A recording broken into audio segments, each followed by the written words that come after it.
What's up, guys? Retail sales came out, so that little pre-market movement is down 0.9 on a 0.2 forecast, but does the market even care at this point? We survived so much this week. CPI, PPI, is that going to really do anything? We'll see. We will see. Market's been looking for reasons to find volatility and rally, and nothing sold us off. The tariffs, shortages, supporting the farmers, all the stuff that we've experienced these last 2 weeks. The market's hanging in there. CPI, Fed pushing, or Fed fund futures, pricing in us moving the next rate cut. December, the market's taking a beating, and it hasn't gotten beaten up. Tiny little retail sales blip here. We'll talk about that when the market opens. We thought we were going to get all kind of crazy price changes and price hikes and all kind of stuff and tariffs. And at this moment in time, Wall Street seems pretty cool.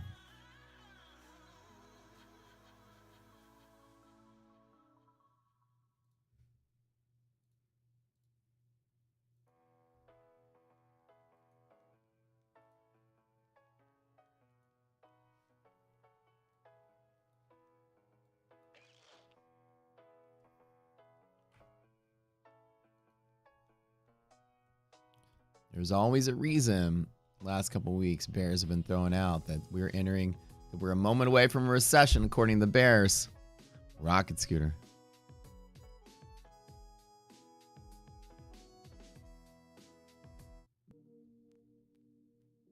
Has not detected a bear market. Not in the positions.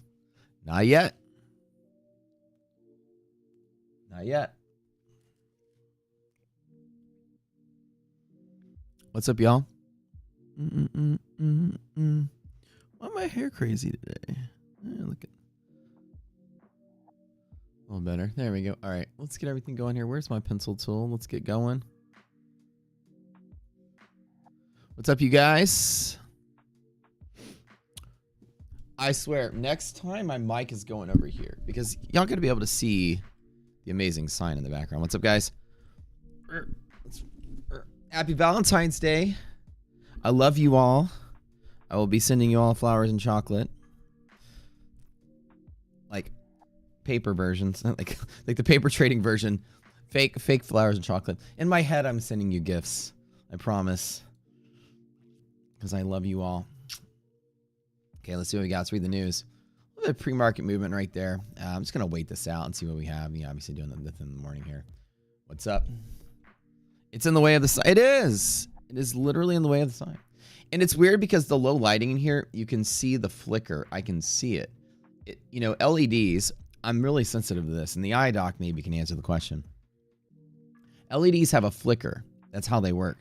And anytime there's like light bulbs, an LED, and I pass in front of it, I can see the flicker. And it's so annoying. Like I walk into my closet and it's like, and it makes me dizzy. I don't know if any of you guys are that sensitive to LEDs, but camera picks up the actual flicker because I have a the way the aperture and the shutter speed is set, it picks it up. But yeah, like I can't get the flicker to go away no matter what I do. If I do, then I'm slow motion. Either way, I probably should turn the lighting up. But you know, David's the same. Yeah, it's annoying. All right, let's see what we got in the morning here. We got a little pre-market warm-up. So, yeah, like I've said before, we've survived. The market has survived us throwing tariffs at people, people throwing tariffs back at us, deporting a large portion of the farmers, which people were saying is going to drive prices up. What else does the Wall Street has? CPI going up 3%. Man, not much, whatever. But then like futures pricing in the Fed's next rate cut to December. The Fed moving their target this 2 meetings ago from being about like 3 to 4 this year to 2 this year. Now likely maybe 1, possibly. We'll know. We don't know. We get the dot plot out. Maybe 1. They're changing their policy, being strict. Maybe still 2, but I'm forecasting maybe 1. But Either case, markets had that earnings up and down, and we still made it. And the retail sales, is this going to be, of all the things, is this the thing that's going to crash the market? Because everything else didn't. Only crashed the market for just a little bit, and we survived. So, you know, we've had one of those brutal months. I'm going to give you guys a quickie lesson in the VIX. Welcome. Hit the like button if you're here. Free knowledge bomb right at the start of the day. You know, we've got an hour until we start. I love that you guys come pre-market. Maybe a lot of you are on your commute to work, getting ready. A little stock market news while we're hanging out. Really appreciate y'all coming, especially an hour early. This is really nice. I now love streaming an hour early. This is like my favorite thing. We get to chill. We get to think. All right, so here's a quickie lesson in VIX. The clicker makes you dizzy. I know. I know. And put some like heavier lighting in here or something. Or put something on that door. You only see it because of the white part of the door. Okay. Contango midpoint. Here's a quickie lesson for you guys. We rolled into the new futures contract here, the middle. That's it. Just the middle. Closed to open. This little guy right here. Anytime VIX is above this line, and there's one new one every month, there's a state of volatility that we underpriced volatility. Previous month, we had this, and you see for the majority of the month, we stayed above that line. And as a matter of fact, that line itself is a high volume pivot. Look, I'm bounce off it like 5 times. Bounce, bounce, bounce, bounce. We teach this in the class. When you're above that line, the market is sensitive to news.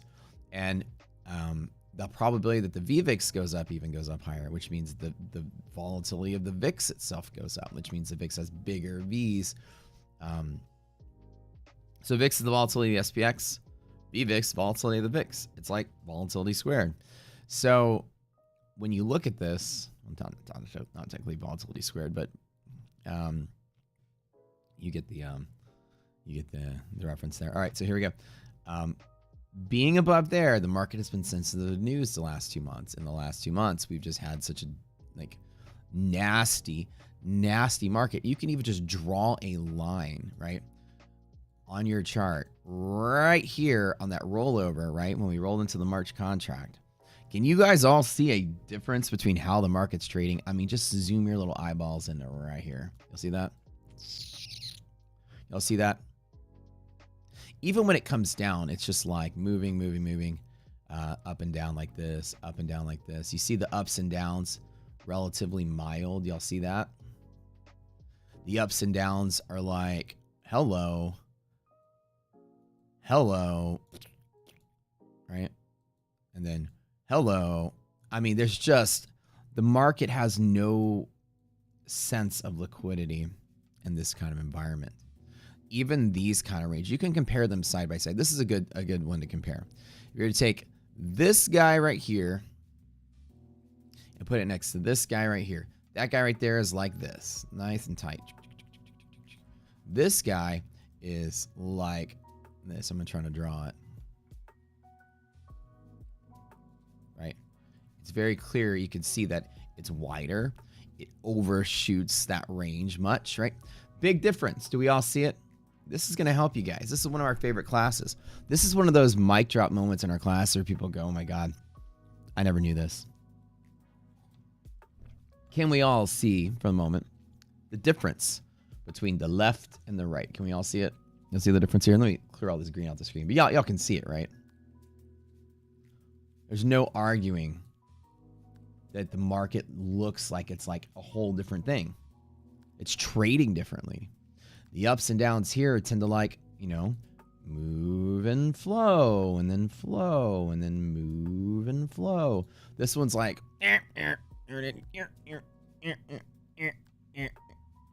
you felt different, right? It literally felt different. Trading felt different. It's almost like you needed a second trading style. And you're correct, you do.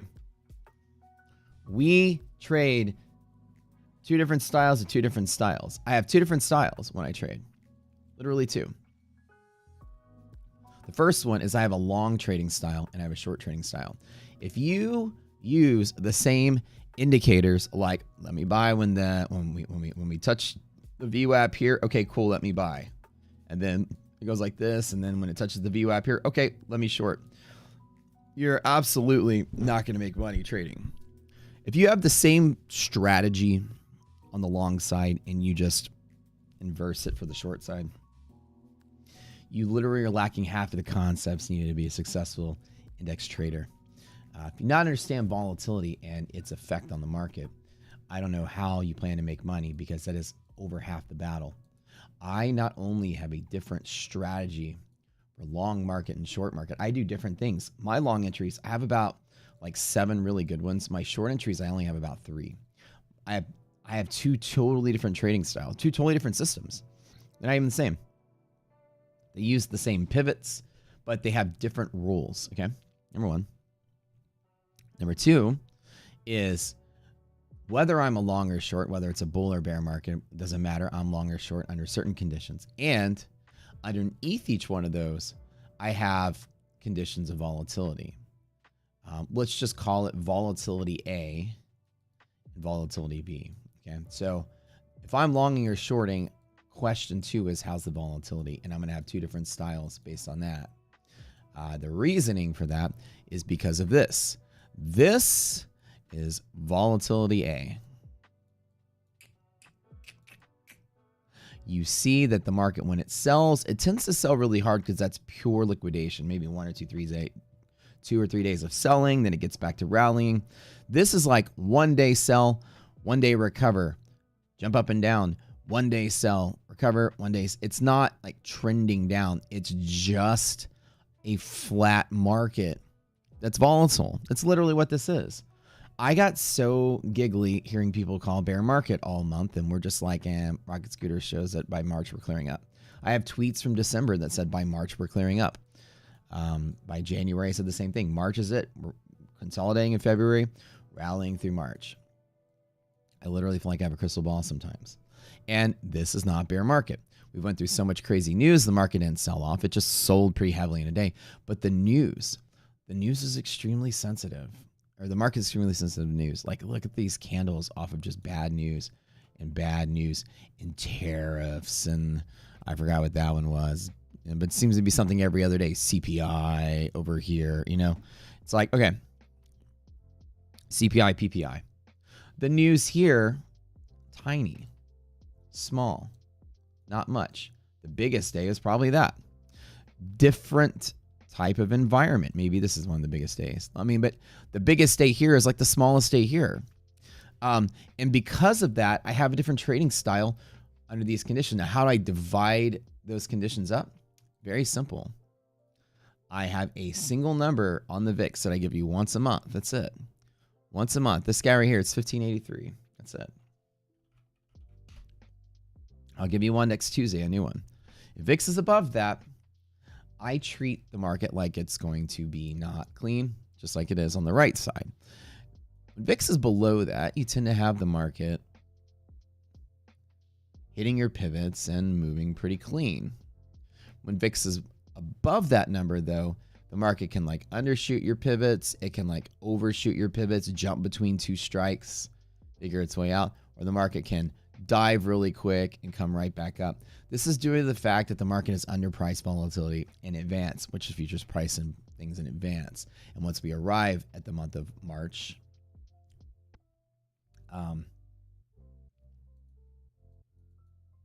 February.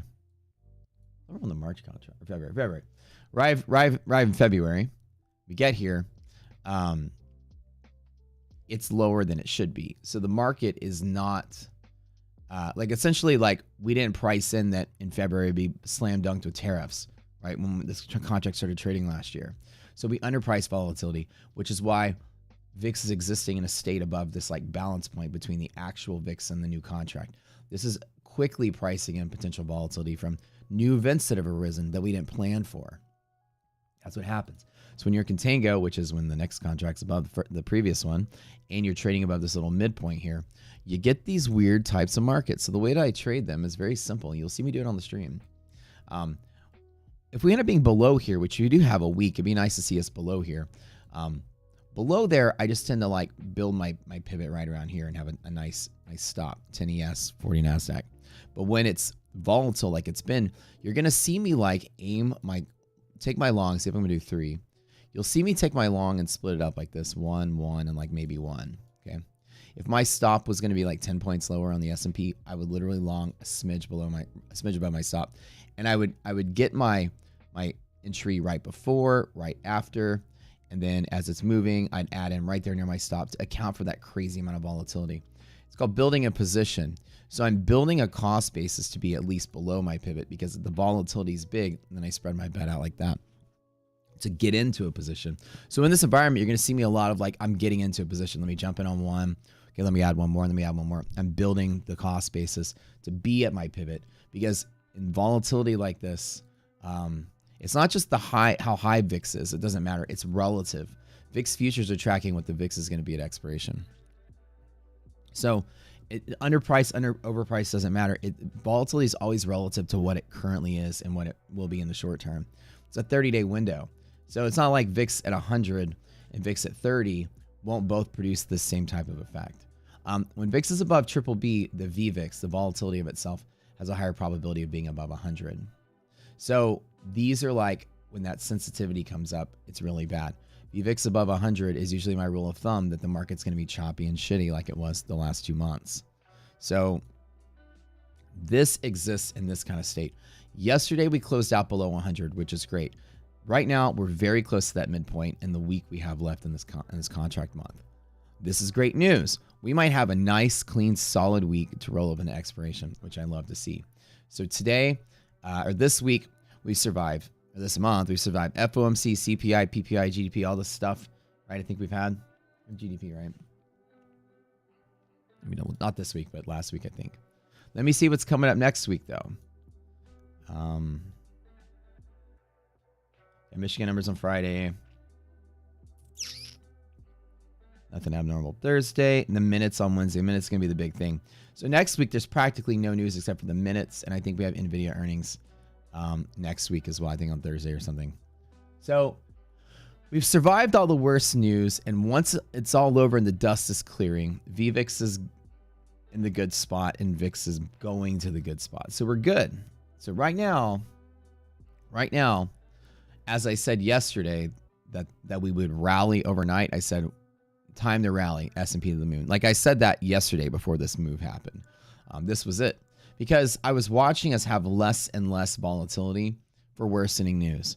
The tariff stuff was big, and then CPI was like this, and the PPI was here, CPI was here. Market is being less and less responsive to news. And then yesterday's news didn't even jolt the market. It was like nothing, right? This is your PPI, this tiny little candle there. And you're just like, yep, market's done with the bad news, right?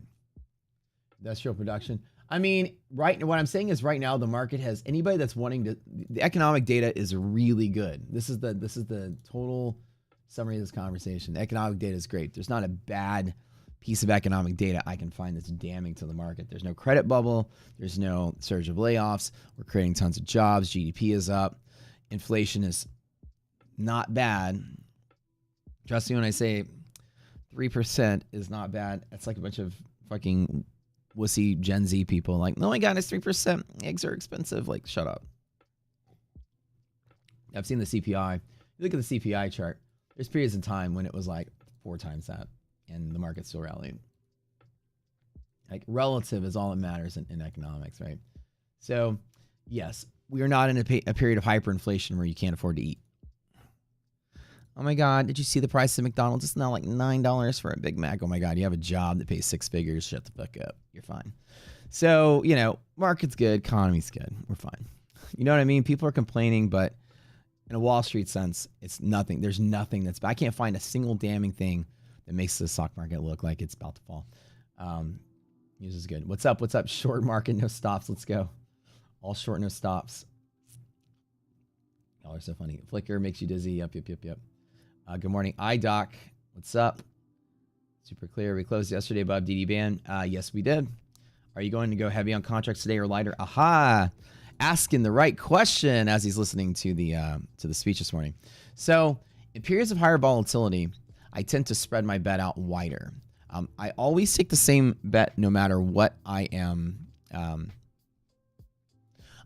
no matter what, based on liquidity map. So liquidity map's going to show the size of the bet I'm going to take.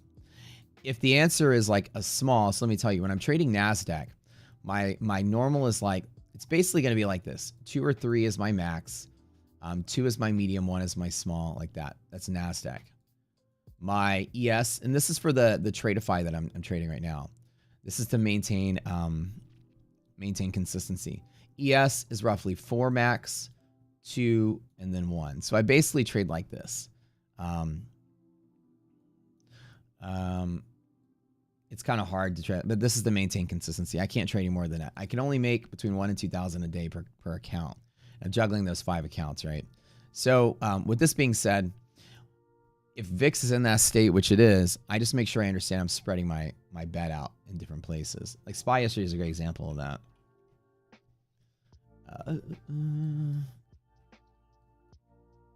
Right. Here's your pivots. Right. Your pivots are like, we're longing at the open. This was a long at the open setup. But you see, it's like playing around at this pivot. And then it goes like this. You see how it's not like a clean bounce? So anybody longing at the open, instead of longing at the open and waiting, the appropriate way to trade is to long and then build a little bit more with my stop right there.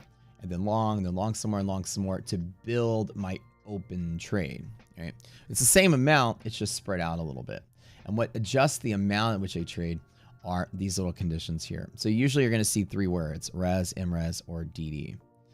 These are all my confluence indicators. As a matter of fact, they're all at the top of the platform. That's what these things are. These are my confluence. So when I'm trading, I'm always able to eyeball these to figure out how big I need to be trading. The resilience chart's at the bottom just to let you see it while it's live. But yeah. Welcome to the stream, guys. Welcome to the stream. It's not DCA. No. It's, don't call it DCA. It's called cost basis management, CBM. Dollar cost averaging is a principle of investing in which a losing trade is bought at a discount to lower a cost basis. DCA is a type of CBM. Cost basis management just means you're adjusting the cost basis of your trade. DCA means you are buying as it's going down. So it's a piece of it, right? It's a part of it. This is a CBM technique that is useful for accounting for volatility, as I just demonstrated earlier. Dollar cost averaging, in the sense of what you guys use or prop firms use, is that you're long the market and it just falls, and let's just keep longing and adding with the fake money, and ultimately it'll bounce and I'll make money. You're basically just lowering your cost basis with no control. This is more like an intended planned thing. When I get right here, I'm not like, I'm just keep adding if it falls. I already know what I'm going to do. It's volatile. I'm going to long here. I'm going to long right by my stop. I'm going to long slightly above, slightly below, and right near my stop. It's a 3-piece controlled cost basis management. The goal is to get in at my pivot, or better, I just spread my bet out smaller. Now, the example is, if I was going to go 3 in a non-volatile environment, I chunk the 3 right here and let it ride because it's not expected to be volatile. But if it's volatile, instead, but the part of CBM to understand is I'm not doing what, like, I'm not buying 3 and then 3 more and then 3 more. I'm taking my original 3 and I'm splitting it up 1, 1, and then 1. So instead of 3 at the start, it's spreading 1 out, 3 out this way, so that I can get a better cost basis on the intentional 3. I'm not adding to the risk by adding to a loser. That's what DCA is, adding more risk. It's the same planned risk. It's just split up in 3 places. So my risk was always 3, but it's 1, 1, and 1. Do you understand the difference? So DCA would be like, if I put in 3 and it fell, shit, let me add 3 more. You're doubling your risk. But I'm not doubling my risk. My risk was always fixed. So because I know it's volatile, I'm taking my intended risk and chopping it into pieces. So I'm taking a smaller position at the start, which is less risk. So my intended method is less risk at the start. So if the market just like goes on that one contract and rallies, oh crap, well, I got that on 1 instead of 3. Well, whatever, it's still money. But if it's volatile a little bit, hell, I can get a better cost basis maybe here for that intended rally. So the idea is when you do proper CBM, you're not just adding to a loser. Yes, it's red when you add your second position, but you counted for that. And you're really just playing the volatility, and you're actually spreading your risk out. That's what it is. So effective and I'm going to tell you guys, In the state of volatility we have now, all of my trades are going to be like that. You're going to see me jump in on one, then jump in on one, jump in on one. My intended trade is 3. So just letting you guys know, you guys have seen my results, right? Y'all have seen, I've been trading with like, okay, so by the way, I have a giveaway with ETF today. We'll talk about that in a second. I've been trading with Tradeify for like, what, 3 weeks now? Straight to funded. I already got my first payout. My net P&L is this. I'm up $42,400 with them with an 83% win rate. I've only lost 2 days in the last 15 days. And you've seen all the trades live. Every single one of those trades utilized some kind of principle of cost basis management. This part of being successful as a trader is managing your position. It's not just guessing where to long or short from and then waiting for it. Really good traders are going to be able to adjust their position as necessary. It's just like playing poker. Let me bet a little more. Let me call. Let me raise. That's what you're doing. You're adjusting your bet based on things changing, condition changing. Said blew your mind. We appreciate it, Kenny. Glad you're enjoying it. These are real trader skills. And you guys watch people on YouTube or watch people trade, and they're not teaching you that. They're not really good traders. They're just gamblers. A good trader knows things like this. I like to say I'm probably one of the only people on YouTube that not only teaches that stuff, but actually does that stuff too. I don't watch people. Like when I watch traders trade, and we're in a league of our own here at Rock Scooter. When I watch traders trade, everyone seems like slightly above average to me. None of them are doing something that's making me like go, that person's got it. That's a pro. I don't see that. I don't see people doing things like that. I don't see people accounting for volatility. There's a lot of skills that professional traders and index traders will tell you that the retail world is just comically missing. And these are like professional level stuff. So how many screens do I recommend for trading, Kane? You just need one. What you see on this screen is all you really need. At maximum, you can have a second screen. I get my index ETF here and then my futures here, and that's all I need. If I want to keep an eye on like the indices all together, a fourth screen, I usually have my, and I posted in the cheat sheet, my setup. I've got 2 screens. SPY, QQQ, VVIX, and then VIX all right there. So useful to have a little bit of that in your mind, but really you just need one screen. The way we teach, because we don't use like multi-time frame or chart patterns. I don't have like a 1 minute, 5 minute, 10 minute chart. I don't do that. So I basically like simplified trading for you guys to where you don't need like 25 screens. You really, our style doesn't use time frames. It's universal. So it's just levels. And with that, that's good because I don't have to have like 50 screens open. Not simplified trading, simplified your layout. My bad. Trading is still hard. All right, let me make sure I got my numbers quick. 6121 or 6122. Okay, these are our dynamics last night.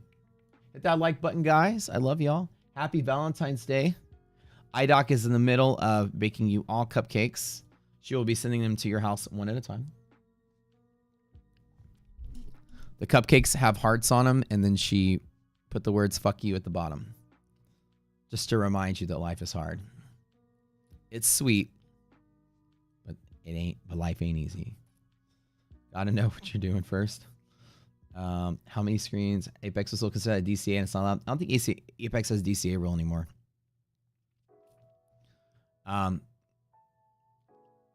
Sweet and savory. What was the news from ETF? Aha! ETF is going to be... All right, I'm going to leak it because they kind of leaked it. Ready for this? ETF has become DTF. Down to fund straight up. Direct to funded. Like they do it, Take Profit and Tradeify. Direct to funded by far, is my favorite, I repeat, favorite, by far, type of prop firm account. Not even second place, not even close. It is so much easier by magnitudes to get funded in a direct funded account than any other account. And I'll tell you why in a minute. Let's get the bot set up. You guys know the rules for the contests. We're going to give away 3 100K one-step evals with ETF today, by the way, speaking of ETF. Let's log in here really quick. You guys know the rule. The bot's going to tell you a link to go to. We'll do the drawing roughly at 11:30, which is 2 hours till the market opens.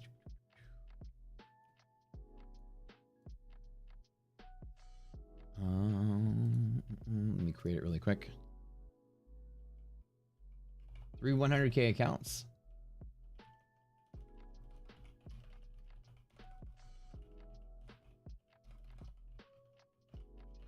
So we technically qualify for giveaways with another prop firm we work with.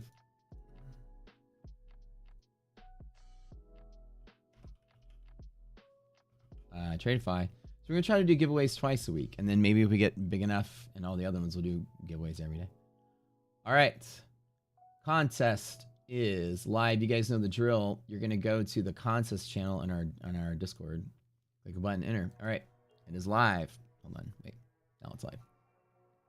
The bot will post it in there somewhere. Let me make sure I turn it on.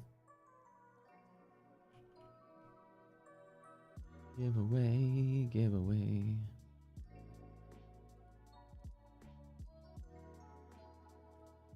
See, so today's numbers, we'll talk about the fundamentals in a second. We still got 30 minutes, you guys. Let's see if we can get 500 people in the stream today. Y'all stay here a little bit longer if you can. Do me a favor. iDoc owes me a steak dinner if we get 500 concurrent viewers. We were at like 470 yesterday. You want me to eat, guys? Listen, let's make this chick go broke.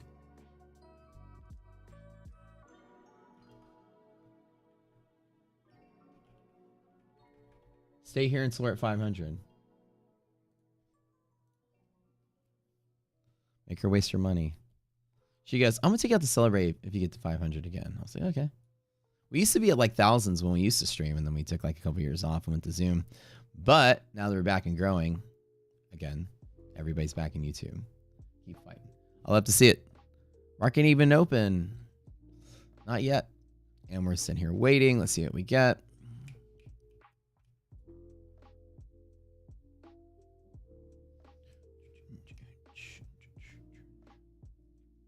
Apex just says use DCA responsibly. Yeah, they're not going to bust you for lowering your risk and changing your cost basis.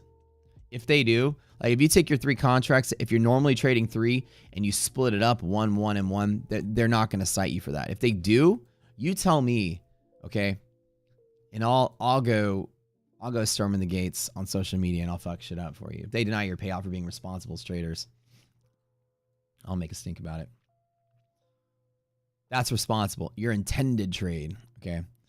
Not 3, 3, and 3, and then you normally trade 3, and this time you traded 9. That's what they're going to flag you for. But DCAing, like splitting your cost bases up, your intended risk. If you never go over your intended risk, you have a really solid argument that I always do 3, and that time I split it up because I counted for the volatility. And you explain yourself. If they still are assholes like that, then I'm going to tell you, I'm convinced, like myself, not to use them. Off of you telling me that.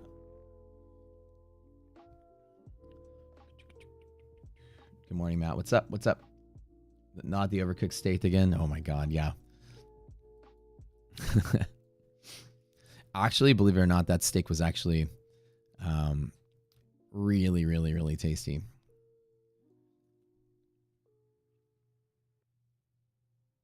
It was actually super duper medium rare. It was one of the better steaks we had in a while. But we both got trolled period. Can you trade pre-market? You can in futures. Well, actually, you can in everything. Can you not see the contest channel? Can y'all see it?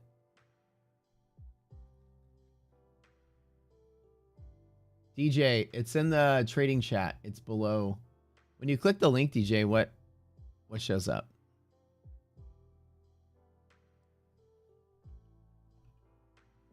I got you right here, look. I tagged you, do you see it?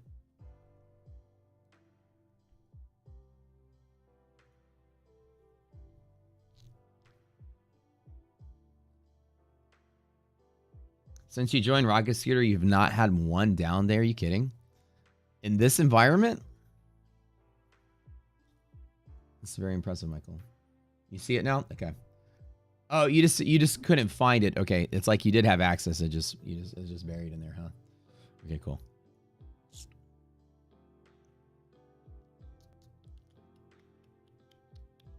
You just finished 3 days filming your trades for Apex. Hopefully they pay you out. You had to film your trades for Apex. Dude, I'm telling you, the prop industry is starting to wobble right now. Can you guys feel it? Can you feel it?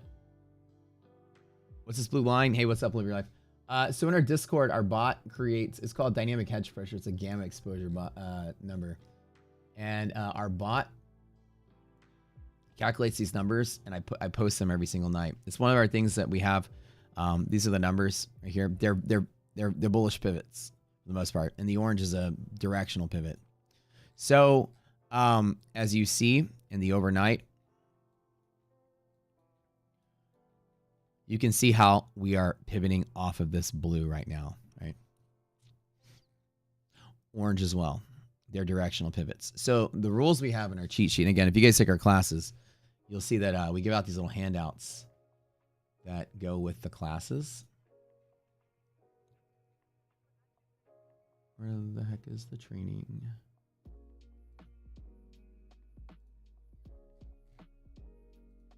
This one right here. So like when you're trading, they're long pivots off the bottom. They're long pivots between, and they're breakout long pivots on the other side. They're not bearish pivots at all. Blue is like an accelerant that we trade towards the upside.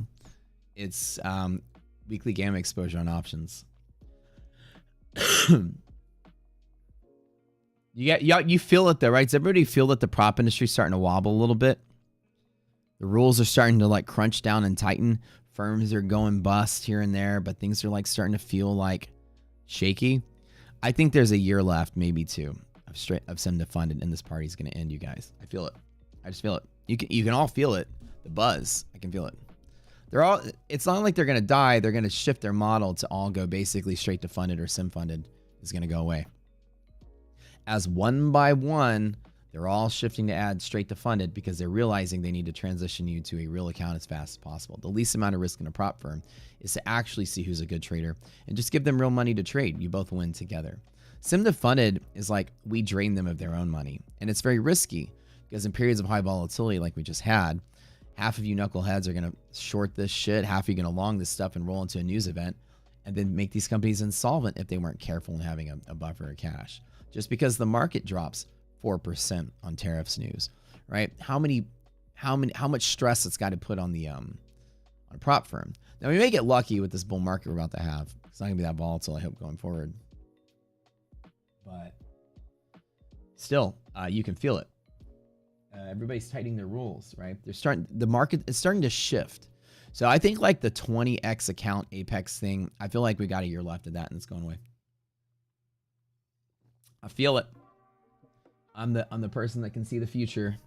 Well, not really see the future, but piece together the future with available info. It feels like the and there are people out there right now whose careers are built off of SIM to funded trading, and it's gonna really disrupt the influencer world, as 95% of people who really can't trade or got there and get a real job now, or go back to paper trading and tricking you guys. So what you're going to see is that live is going to be the real prize. You're not going to be able to get 300, 400K payouts at Apex anymore in some funded. What they're all going to probably do is move you to live if you prove yourself good enough, and you're not making money until you get to live. Any money you make gets rolled into that account, and then you get to trade that account. That's my theory. Regulation is going to guide that, I think. So anyways, the point is that the people that are making the money will only be posting like one account. And I feel like in 2 years, that's where we'll be, which is fine because I'm going to try to get live accounts with all these prop firms anyways. So I collect them like Pokemon. If you guys didn't know, live account, you guys know what live accounts are, right? Does everyone here know what when you actually go live, what the prop firm is? Funded family going down with Danny. I don't know the fate of funded family. It's really unfortunate what happened. As I've been watching Danny's admission, he was saying he was doctoring and changing stuff, trying to change the reports, trying to trick people. It seemed like his admission was that it was deliberate, and that to me was really sad to see. I stepped up as a neutral third party to audit his broker statements, and they both agreed to show me so I can see that I can tell you guys that they were real. He might have just tried to pass that one trade off as being real, which is deceitful, but Okay, let's forget about that. But let's say, did he really make money in the trading account? And I'll be the one to tell you guys that. I got a note from Jadon yesterday, a text from Jadon yesterday, said we're waiting to get their broker statements. He's locked out of the account or something. And they're going to send it over so I can verify that he really was making money trading. Yeah, being stupid and lying to people is stupid. He shouldn't have done that. I'm very disappointed. Now, again, you have to think from the point of view of like Jadon. He didn't have anything to do with that. He did partner with the guy. He is responsible for the guy. But, you know, for all of them, it's just unfortunate. Lying is not appropriate in any sense of trading, any sense of influencing, any sense of finance, any sense of fiduciary duty you have to your customers, any sense of being a public figure. There should be absolutely no deliberate deceit to your client base. So I was a little saddened to see that it just happened again after it just happened at another firm. And so, you know, I'm on the fence with my participation with them. I've never used them yet. I recently found out they run trade rooms, and because of that, I'm not going to use their service. And I told people this yesterday in Discord. I didn't know that they ran signal services rooms. I knew they had Discords, but I didn't know they give out trade ideas. As a person who's going to tell you straight up, again, this is just my opinion. Don't influence your decision. I find it to be a huge conflict of interest to have two different businesses. One of them is giving people trade ideas. The other one is profiting off the failure rate of traders. That to me is a huge no-no on top of that. So because of that, as long as those guys are running trade rooms and signal services, I will never use their service, just because I think that practice, whether it's deliberately doing, people are saying stuff like they get bad signals, they fail on purpose. I don't think they're doing that. I think they just double down their business. But even so, that conflict of interest is something I can't support whatsoever. They need to get out of their trade rooms and close them down if they're going to run a prop firm, is my personal opinion.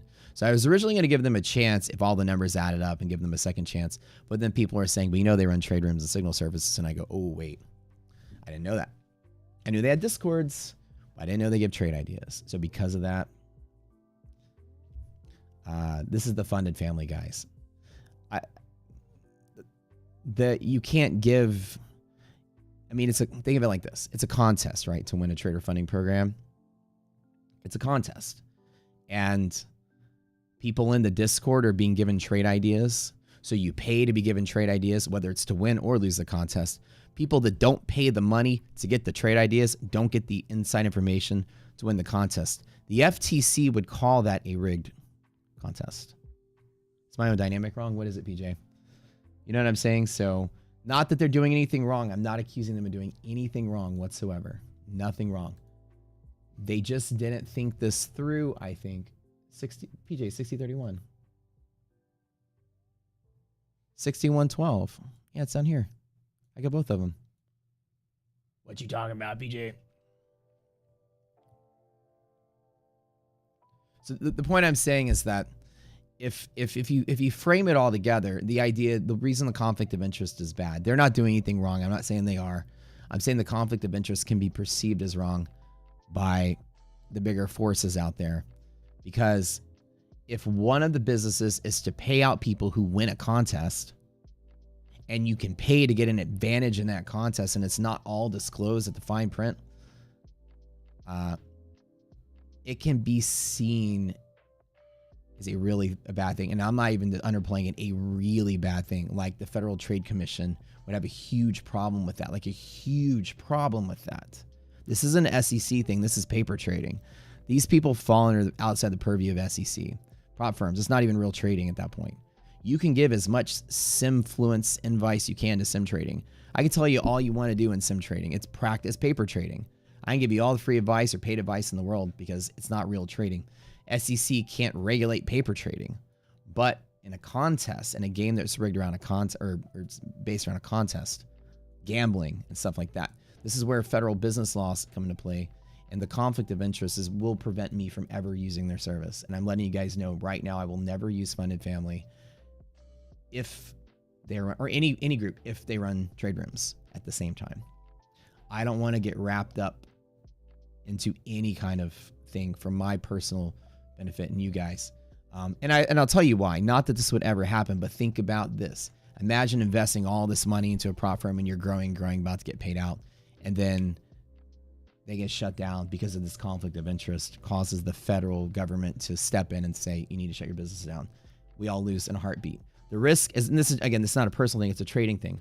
The risk is too high for me to be inside of an environment like that has the risk of falling apart. You guys may not know regulation like I do, but I'm going to tell you, when you see a conflict of interest like that, it's about protecting your own investment. It's not a bad firm. I support them like I'd support anybody if they're doing it right and doing it legit, whatever. But the conflict of interest is a ticking time bomb. Do you guys all understand that? To me. You can't have a Discord community where you give out trading signals, you tell people where to long and buy, and simultaneously run another side business where you profit off the failure rate of traders. Huge. What? My dynamic is 60-31. What am I missing? Oh, 60-31. All right. All right. All right. You guys are right. I'm just going to delete it. It's way out of bounds. Thank you, PJ. Thank you, Itai. Thank you, ERX. So anyways, that's my conclusion on the matter. And I'm going to put no more time into the whole saga of what's going on. I personally chosen not to use them. I personally chosen not to be an affiliate for them as of today. I've personally chosen to still be available as a neutral third party to audit the broker statements in all fairness. But I hope they make an announcement that we're going to shut down our trade rooms and focus just on the prop firm. And at that point, and if all things check out to be honest, I'd love to support and be there for them. But I can't participate anymore. I actually never used them yet, but in any other prop firm, you shouldn't be doing that. You shouldn't be doing both.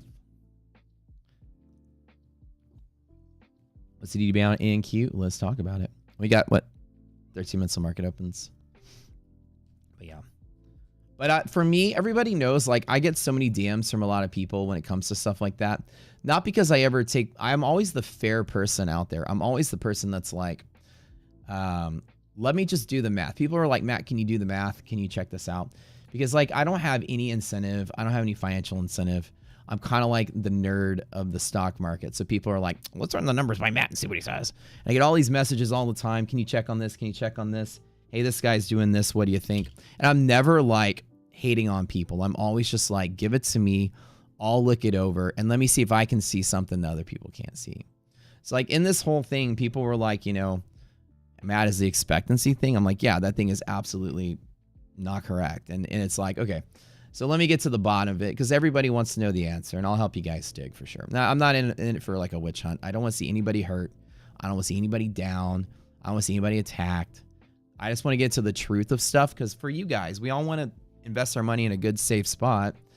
We need the numbers and, you know, the guru world is really good at covering their tracks and lying. So that's all we got to do. We just want to be here for you.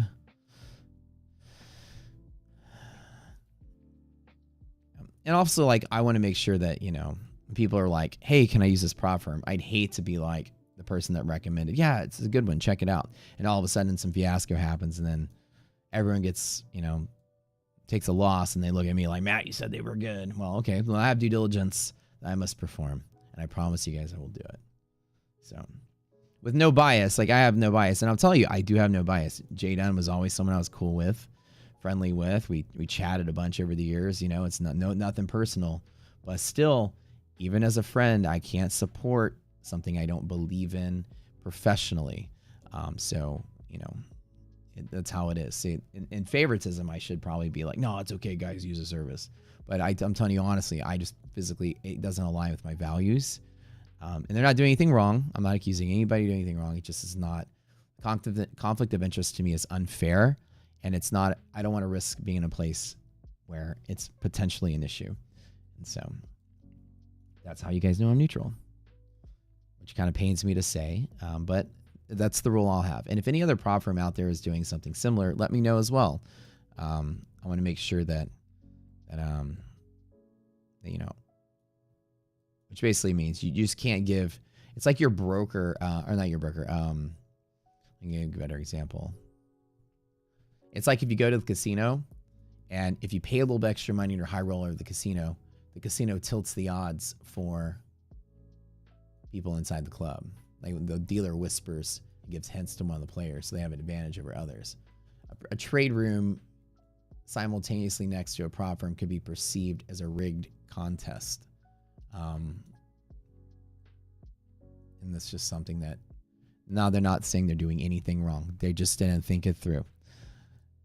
They didn't think that through. They just added to their business. And they're not, I don't think they're doing anything shady. They just didn't think this one through.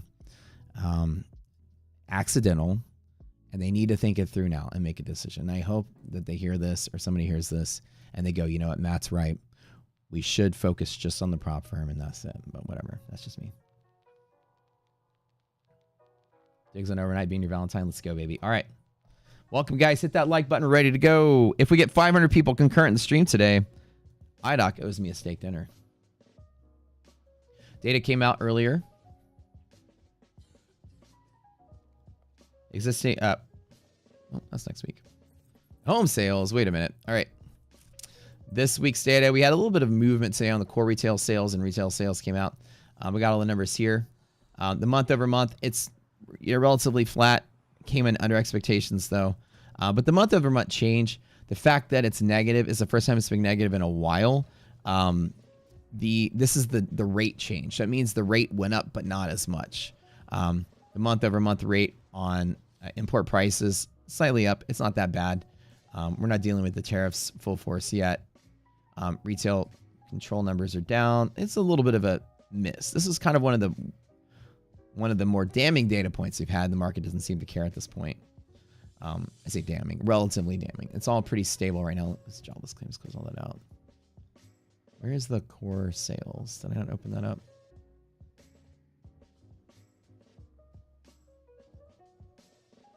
Where's core?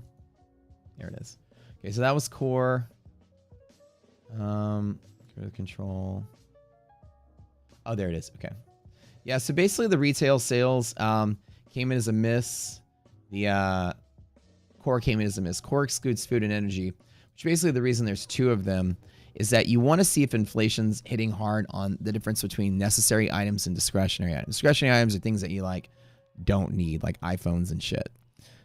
You know, staples are things you do need. Food and energy, you need to live. So the things that are inflating in the overall inflation can be skewed by people forced to buy stuff they need. So when you look at core, which excludes the necessary parts of life, then that tells you people's direct spending on things they want. So think of it like core versus non-core. Non-core is everything you buy. Core is the things you just want to buy. So your needs are reflected in the real number, the non-core. So if you want to see how people's direct spending with their free cash is, optional spending, that's where core comes in as important. And it's like, what do you do with your extra money? Things you don't have to buy. And so core came in, this is the month over month change. It came in negative, and it hasn't been negative since summer of last year. It's actually the biggest number on the downside we've seen since probably 2022. And again, that is probably, a big slowdown in sales, but Wall Street's kind of over the nonsense and volatility we've had. It was actually a non-event. It was so mild, nothing really happened. So, was the DD bands on NQ? 21,240 and 21,233 and 21,917. We open in 6 minutes, guys. Don't forget, we have a contest today, giveaway today. 3 Elite Trader Funding 100K one-step evals. By the way, you guys know what live is, right? In these prop firms, live. Live is once you make too much money in sim funded, they move you to live and give you a real trading account. So my job this year is going to see how much money I could take from these prop firms, and then how many live accounts I can collect. I already have moved to a live account with Elite Trader Funding. They've already moved me to live. Tradeify is my next target. I'm going to trade with them. I'm trading with them now. I've already taken my first payout, and I'm on the way to take the second payout. Hopefully they move me to live. All these live brokerage accounts, I can't wait to get them playing. Apex Investing? Is Apex Trade Room Signal Service? Oh, really?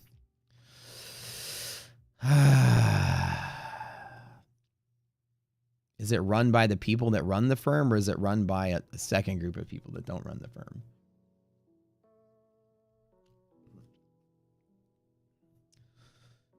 This industry has become a fucking Frankenstein version of futures trading. I swear to God. It's run by Daryl. All right, well, maybe I'll just stop using Apex then. I can't. I'm starting to figure this out, and I'm starting to just. I don't know if I'm the one that sees it. Am I like the Michael Berry in The Room, where I'm like, nobody sees it? Like, this shit is gonna implode. I'm just like, I can feel it, I can taste it, I can smell it. This monstrosity of what futures trading has become is about to fucking implode this year or next. I feel it. The FTC is going to make one example of one firm, and it's going to change everybody overnight. I can't imagine it's not going to happen with enough people buzzing and hating on these things. Like, you can't run out there and rig contests and give people trading advice on the inside to beat a contest that you sell to people on the outside, and you don't disclose to them that there's an advantage they can buy. Like, you know what I'm saying? I feel like some new intern at the FTC would sit there and say, this will be good to get my name on the map. Apex, the definition of bucket shop. No, they're all bucket shops, dude. All paper trading sim funded is technically all a bucket shop. They're all the same thing. The only thing that's not a bucket shop is the live account, which I think that once regulation kicks in, all these prop firms are just going to become live prop firms. You win the contest to give you a real trading account. You know what that is called? A prop firm. That's what a real prop firm actually is. No sim funded. You trade with them for a little bit. They like you. They invest in you, give you money to trade. That's what real prop firms actually are. But this like monstrosity that we're staring at is like a sim to funded prop firm Frankenstein. I feel like regulations are going to force them all to become prop firms again, which I completely support. It's weird that the majority of people you watch are sim traders. I'm a real trader. I've been real trading for years. I'm only doing this because you guys want to watch it. This industry has changed so much, man, since COVID. Let's make some money, baby. And prop firms usually make you put up your own money too. That's right. That's right. All right. Love you guys. Happy Valentine's Day. IDOC's down there making some fuck you cupcakes for all of you DGens. There's a heart on one side and a middle finger on the other. Reminding you that life, while we love you, life is still hard. That's the whole point. All right, it's good. We got 2 minutes till market opens. All right. Happy B-Day, you guys. She's so sweet. All right. Let's roll it. I am feeling pretty good on this. I'd like to get a nice, good long trade up to DD band. Be kind of nice. Market is probably gapping relatively, I would say, I guess, flat maybe. Flat to slightly higher. Maybe we'll test the open right here, maybe 2086, but we'll see. Or test the close. And we'll see if we get a nice bull setup. All the greater market signals we have. Greater market. Let's write it really quick. Number one, DD is going to be greater than half. We know that. It was that way yesterday. SPY is likely to be above MHP. We're a week away from monthly hedge pressure. Week away from monthly expiration. So we're good. It's probably going to be the case. Monthly maps showed signs of being bullish yesterday again.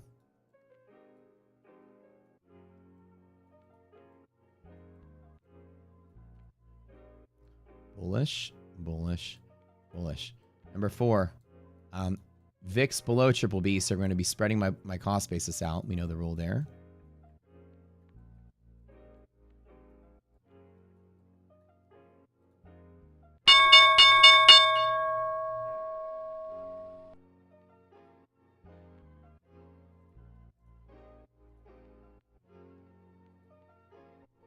Number 5, VVIX is probably less than 100. Let's check it out. All right, right out the door, resilience numbers are slightly positive. That's good. VVIX rolling. Let's see if we get the number. Oh, VIX isn't rolling yet. Hold up.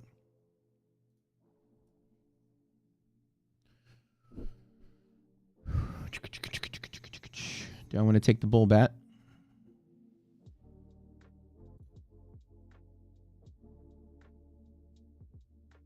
I'm going to take the bull bet and bet. I'm going to take the bet on... Ooh, wait, res is negative.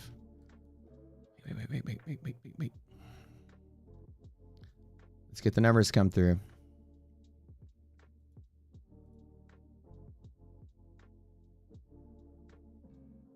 Come on, res. Positive res. Let's go.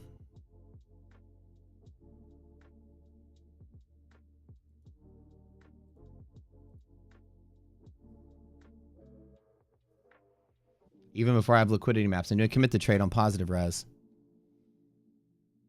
Let me see what we got. Oh.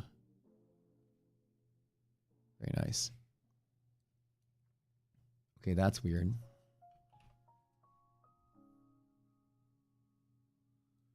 Nice flat open. Okay. Let's do that. Let's do the bounce off open. Yep.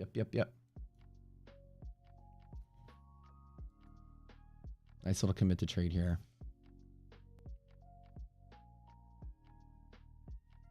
All right, let's just see. Hold on. I got in a little early on positive res. We're good. Okay, I'm going to support the open, the DD band right here. That's it. That's a really interesting map.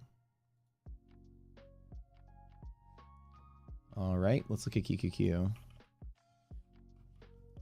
I added to my position right at open. What is this? That looks weird to me. Like we're not getting a... Okay, something's going on in the market. Flat on SPY. That's the data is what the data is. Okay. But this is really weird. Is this notice for you guys too?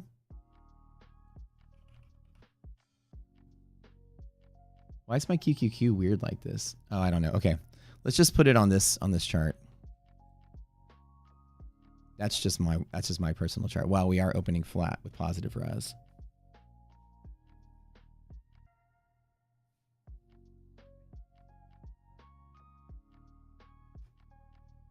Yeah, that's like a little weird. So this is what you guys, we all have the same one, right? Oh, wow, we are way just gapping up with all the hedge pressures way down there like that. That's insane. We don't have any good pivots nearby. I guess QQQ has hedge pressure. There it is. Finally, the read came through. All right, I'm good. I'm good with positive res. We're going to take positive res at the open, the DD band. Yeah, for some reason it wasn't updating. That was so weird. Straight run, baby. Let's see if we can get it. I like it. I'm just in at the open on positive res, so let's see. Again, I got a tight stop on this. I'll take roughly 40 points down if I lose this. Let's see what we get. No news, anything today. Trump could come out and throw a landmine at us, though. That is the one problem. And this is a little alarming. We've got no pivots nearby. That is the one thing. It's one thing I don't like seeing.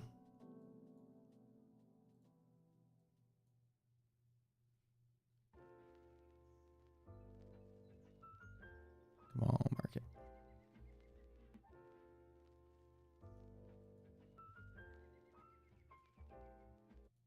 My liquidity maps are being a little glitchy today.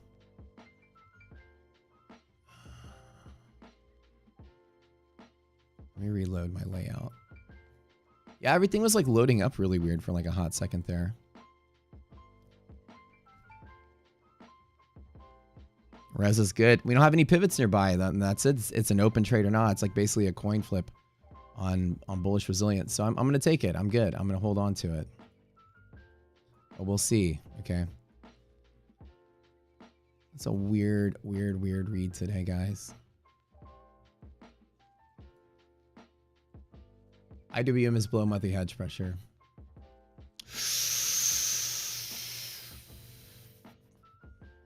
I don't know if I like it.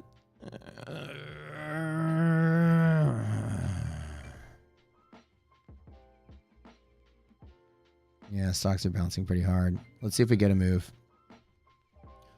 This is just straight up commit to trade R&R. We open flat.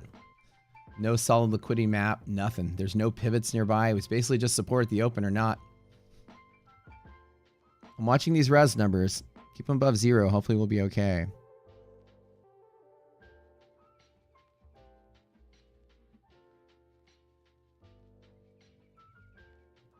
That's it.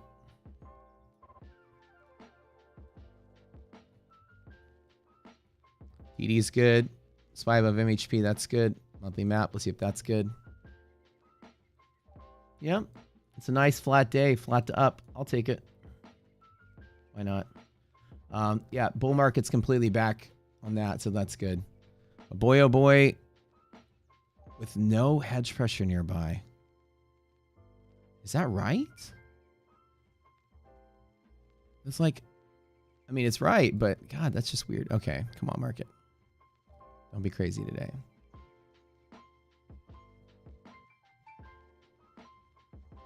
Res is good. I'm good.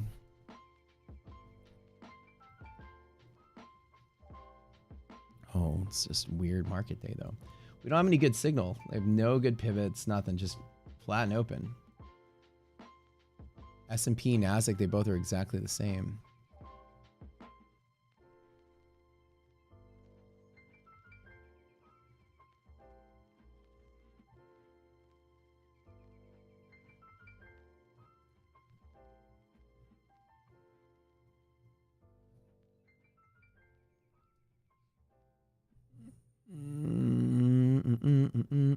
This is kind of weird because it's like there is no pivot nearby, so I don't like this. Let me double check NASDAQ futures. I mean ES futures real quick.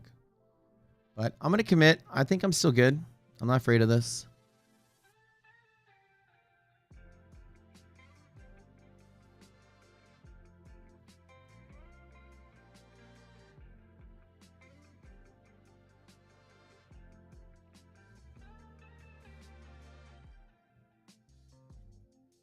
S&P is moving much faster than NASDAQ is.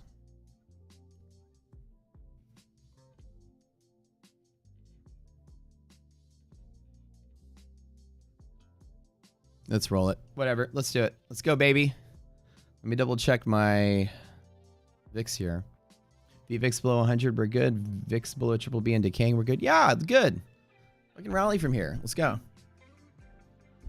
Guys, don't forget to the like button on the stream, bottom right. If we get 500 concurrent viewers, it means just leave YouTube on today. iDoc owes me a steak if we get to 500. Don't forget to enter the contest for 3 100K one-step ETF accounts. Resilience getting better and better by the minute. I like the idea of this. I don't hate the idea of this. Let's just double check. Let me put a little impact line here. Hold on. Let me get rid of all these colorful jubilee of rainbow numbers. Let's move. Get out of the way. Let's take a look at this.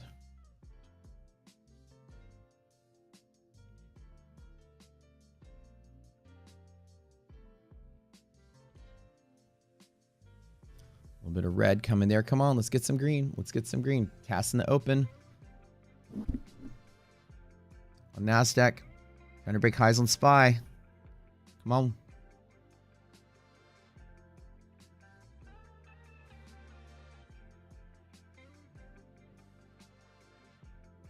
Come on.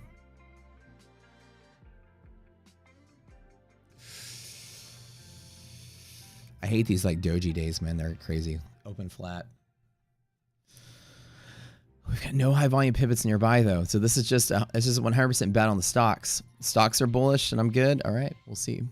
But man, I'm telling you. I'm not getting good feelings about this, but I don't hate it. I really don't even need to do contracts, to be honest. I really just need one.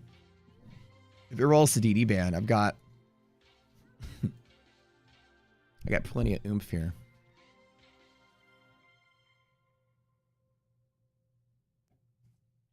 So we'll check NVIDIA today. Let's see if the stocks can give us anything better in these liquidity maps. NVIDIA on MHP. Oh yeah, that's probably part of it.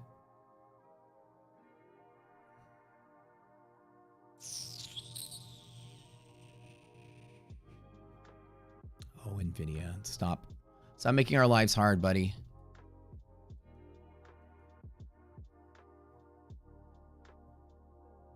Microsoft. What do you guys think? Market waiting for something? Yeah, there's nothing to wait for today. Good Microsoft at MHP, which is good. Take a look here. Stocks are pretty decent, decently balanced here, but man.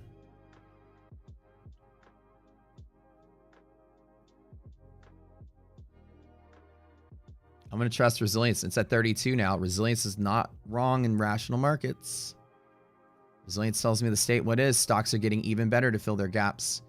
I believe a gap fill is where we're going on the market. Now, again, the gap is not that big. We're opening flat, but you know, it is what it is. So come on there. But there's really no closeness to get momentum anywhere, which is like, I don't like this. And S&P is the one that's getting a little bit extra bump here. NASDAQ, not so much. I hate this.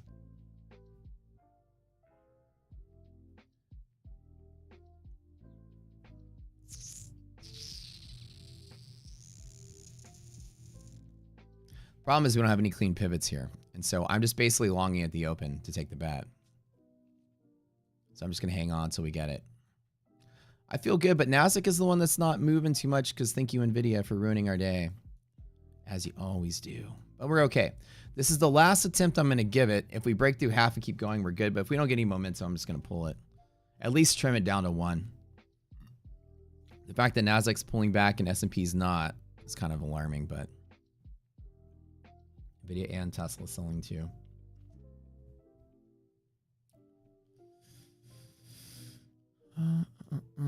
There are no pivots nearby. That's so insane to see this. A flat day like this. Russell moving up past monthly hedge pressure. That's good. What I chose, NASDAQ, is the only thing that's not given a lot of love today of all the things. But S&P is slightly stronger. You can see we're breaking already session highs. Might as well take it. No reason not to. I need to make roughly 2,000 in 3 of the accounts and 1,000 in 2 of the accounts. Let's see if I can get it. It's trying to sell right now. There's a lot of pressure off of that NVIDIA pulling back.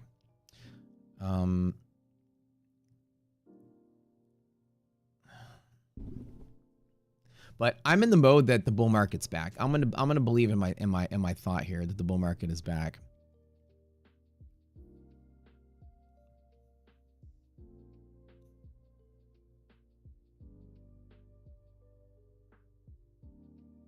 What do you guys think today? How's the coin flip going to go? We're right at the open. There's no pivots nearby. S&P and NASDAQ both, no pivots nearby.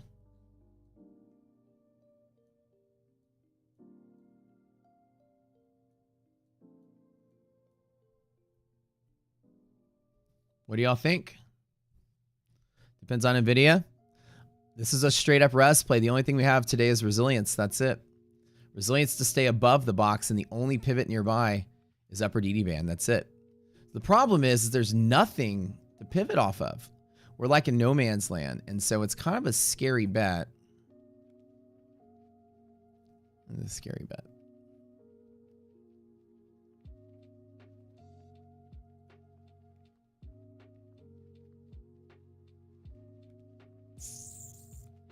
Do I want to... I'll risk 1,500 in this account. Oh, man. That's the weird part. Is there is no redistribution zone. The market's just flat.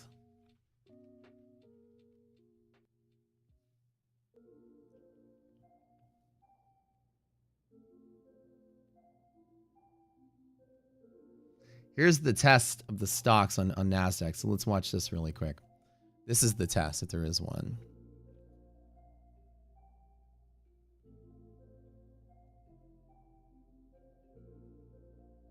I don't even need 2 contracts. I really just need 1. If it rides hard.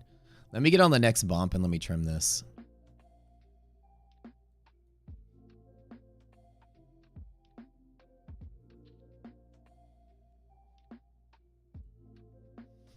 Here's the first test on NASDAQ. I really just need 1 if it's going to ride. The thing is like the funny thing is all we have is DD. That's it. It's just like a set it and forget it. We talked about commit to trade yesterday, right? I'm just committing to the trade. I've literally got nothing except for upper bands. If this rides all the way, shit, I can just ride it. I don't need 2 contracts. Tap the mid there. Come on, hit the mid. I can't make too much anyways.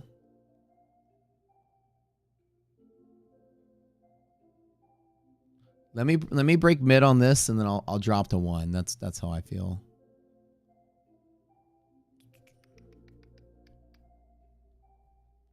I can just ride 1 to the top because there's really nothing to trade to. We have no pivots nearby. That's the crazy thing. There are no pivots anywhere. We're just kind of in no man's land. Where are we going? Where are we going, y'all? What do y'all think? We breaking highs? What are we doing? We holding flat? Commit the trade. I just chose on res, and I'm committing to the move. That's it. All right, we hit that mid. I just need 1. That's it. Let's hit that 1. I'm gonna trim to 1 and call it.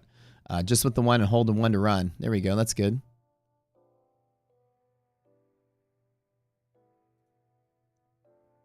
There's my 1,000 in one of the accounts. I need to make 1,000 in. 3 of the accounts I need to make 2. 2 of them I need to make 1. Look at that. Get some market jolting around there. A little bit of selling pressure.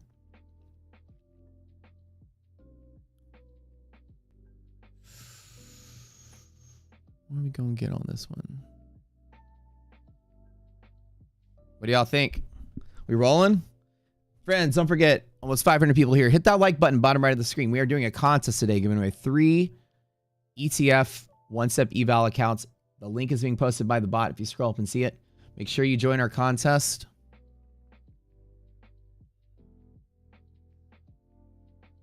There we go, baby. Let's ride it. And we ride. And we ride. That rest, a positive rest. Test the high on NASDAQ at least. Markets, yeah, like I said, bull market's back. Greater bull market's there. VIX is in decay. We're good. VIX is still above triple B, so watch out. VVIX below 100. We're all right there. I trimmed down to 1 just to keep the risk in check, but you know what? It is what it is.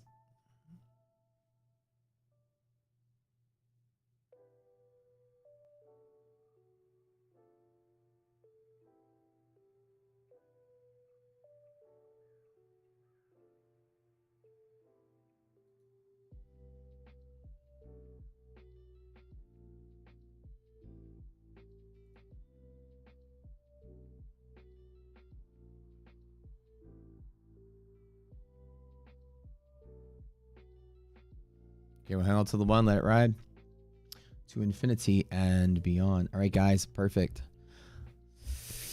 I don't have good ideas, though, from here. I've trimmed my risk down.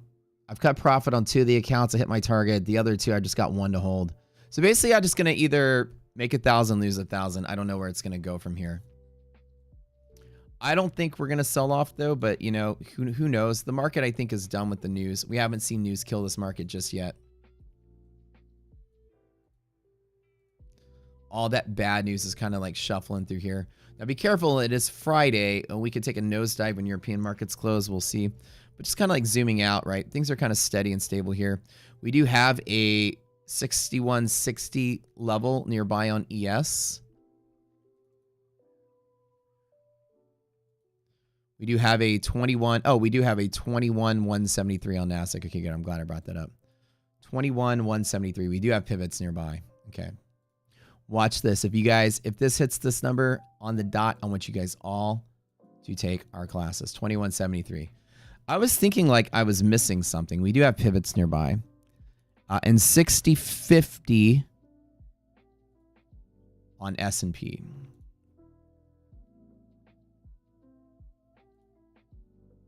$61.50. All right, there we go. We do have some targets here. I love making money. Ooh, this is like winning streak keeps going. Boys, let's rock it. Let's hold it. 60.50, 61.50 today. S&P, NASDAQ 21,170, 22,173 red line. That's it. Let's tap it. We are breaking through the mid. We're good here. Equilibrium point right about 129. This is the first pop of liquidity we're going to see. Just seeing that we're halfway there. One more burp. Fingers crossed. Let me get that off the screen. You're ruining my view, man. Go away. What are you guys doing today? What are we thinking? Is res dying? We don't say dying. Is res greater than 0? Is it less than 0? That's it. It's greater than 0. It's still bullish. Great. Res is the best fucking indicator on the planet. Res is above 0. These white lines are above 0. These white lines above 0 are why I just jumped in at the long at the open. We're talking about a resilience class. Doesn't matter if it's falling, not falling. Greater than 0 is the balance point above 0. Let's hit that 173, baby. Let's go. 173. Let's go. Come on. I'm up like 4 grand already across the accounts. Let's go for 8. Come on.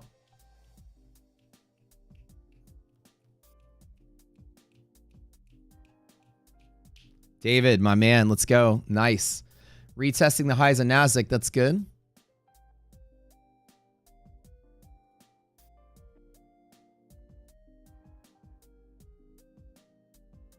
I can't make too much in all the accounts. I have a 20% on 4,500, which means I need to make about 900 per account. That's it. That's all I can make. So I have to cut profit early once I get to 900. Or about 900. 2 of the accounts I need to make about 2 grand each.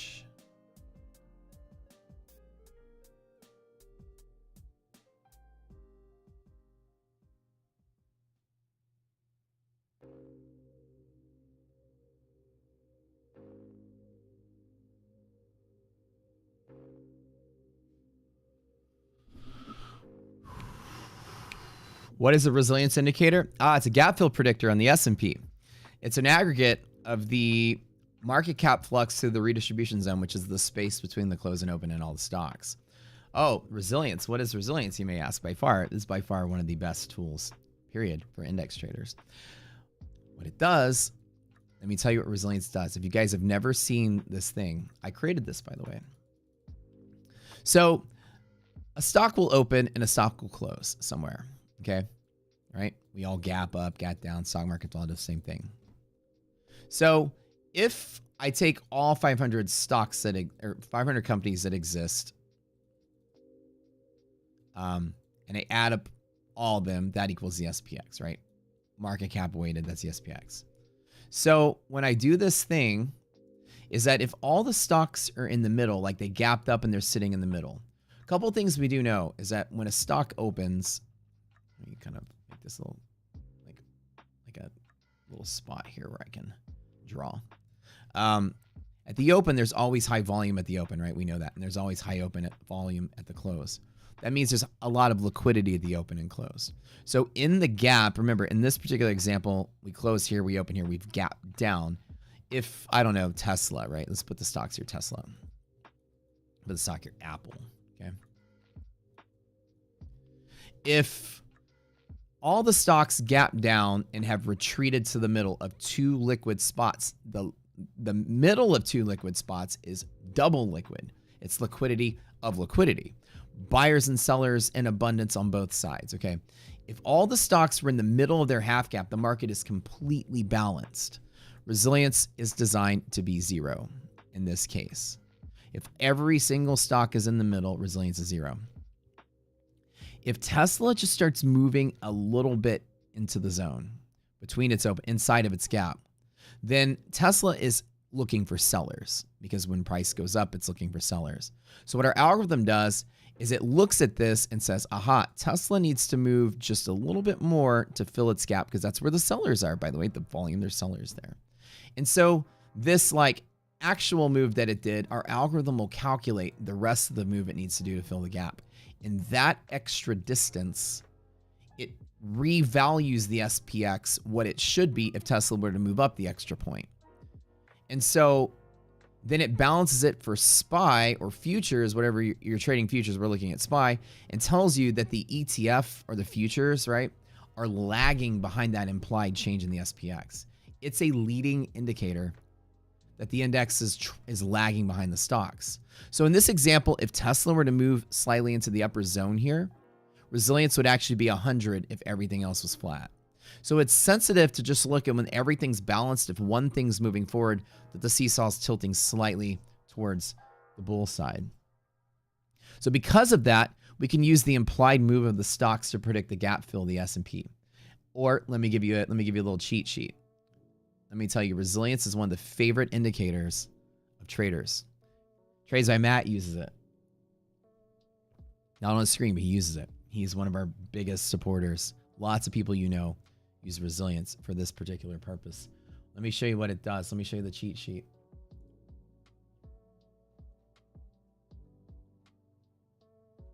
Resilience is bullish. Let me open it up. So this is we give you these handouts when you take our courses. It tells you if the resilience number is above 0, then you see this effect inside of this box. Let me open the dark mode so it matches the colors. By far, guys, this is going to be one of the coolest things you've learned in a long time. We're very proud of this indicator. Okay, do you see on my screen to the left, right? It kind of matches the right a little bit. See that? That's why I'm not afraid of the trade I'm in. I'm just hanging on. All right, let's make it really big.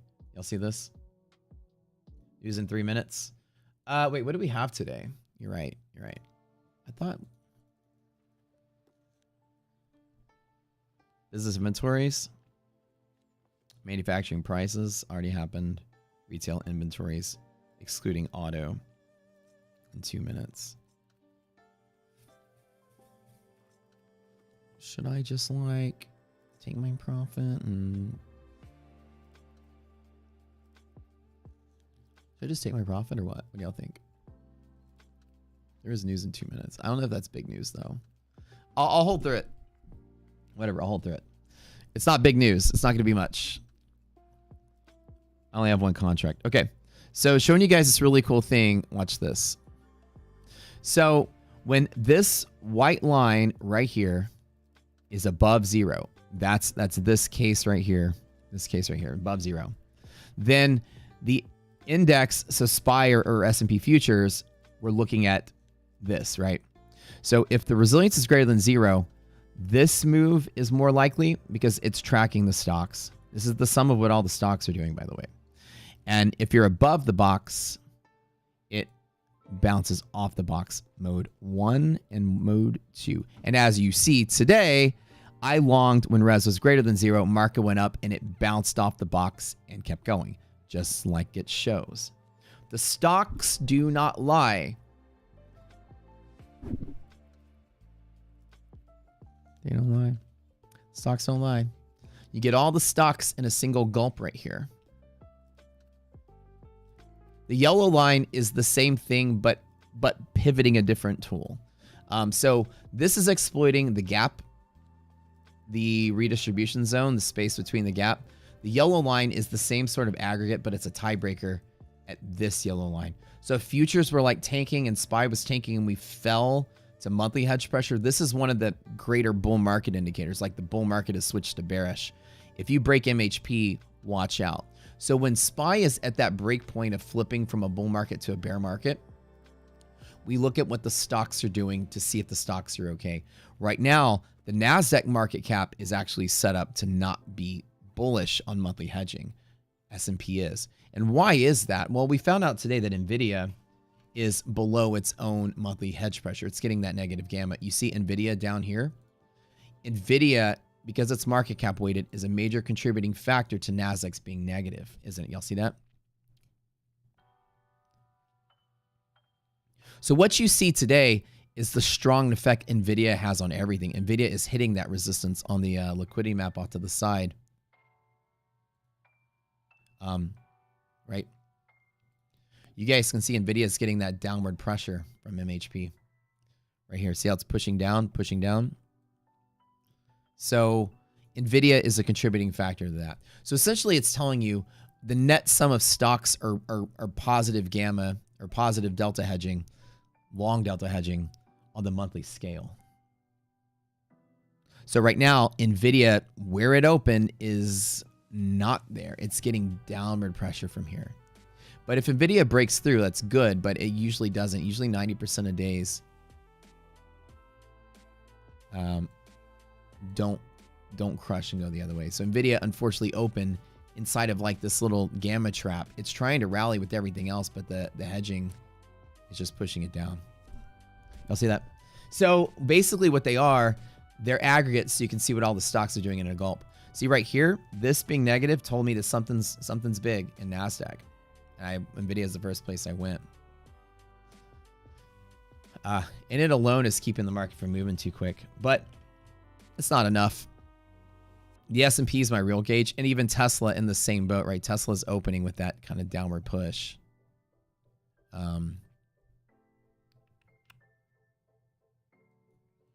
So it's an aggregate. Now, here's the one thing, though. Today we opened flat. So the crappy part about opening flat, that news just came through. I don't think it really changed much.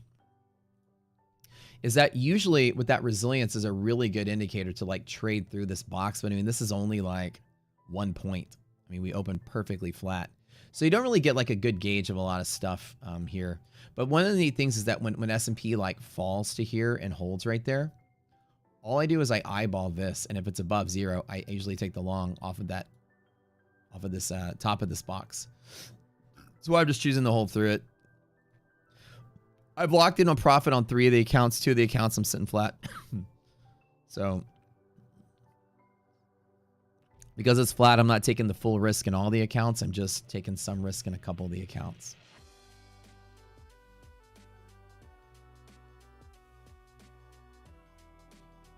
Let me show you guys what I mean. So by the way, here's my Tradeify results I've made.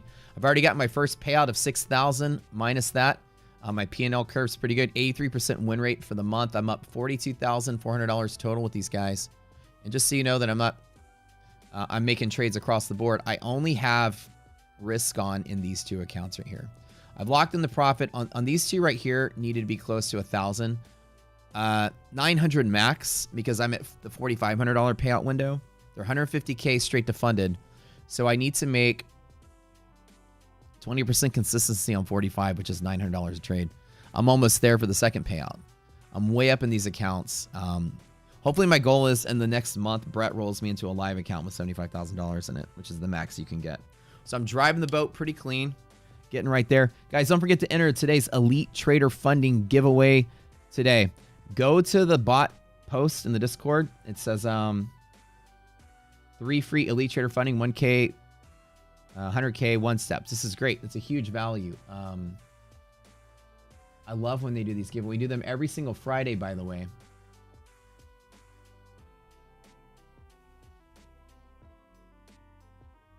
They're $205 a piece, which is nice. See, I'm just holding through. Res is good. Like I don't fear this market. I'm just hanging on, right? And because it's flat and because it's choppy and because I don't have any solid pivots nearby, I'm just holding on with 1 contract. Static accounts versus 1 step. So the benefit of a static account is that it's usually really cheap, but it's also one of the hardest to do. Static has a very, very, very tight static drawdown, and it just stays there forever. It's usually really small. A trailing drawdown is usually much further away, but it follows you as you go up, so that's hard. And it also punishes you for losing profit on a winning trade. So the difference is this is usually cheaper, but harder. So with the static, you just need to make sure your first trade is your best trade. With the static, the trick is get your account and wait. This is not your best setup, but you're going to wait and wait and wait and wait. Get a good liquidity pocket trade. Get something like your every single time trade. So wait weeks if you have to. Wait a month if you have to with the static. Want your first trade to give you buffer in that account on the static. Does that make sense? S&P breaking session highs today. Let's go. All my trade today is looking at res. Now, right now, NASDAQ res is starting to test 0. So I'm getting a little nervous here. But still, I'm going to commit to trade. You guys remember yesterday? I told you. When it's dancing around 0, I never tell myself it's probably going to fall. Class, what do I say? When res is dancing around 0, what do I say? Do I say anything special? Res went negative. Res is fighting to become positive. It's trying to go positive. I never doom and gloom the market. It's trying to stay positive. Don't say it's going negative though. I mean, you can to alert me of that, Simon. He's correct. But in your head, don't say, oh God, it's negative. I'm afraid of the market. I still tell myself when it's chopping around 0, it's still going to stay above 0, right? Let's dance. I'm going to dance with it, baby. I'm going to hold the brass balls. I'm going to put my brass balls in a wheelbarrow, carry them around. All right, so my trade right here, 26 to 73, is roughly 50 more points on this, plus the, I guess, 20 I've already taken. So it's about a 70 to 40 or a 7 to 4 trade or 1.7 to 1 trade. You know, I can do that math in my head, right? 70 to 4. Let's see if I do that right. 4 goes to 70 one time with 30 left over. 4 times 7, 2, 5. Oh, wait. 7. Oh, here. Ready? I'm going to do the math in my head. 7, 1, 4, 2, 8, 5, 7, 1. Repeating. All right. Is that what that number is?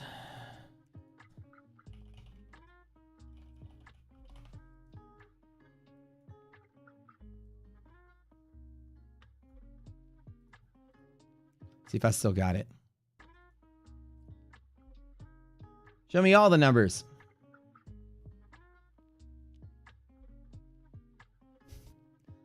Did I get it right? Don't round it. Hold on, wait. 70 by 4. Wait, 1 times 30. 7. No, that's not it. That's not it. Hold on, I did that wrong. That's not it. It is 70 by 4, so that's 1, 7.5. 17.5, yeah. I was doing 3/7. Where did I get 3 from?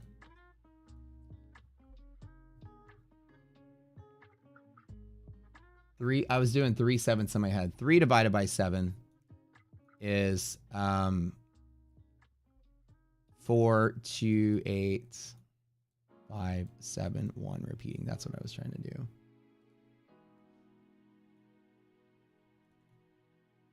But it was not 3/7. It was 1/2. 4, 2, 8, 5, 7 repeating. 4, 2, 8, 5, 7, 1 repeating. 4, 2, 8, 5, 7, 1 repeating. Yeah. Okay. I don't know where I got 3/7 from. It was actually different, but yeah. So I'll use a magic 8 ball. I got really good as a kid at multiplying and dividing numbers very quickly in my head. I used to compete in mental math, but I did that wrong. 70 divided by 4 is 17.5. 17.5. So 1.7 trade, basically, to 1. Commit to trade hold. I don't bet against Rez. When Rez is on the fence, remember yesterday's class, guys. When Rez is on the fence, I err to the side of the bullishness when it's bouncing around.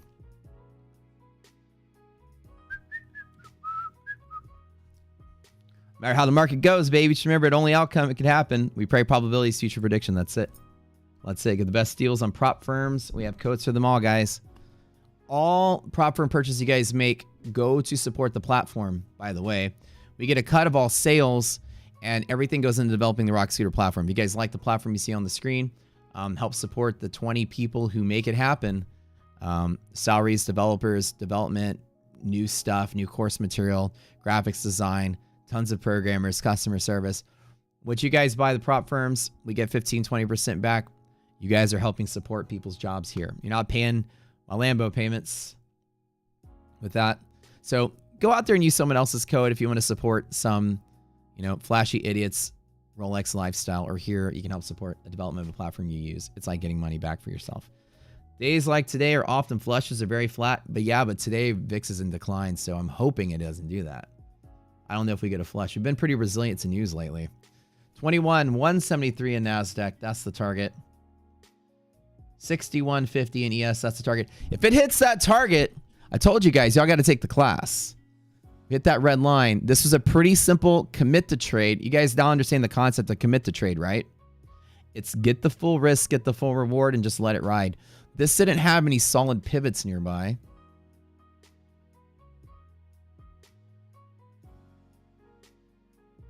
This account needs to make 2,000, so does the other one.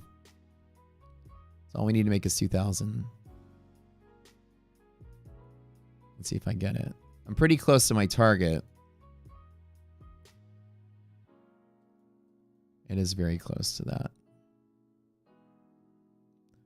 Oh, nice little pop there. 172. About 10, 13 points away. Let me double check that calc is right.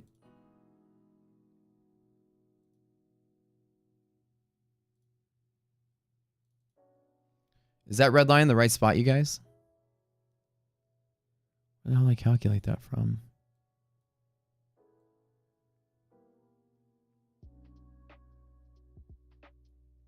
Oh, yeah, that is the impact from that day, isn't it? From Fed day. Yep, that is the IRL 173. Y'all are right.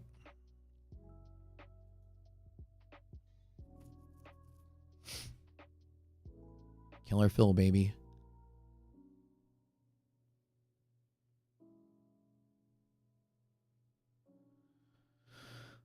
Get the full risk, get the full reward. You guys get the commit the trade thing right now, right?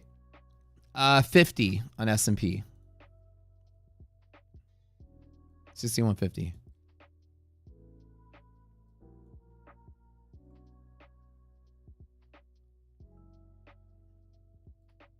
I hear pickle outside.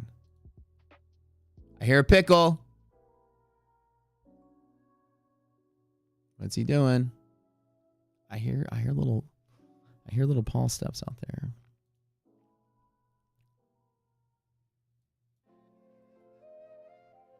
That's it though. Right near the edge. Let's let it consolidate. Well, the next big green candle, we'll bump right up into it. I know I'm splitting hairs another 20 points. This is another $400 in the account.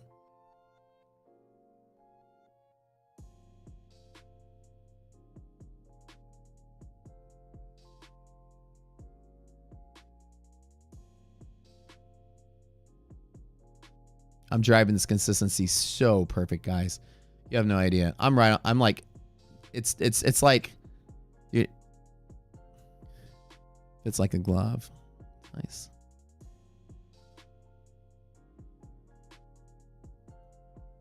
I like it.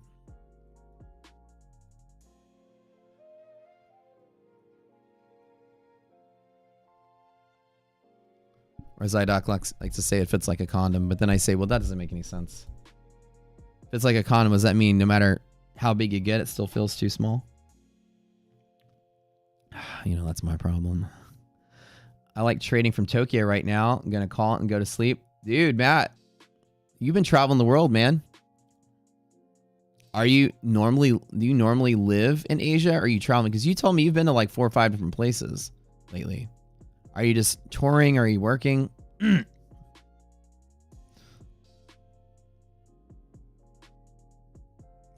feel like last time you said you've been to like 4 or 5 different countries lately. Yeah, you're from Los Angeles. That's right. That's right. Passport bros. Yeah, there you go. Tokyo is the shit. I've never been. This is like on my laundry list of things I want to do. Did a late entry at 128 today. Good with you and the whole team. What's up, Gamma? Good morning, baby. Today was a test of your nerves, TJ. I know, right? I mean, Res is good. Greater market's good. No irrational signals. Things are okay. I'm going to trade to red line, and I'd be calling it probably here, first pivot. I feel weird that I don't have any good, strong pivots to trade off of. Hedge pressures and all that's really far away, but I'm not scared of this. Res is good. Yeah, commit the trade. Anytime Res is like fault, I told you yesterday that Res was choppy, right? And that it's trying to clean itself up. And, you know, it's been looking pretty good lately. So I'm not like afraid of it. But I commit to the trade and then I just get the full risk and full reward. And when Res is like falling and trying to go negative, I'm never like scaring out of the trade. I might trim my risk if I have some, but I'm only in just like a 1 contract trade. I normally just commit. I get the reward, I get the risk, and that's it. So we're going to go to 173 and tap it. Final 20 points to exhaust this move. I want to see this go.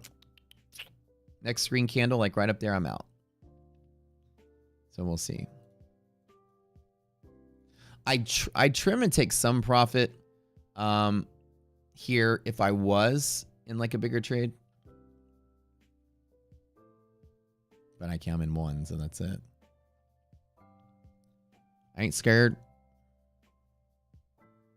You're on vacation? Cool, man. Trading on vacation, man. That's the way to do it. I'm only in one account right now. It's the only account I'm trading is this one. All of them have made their profit targets today. So all day today, this is what I want to see happen. I might take a second trade if one of them, I've got one. I'm holding this one to there and that's it. And that's it. This is the only one I'm active. The other four I've taken profit on. They're near their profit target. I can go over one day though. I can go over one day and still hit consistency because I have 10 days to bring it down. I don't want to go over. But if it does fall and bounce and support open with res greater than 0, I'll take a second trade. I'll do this all day long. At least in the Tradeifys, I can do it one more time. Ooh, guys. All right. We've got contest coming up in 1 hour and 15 minutes. Don't forget to enter. The Discord bot posted in the channel is telling you how to enter this.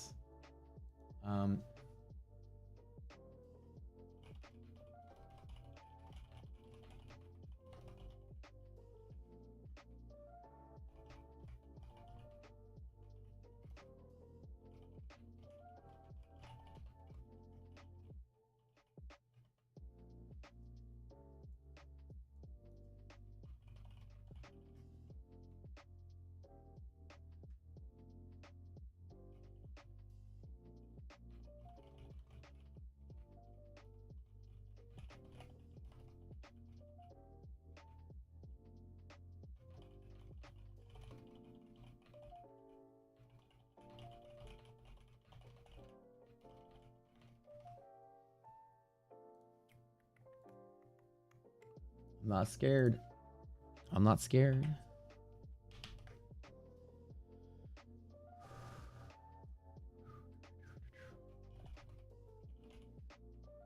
I'm so excited, guys. We almost got to 500 today. We're about 450. We peaked at 476. At 500 viewers, IDOT owes me a steak. 500 concurrent viewers. What is resilience? Resilience is a gap fill predictor and pivoting tool for the S&P. It's an aggregate of what all stocks are doing. This is what it does. Like I said, if we pull back, I'd love to hit the open one more time. But keep it in mind, like, you know, there's a little bit of selling pressure here and selling pressure here. I'm only long in one account. The other four I've locked profit in. Inside of this box right here is this box right here. Resilience being above or below 0 is all that matters. If it's above 0, which it is on the S&P, it means that there is pressure for the S&P to maintain a gap up.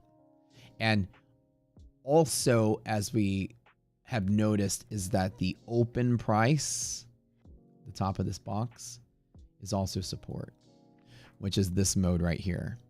So the bottom and the top of the box are both high volume pivots to the long side when res is greater than 0. This is the net sum of all the stocks filling their gaps or not filling their gaps. Like an example is like if the S&P gaps up from one day to the next and it's trading up like this, is this a gap and go or does the gap fade?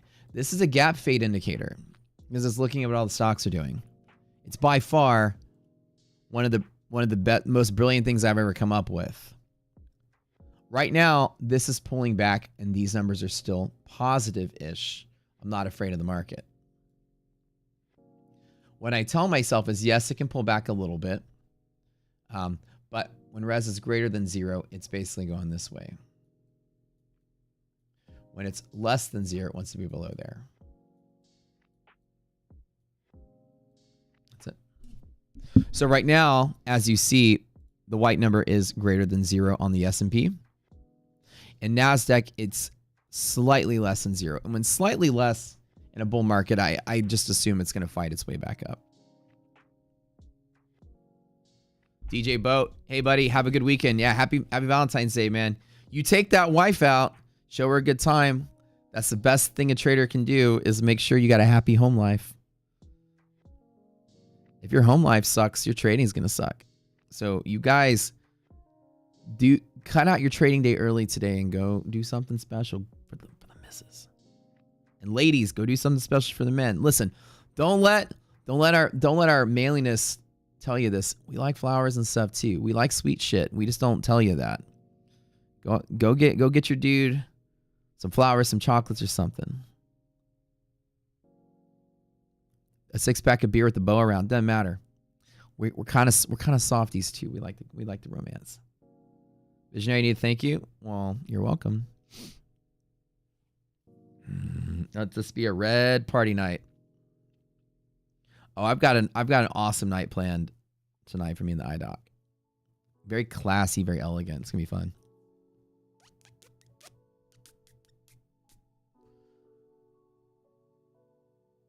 The music competition also had me Valentine's songs for your wife and son. They loved it. Oh, that's awesome. They like the AI songs. That's great. That's actually pretty cute. We're gonna do that after the ETF contest. So towards the middle part of the stream, we're gonna do the finals of the Choose the Rocket Scooter theme song. Is she watching? Or are you curious what we have planned? She's always watching. I can't do anything. I can't even scratch my ass. She'll see it.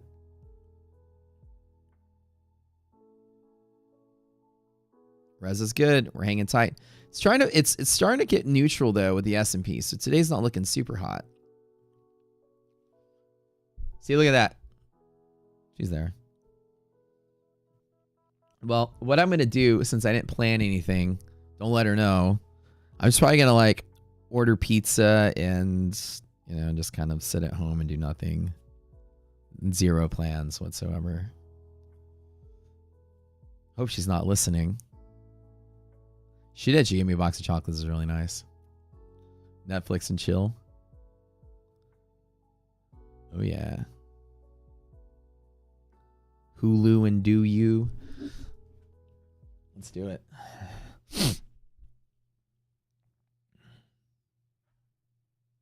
Wine and Prime. I'm a chemical engineer who's insanely good at trading. How did I learn the trade? Jackson, the hard way. I unfortunately come from the era where there wasn't YouTube traders to learn from and good trading books to learn from. Prime with my dime. Peacock with my cock. I'm out. I quit. I'm firing myself. I'm fired. Okay. Paramount plus Mount. These are great. Tyler, thank you. NVIDIA just broke through MHP. Let's take a look at that real quick. To answer your question. Basically, like, I started dabbling in the market in 2010. It took me like really 5 years to find my stride. I met some really good people. So here's a good history. So in 2015, I was a moderator on 3 of the biggest trading subreddits on the planet. I was a moderator for Wall Street Bets. No, but a lot of people don't know that. I was a moderator on our stock market, and I was a moderator on our investing. Me and a guy named Stock Jockey and another guy ran our stock market. That was the big one. So I had a pretty big following just because I was always posting good shit on the stock market back then. I was trading oil back in the day too. And through Reddit, I met a group of like really smart people, other engineers and like data miners like myself that were like looking for some next level stuff. We always thought that like technical analysis and things are kind of like not useful and not repeatable, and they just seemed to be illogical. And in like a data sense, they broke rules of data entropy. Like people would say that you would have like information leak out of the system or leak into the system. Like candles can predict their own future. They really can't.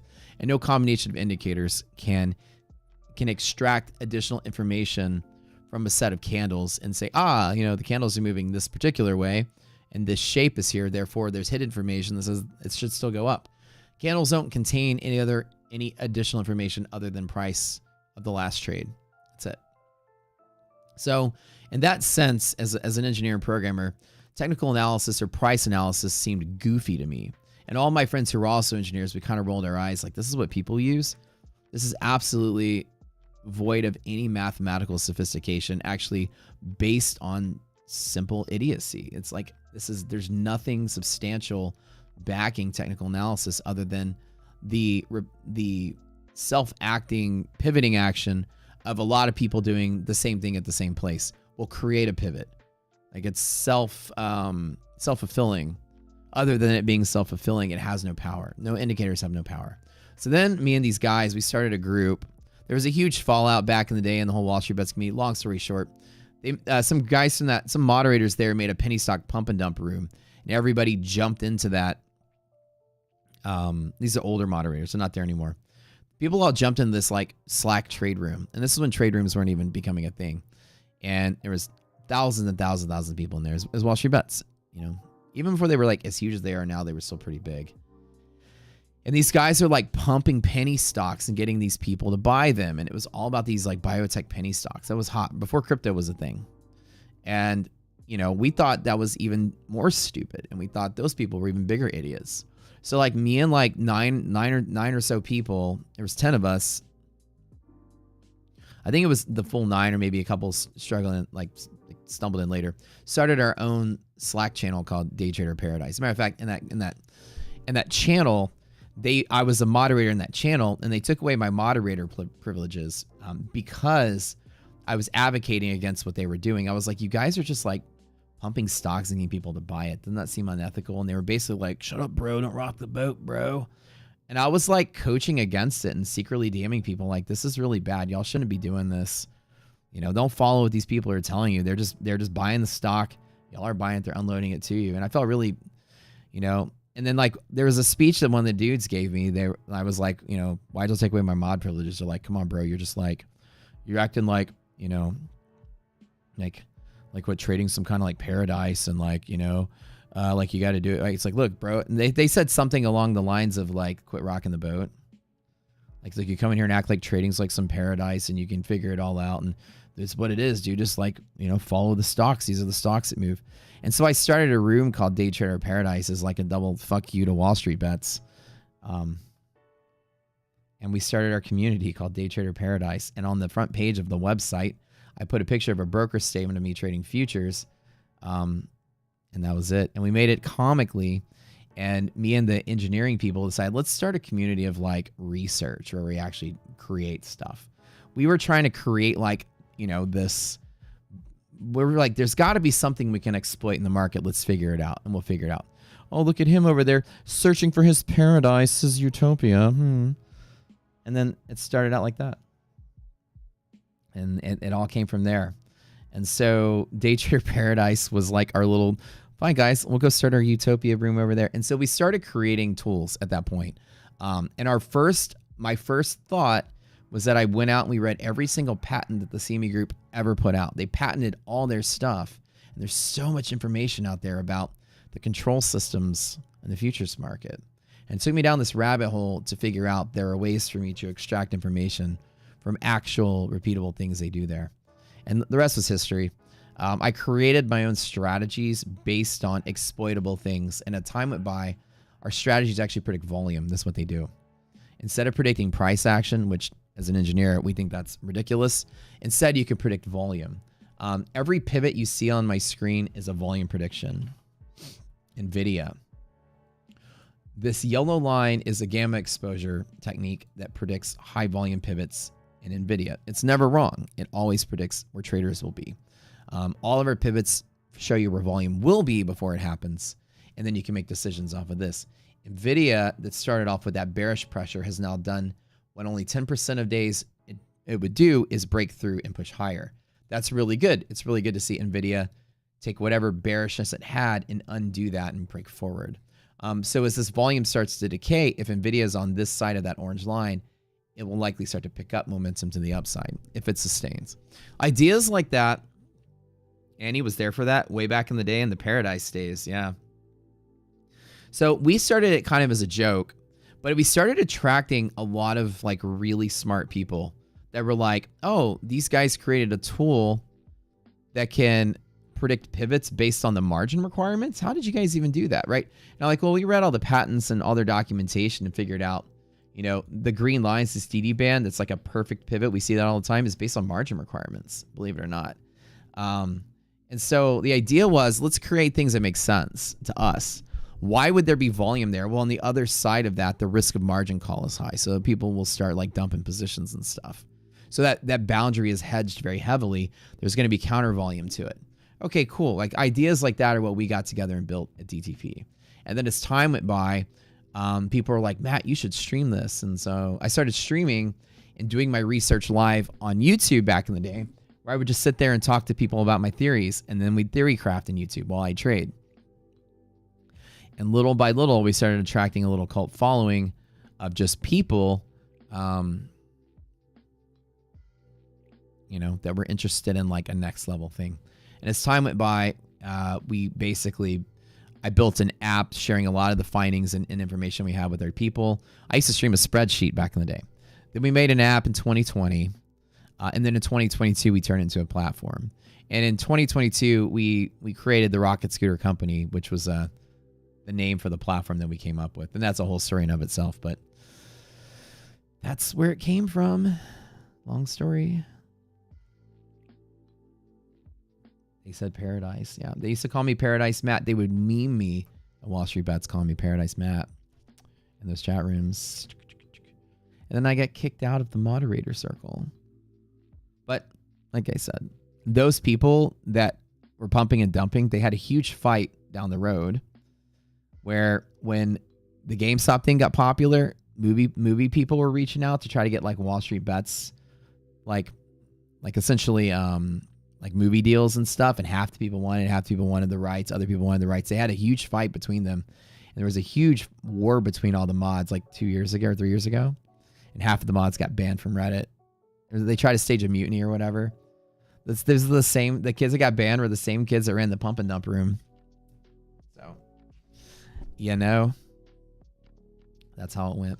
I was just really helpful. And it's because I was a moderator at Stock Market and Investing, where I was contributing really, you know, good discussions and conversations is why they were like, oh yeah, dude, come be a mod here too. You know, you write good stuff. But at that time, that website was mostly focused on penny stock due diligence and stuff, biotechs. These days, it's more like a meme site. But back then, it was actually like there were serious traders there. Trying to push penny stocks. Paradise. Will Rocket Scooter work with Tradeovate login from a prop like Tradeify? That's up to Tradeovate. And I'll tell you, I phone Rick Tomczyk once a year, who's the CEO, to ask him, when were you opening up your API? And his answer is always the same. He's like, hey, Matt, good to hear from you. When we do, you'll be the first to know. I promise. So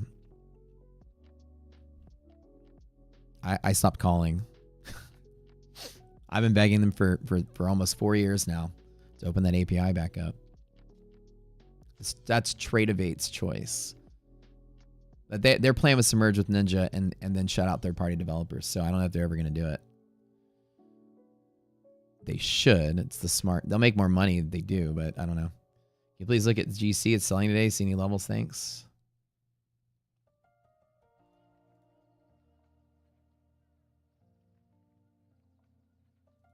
I don't think I buy gold data. I don't buy it. So I can't look at it. I was just thinking that when I was opening it up. I only buy CME data, so I don't have the data feed. I'm cheap. Since I don't trade gold, I don't have it, buddy. Sorry. Like I said, I'm still just holding on. Kill or fill. Like, fill or kill. All the rest of my, like... Look, let me show you guys. I'm only risking in one account. These 4 are already done. This is the only one I'm still in a trade on. So that's like 3,000 something bucks. I'm just waiting. Res is less than 0 slightly, and if S&P hits there again and starts to support and it pops above 0, I'll still take the long. I think it's still primed to move, but we'll see.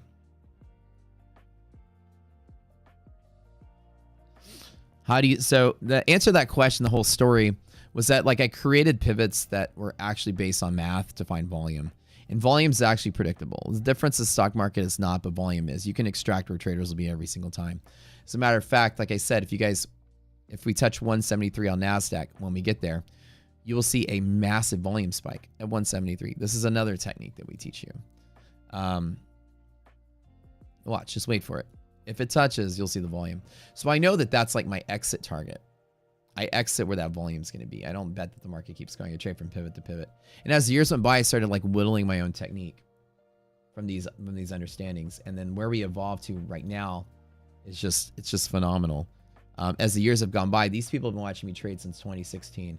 And they have noticed a substantial change in my trading performance over the last, 8 years, right?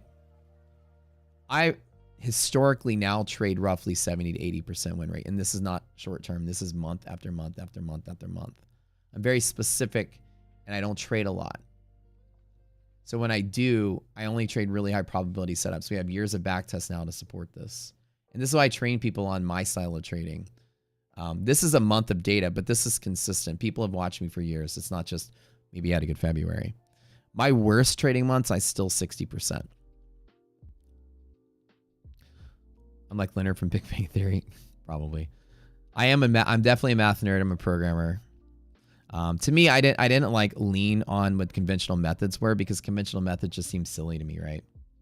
You just try Tradeovate. The answer is no. Yeah, Tradeovate they don't want to work with anyone else.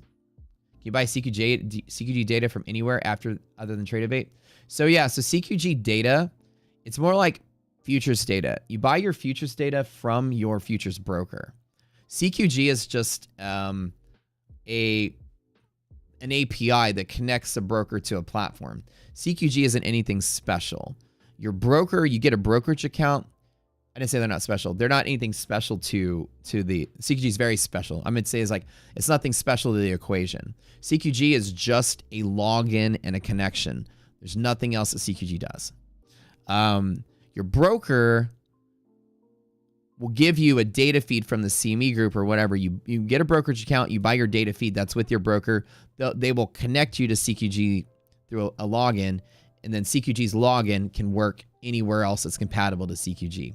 So platforms like us make ourselves just compatible with CQG, which by one connection makes us compatible with like 150 brokers. And CQG manages all of that. So you get your CQG logging from your broker and your data from your broker. That's it. When do European markets close again? Depending on daylight savings time, 11:30 Eastern is the normal. I always get confused as to which time of daylight savings time we're on. But usually an hour from now.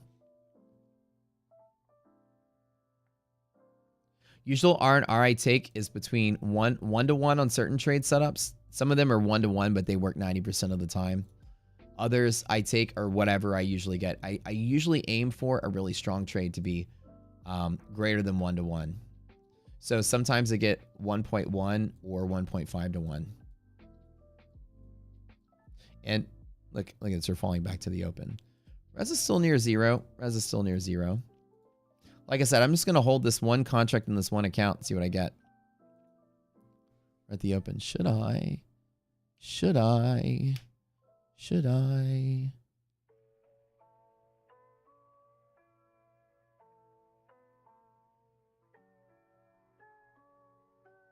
Let me let it overshoot. 80% win rate. I'm the best day trader on YouTube. I don't say this. Actually, I say this all the time. I am by far. Like not even there. Look, I'm better than any 3 put together. I mean, it's not even close. But they're all good. There's not saying they're not good out there, but I'm just in an absolutely different league than a lot of these people. They're all good. They're not. Some of these people out there are really good and definitely worth watching. But it's known, and it's known by them. It's known by a lot of people that, there's a reason you don't see legions of people out there picking on me because they've seen me been doing this for 8 years. And it's always been the same. I grow. I'm transparent. When I lose, you guys watch me lose. When I win, you guys watch me win. Y'all see it all. And like in a trading contest, I would beat everybody by a long shot. Most of the time. Not to say they're not good. There's a lot of really good traders out there on YouTube. I'm just different. I'm like very different.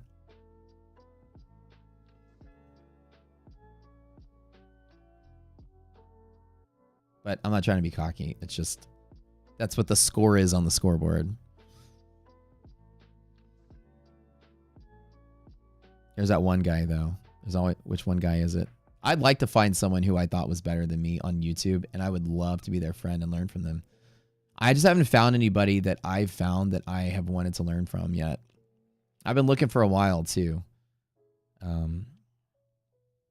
Yeah, data's like $4 for futures. And then CQG charges like a $10 a month API fee on top of it. It's roughly $14 a month for your level 1 data, and you only need level 1 data. You had such a hot streak for 3 weeks, and yesterday you lost like 9K across 4 top steps. What happened, Stereo? Yesterday was like such a clean day. It was like a nice bullish up day. What happened? What happened? Did you get chopped up here, or did you try to short the bull run? What happened?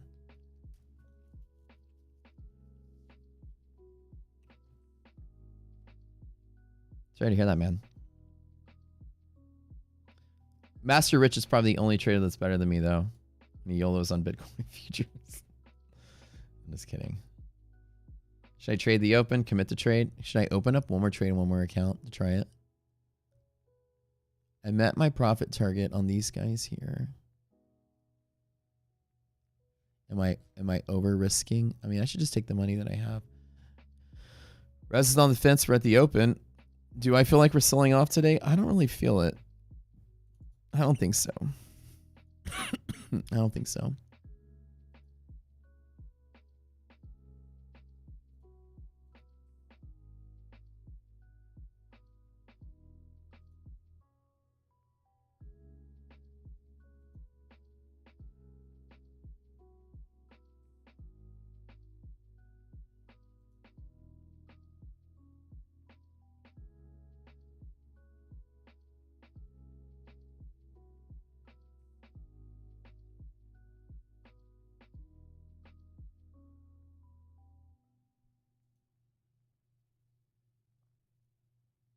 Let me pop a contract on these at the open. Let's see. If I can get anything good on this.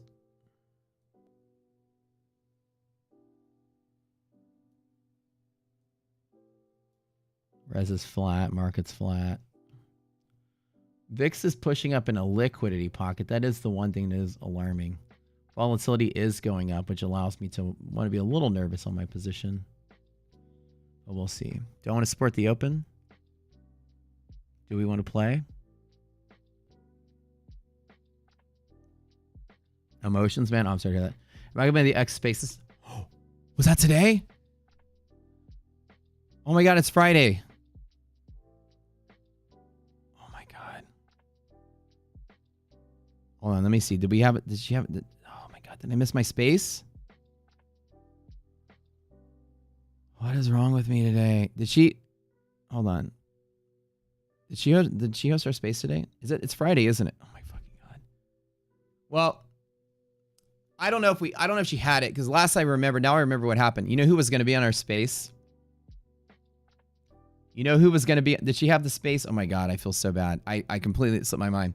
I remember telling myself we weren't doing the space. Apex what, Francisco? No, you know who we're going to have on the space today? Danny. Before all this happened. Danny was scheduled to be on our space. It was going to be Danny. Yeah. You don't believe that? And then whenever all this stuff went down, I told her, she's like, should we still have it because it's Danny? And I was like, no. I don't think I want to have a space with Danny on it now.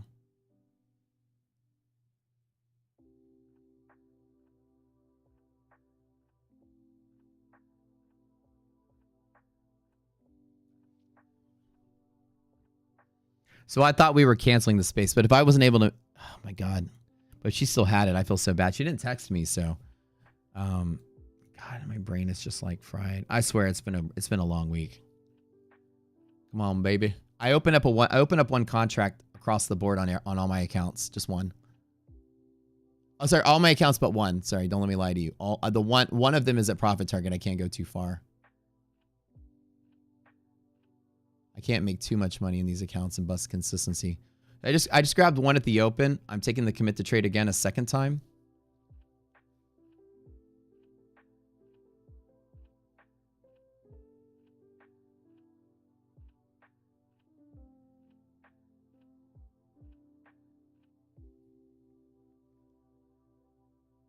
Let's freaking commit. Let's commit, baby. It's Valentine's Day. We need to commit. When are you going to commit to me, huh?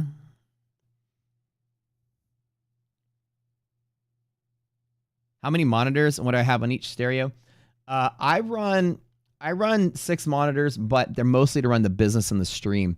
My trading is only 2 monitors. That's it. This one is what you see, the futures and the ETF all next to each other. On the other screen, I've got a 4x4 grid. SPY, QQQ, VVIX, and VIX futures.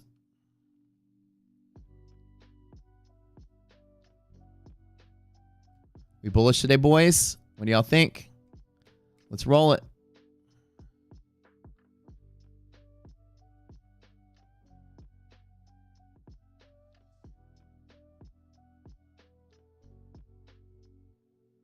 Come on, break that open.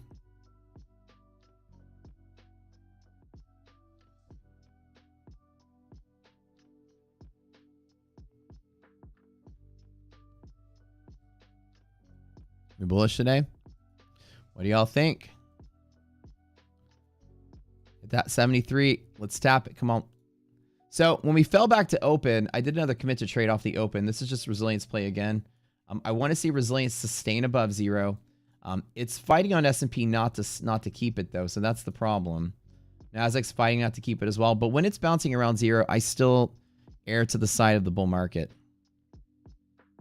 DD greater than half, SPY greater than MHP. Yeah. Greater market is my greater analysis that I do to determine if I'm bullish or bearish.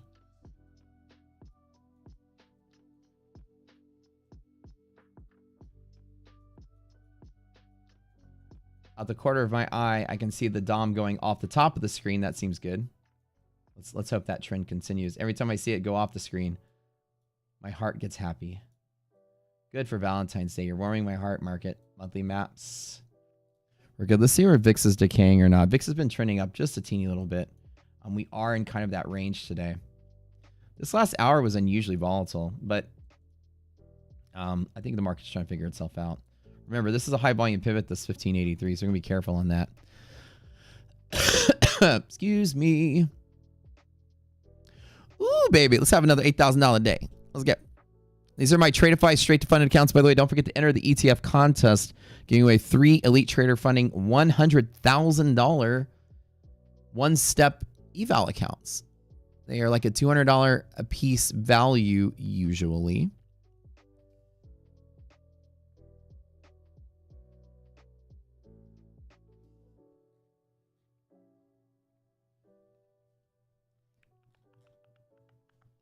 Yeah, Danny was supposed to be on the stream. We were supposed to have a podcast to interview Danny. We had Jay on a couple weeks ago.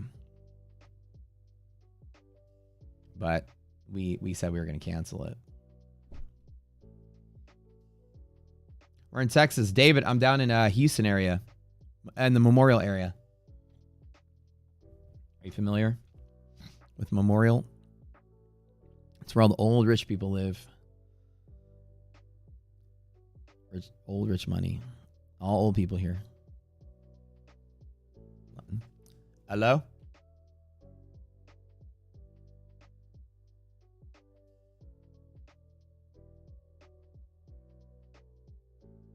And these spam callers are getting really sophisticated. I get one that's like on your phone. It's like JP Morgan Chase. I'm like, why is Chase calling me? Something with my credit card or something. I pick up. It's like, lately, we're looking for Google business shows that so your website could be using modification. And I'm just like, oh, this is some kind of serve. Oh, that they spoofed the caller ID now. I hate the ones that call you and it says like Memorial Hermann Hospital. And I always have to pick it up. Because I'm like, okay, maybe, hopefully it's on my mom or something. Like, I'm like, hello? My heart skips a beat and go, hello, sir. we're offering business funding. And I'm like, God damn. I'm like, fuck you. Fuck your family. Like, really? Give me a heart attack twice a day when I see the hospital and the caller ID. These people are ruthless. These people. Like, I get scared every time it says, like, Memorial Hermann Hospital. And I'm just like, the loan sharks. Dude, crazy active right now. You own a business. I don't know. You get into some kind of, like, phone dial database. I get 60 calls a day, I swear. From, like, people like, would you like some business funding? And I'm like, and it's a trick every day. They trick me into picking up the phone. You're gonna be in Houston next month? Oh, sweet. What are you doing in Houston, man? We should have like a night where we all get together and go drink some beers or something. I'm down. Oh, wait, hold on. I have broken my profit target. Okay, so I made so my two accounts that need 900 each. One of them's at 11, one's at 9. So I had to cut those out early, so I'm good. Good deal, good deal, good deal. I'll take the free monies.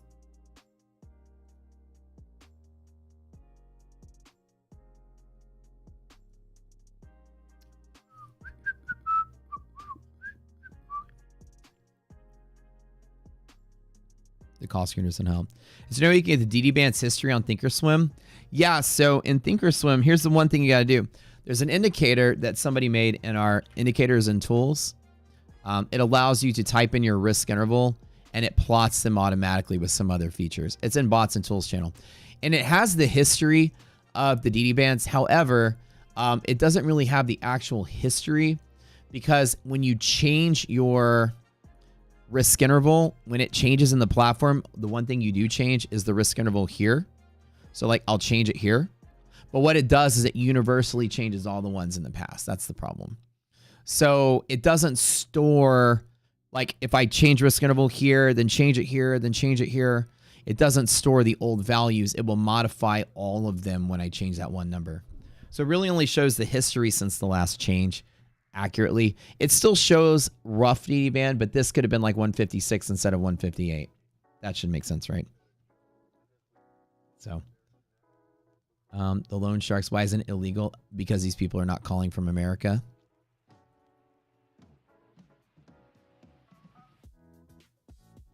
Hello, sir. My name is Bob Smith, calling from America, USA. How are you today, sir? Calling from America, USA. What city is that? Here we go, baby. Like I said, this is just a fill or kill. I'm going to commit to this thing, dude. I'm going to either, not fill or kill, but fill my target, kill the trade. Not the technical fill or kill order, but I like the music today.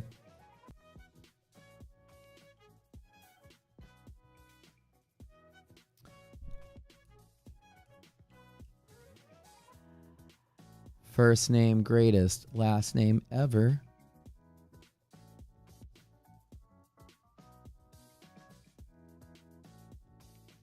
DD ratio, just like resilience, is a seesaw. The amount of change doesn't matter. DD ratio is a seesaw with 0.5 in the middle.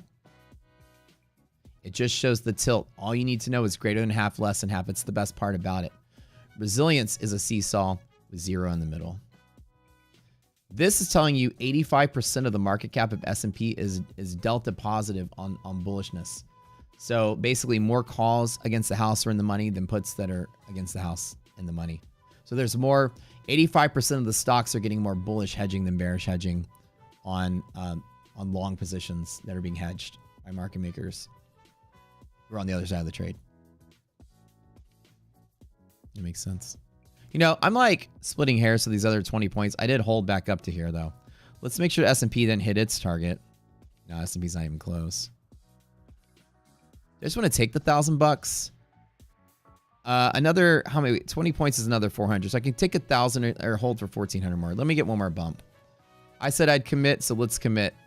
If I hit 21,173, you guys all need to take our boot camp. Guess what? You want to learn trading? You want to learn this? You know how much it costs to come to the best day trading boot camp training session on planet fucking Earth? Actually, the Milky Way galaxy. You know how much I charge you to give you this knowledge I have, to make my Maserati payments and pay for my millions of dollars of houses, and it's $20. It's $1 a class. We don't sell courses to make money. We want you to learn this. So we'll teach you everything that we know. Our classes is only $1 a day. It's just $1. You're basically like tipping your bartender. We take all that money and we develop the platform further with it. About 10,000 users of our platform. And if we touch 173, I want everybody here to invest $20. We start our boot camp again on Monday. It's 20 days, 20 classes, $1 a day. That's it. And there is class today. I'll teach you this red line trick. This is part of it. When you touch the red line, there will be guaranteed high volume, guaranteed volume spike, literally guaranteed. I literally held so that I could get there. Guaranteed volume, guaranteed volume. Look at this. There's no counter volume yet. The move isn't over. The move isn't over. There was no counter volume. The move isn't over. Let's get 1,400 on the profit and let's close it out.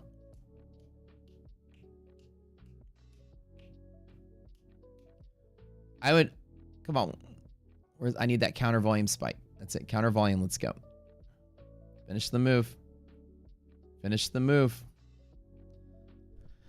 So our classes are free for people that use our platform, by the way. The boot camp is an hour and a half long session every day with me at 3:30. It's recorded. You can watch it later. It comes with all these handouts and stuff too. Somebody says, what is resilience? Well, resilience comes with a handout and we teach you what we're exploiting.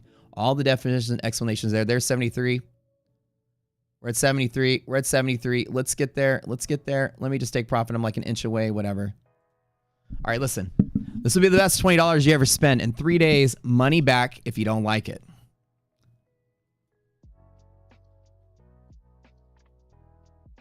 Let me double check exactly the number. 73.39. So 73 and a quarter. Rallington, here's a tick. Watch this. Watch this.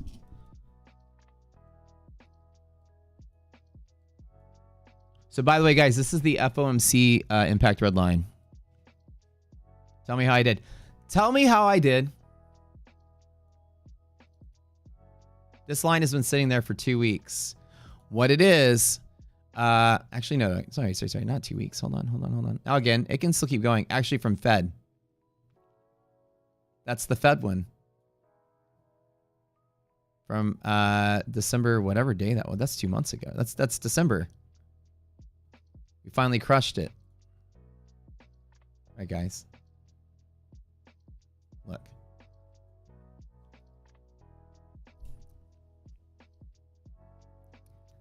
It's only going to cost you $1 to learn that.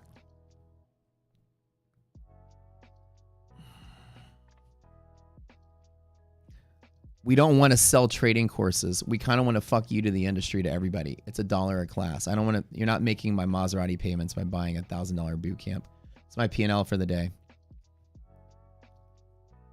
So what do I make? 4,400, 5,300, whatever that is. This is called an illiquidity pivot. It's an exploit of a market maker rebalancing act that they do whenever they take the other side of a trade that moves in a large direction. This is filling the gap on FOMC, the one that crashed the market. Not the gap, but filling the red line is filling the imbalance of the FOMC, the big sell-off we had. This is undoing that. Market's now comfortable with FOMC's changing. I'm adding this up. How much did I make today? 1180 plus 1066 plus 1058 plus 936 equals, wait a minute, 1370, 1180, 1066, 1058 plus 936 is not 3250. I subtracted. Oops. 5610. Cool. 5610 profit. Not bad. Yeah, so anyways, ladies and gentlemen, how did I do? How did I do? How did I do? How did I fucking do?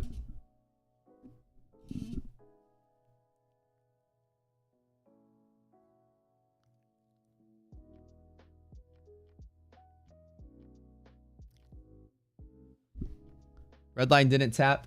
Kurazal, you fuck up. It didn't tap. He's just joking. No, it didn't tap. He's actually telling you the right thing. It didn't tap. That's good to know. It rejected 1 penny lower, 1 tick lower. Kurazal's right. He's right. No, he is telling you the right thing. It didn't tap. So we're still fighting that Fed news. If this clears out the Fed news, he's right. He's absolutely right. He is absolutely right. It didn't tap. But how did I do? It's still open. That's what he's telling you. Kurazal, very observant, man. I love it.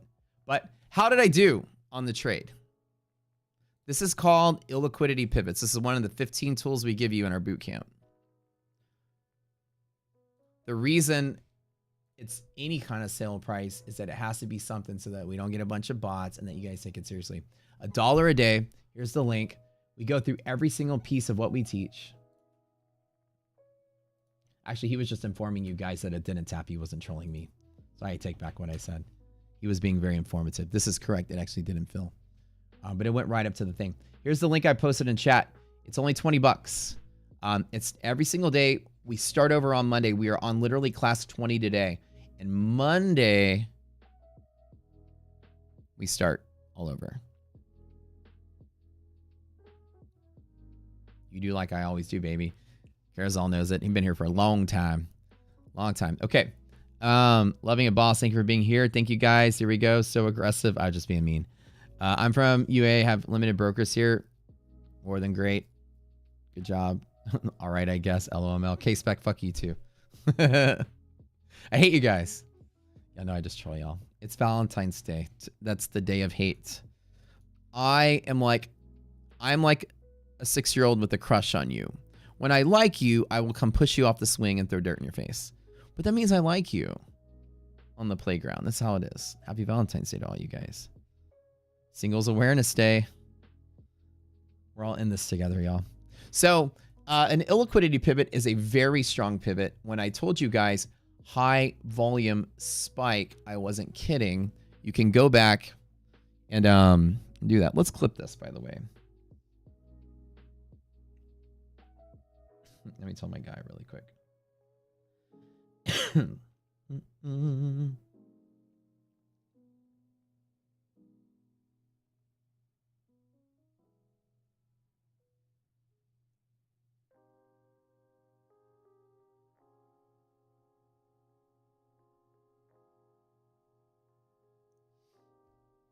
Hold on.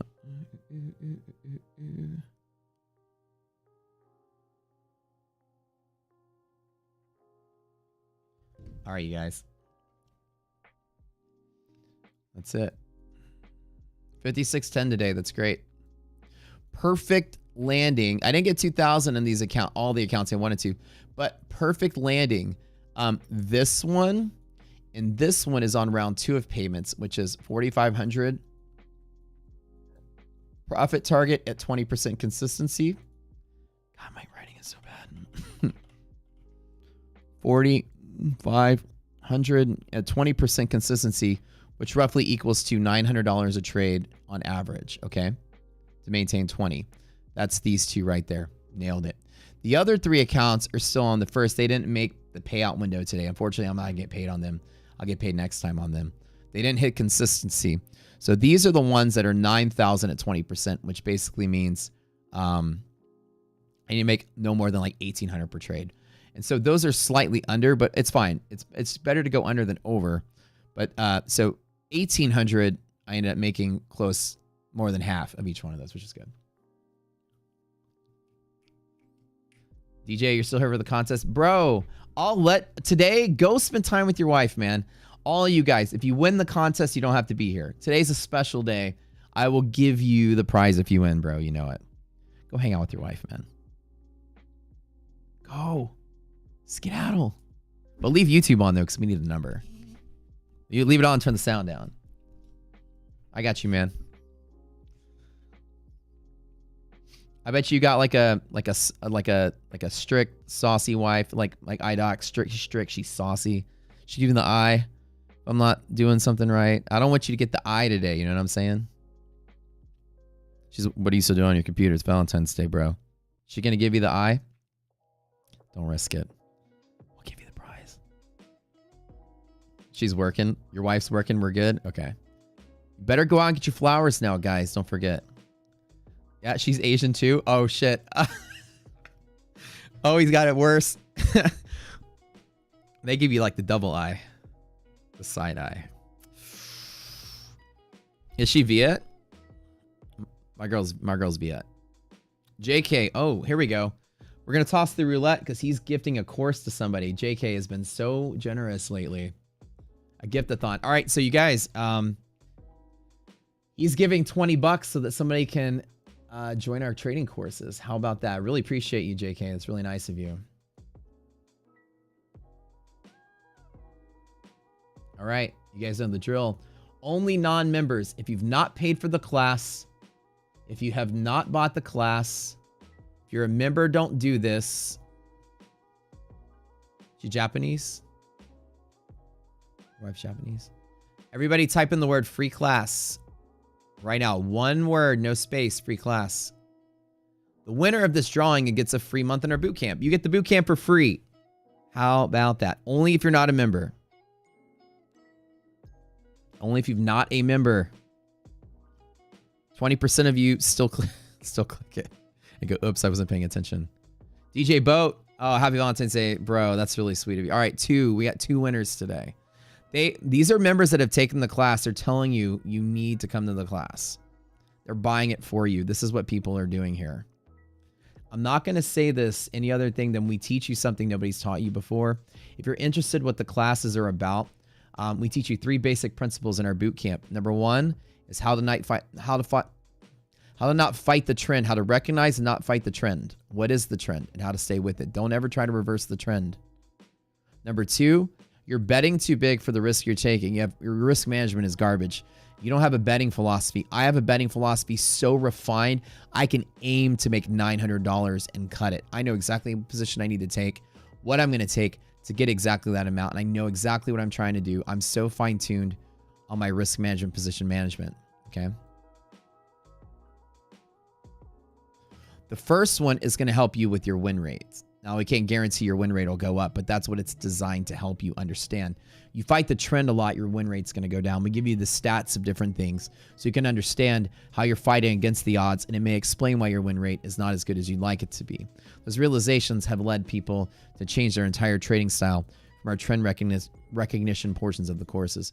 Position management has everything to do with your expectancy in your trades. How much win you make per average trade win for your total win rate versus how much you lose total rate. Keeping your risk management tight. And number 3, market avoidance. This is the one thing you don't have as well. We have tricks to say avoid the market fully. Under these specific boundaries are broken, market avoidance. When you avoid the market, this helps you with blowups. These are the 3 things that traders fight with all day long. And we have a boot camp for all of them. The goal is to give you tools and tricks that you can aim for tailoring your win rate to be different. Tools and tricks you can aim for tailoring your expectancy to be different. And tools and things to aim to your blowout rate hopefully can be different. Now, we can't, again, in all honesty, we can't promise you changes to your performance. We can't. Not at all. It would be unethical for me to do so. And I also don't believe to promise people because I don't know any of you. So I can't make you a promise anything. Trading is actually a result of your ability to create something like this for yourself and then do it and have the discipline to do it. Discipline comes in so many different ways to acquire discipline. Everyone's different. All of you guys are different. Different from each other. You all come from different places, different backgrounds, different traumas. JK threw a second one in here. I got 3 winners today. Jeez. All right. All right. I'll match 4. I'll match 1. Let's do 4. Okay. I'll throw 1 in. I'll throw $20 too. Why not? And the idea is that, you know, each one of you comes from a different background, a different personality, a different attachment to money, different childhood traumas, financial traumas you dealt with that all will impact your trading psychology. So every one of you is different. But I'll tell you what I've learned through years and years of doing this. There is no trend on who succeeds in this and does not. There is no background, there's no IQ, there's no competency that makes a trader guaranteed to succeed that they come to the game with. But what I do know that all winning traders have in common that I've interacted with in my life is that every single one of them treats every decision they make in life like a business decision. And I tell you this, and I'm going to give you guys something before you take our classes, just really quick. Here's the link you're going to go to. Go here really quick. Read the reviews. The reviews are there. These are all customers that have actually taken the classes and they're gifting you the 20 bucks. They're paying it forward. It's like 4 winners today. They're just giving you a month free in the group. These are people that donated to the. So JK made 7.1K today. Very nice, bro. So this is what everybody's saying. Worth every penny, best deal on the internet. It's $1. It's 20 bucks. It's not designed to make money for us. The product is truly revolutionary. Quality, coaching, consistency is exceptional for an amazing value. And these are the people that actually have taken the classes and found their way to go write a review afterwards. One of the few trading products worth paying for. Been a member for 3 years and techniques are unlike any other, etc. And again, nobody's been incentivized to leave reviews. These are people leaving reviews on their own. 4 months of reviews. 5-star, 5-star, 5-star, 5-star, 5-star, 5-star, 5-star. Dre of 7 days ago. Completely changed the way, and that's good to see. Dre's newer to the group, and it's awesome to see him making change in his trading. It's completely changed the way I look at the markets, starting to finally see success in trading after a few years of being in the markets. Love the platform, the setups, and work time after time. That's awesome, man. And these people are the people in our group that are gifting you guys the class after they've taken it. Okay. I could, like I said, if I was a trading guru and not fucking killing in the markets, I would probably charge $2,000 for this boot camp. But in the sense of Day Trader Paradise, I told you the story was all about a fuck you to the industry. It's 20 bucks because we do pay somebody to make you guys the handouts. So I do have an employee that 20 bucks actually just pays her salary. And that's just kind of the neat thing about it. So if you guys ever wonder where all these lovely, neat handouts come from, these beautiful things that are made for you, y'all's 20 bucks goes into paying this girl her salary. And she makes all of our media for us. So essentially, y'all are just supporting a film and television grad, giving her a little bit of side cash, and she's going to actually start her own business one of these days. So, no furu. The class is amazing. We love you guys. Okay. All right. Yeah, so type in free class, and we'll make sure you guys are entered into the drawing. Free class, one word. Cool. And we have the giveaway with ETF, so don't go anywhere. But, okay. So today's technique is called an illiquidity pivot. Illiquidity pivots are derived. So I'll give you like 2 more minutes while I explain this. They're derived from a specific event that takes place where everybody's selling or everybody's buying in one direction based on news or something. This is coming from that crazy Fed day. You guys remember the Fed day where the market just crashed like 2 months ago? I need to go back more than 2 months.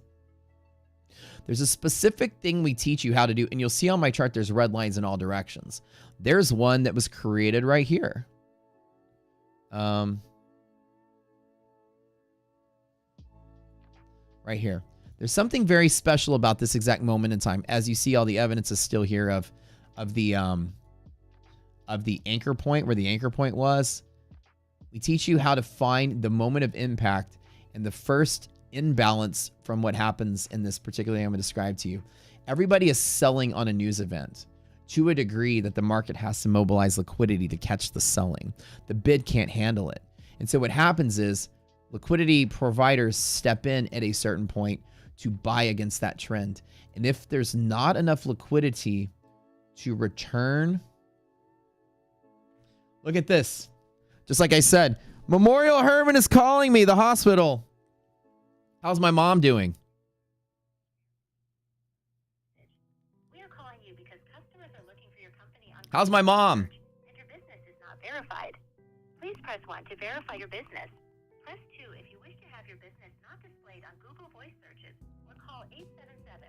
Is my mom okay? 9255 to opt out. What, to opt out? Oh, shit. I missed the part that said opt out. Literally, Memorial Hermann was calling me. How's my mom? She's fine, by the way. Mom's good. Mom is good. To get me to answer the phone, I showed it to you guys. It literally said Memorial Hermann. That's a hospital down here. I don't know if you guys have those up there, but it's a really famous hospital. It's like everywhere. Okay. Yeah, you have to answer it because the one time you don't, it was your friend or your relative that got in a car wreck or something. It's like, how fucking dare they? I want to find out who sends me those messages or who's behind that telecall. I literally just want to find out where they live. I'm going to camp in front of their house for weeks and stalk them, find out their entire schedule, their family schedule, their kids, everyone's schedule, and find everything. Then I'm going to find a time when they're alone and nobody's around to protect them. I'm going to walk right up to them in a dark alleyway and I'm going to look them in the eye and say, how dare you? Shame on you. And then I'm going to leave. And then when he gets home, I egg his house like I did when I was 6. But that's it. How dare you? while we distract him out, then we'll just like wrap his house or something. I'm mean. Trust me. Don't mess with me. You want eggs on your front door? Oh God, what an expensive thing to do though these days. Okay, anyways, the imbalance right here. Yeah, I can't waste eggs. So the imbalance right here is what's being filled. So what happens is everybody's selling, right? And the bid can't handle it. The bid is too thin for all that selling. So in a fraction of time, the Globex allows the injection of liquidity to catch that falling price as everybody's selling to the bid. And so that is the first bounce that catches all that selling. And then if the natural buying doesn't come through and return to the middle of where the sellers and buyers are balanced in this little kind of like binary move, if it doesn't make its way back to the middle before it keeps selling, as you see there's a space right there, it leaves a support that shows that the market has become severely illiquid here. And in this particular thing, what happens is a chain reaction takes place where everybody's selling to the dealers. And dealers have to long and buy against that selling. They are upside down in their longs. Now, they are buying puts to hedge their long exposure. However, they are long the trade. So this memory of that trade is there forever. They're in that trade, locked in or whatever, so long as time, and market is selling. Enter weeks later when the market is now being bought. People are buying now, and markets are going to go right up to that pivot where the dealer who was long and hedged and upside down and just basically in that long position and continuing to buy puts just to hedge it and hedge and hedge it, taking the money from the puts, hedging. And right when you run back to that illiquidity pivot, the dealer that was long is now at 0 again, and then they're neutral. It's a neutralization process of an imbalance based on an event. And they're called illiquidity pivots. So today, Fed caused this one. And I teach you how to find it. There's a calculation, a quickie you do to do that. And today, ladies and gentlemen, we essentially went right back up to that imbalance point. Now, I could be off. I'm certain it did tap. When it comes within a smidge of that, I'm certain it tapped. I could just be off by a tick.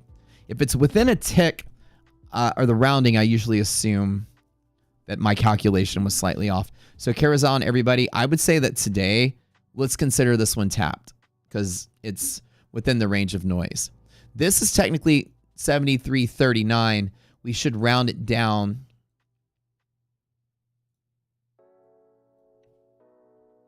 to the nearest tick to the downside. So 73.25. And it's one tick away. So do you guys see that we just basically, and you can treat it like a gap. Remember, everybody sold and the market just flew down. Think of it kind of like a gap. This is kind of like, based on news events, the FOMC reading, FOMC gap, quote unquote. It's not really a gap, but it just got filled. So we have returned to undo the effect that that FOMC event had on the market. Y'all see how cool this is? And as I told you, when you touch this red line, it is a guaranteed high volume pivot in any capacity of running into them because it's the dealers rebalancing their balance. And I'm safely on the sidelines, guys. Look at this. And I'm going to show you, and you're going to learn there's a whole class on this. And believe it or not, this is one of 15 techniques you're going to learn. And they're all invented here. 0 things in our class are anything anyone else created. Every single thing in our class we made. They're all exploits of something. This is an exploit of liquidity providers and what they're designed to do. There's a high volume I said we'd have. That imbalance has rebalanced, and now the market's neutralizing. I closed my trade right there. Okay, here's the stuff you're going to learn in the classes. Let's do the drawing in just a second. In the classes, you're going to learn, these are all the techniques that we teach you. Sit out rules in the market, how to identify these, volatility and index catalysts. The DD band, you hear this all day long. We should just stop calling it Doomsday Band. It's really DD Band. That's a funny story. Funny name. DD was what people called it because we built it in a bull market, and when you broke it, the market fell apart. And people were like, it's like a doomsday thing. But it works in both directions though now, so it's not really doomsday. Sometimes it predicts a utopia day. Rally. Okay. Hedge, we do gamma exposure techniques. High volume pivots. These are all pivot equations that find high volume pivots, and that's what you're going to learn. But risk management to go with it. If you didn't know on my screen over here, this at the top is my position sizing guideline. The algorithm in the platform tells me what my position is. It reminds me, it's a flashcard. So this is telling you what Matt would do at this particular setup.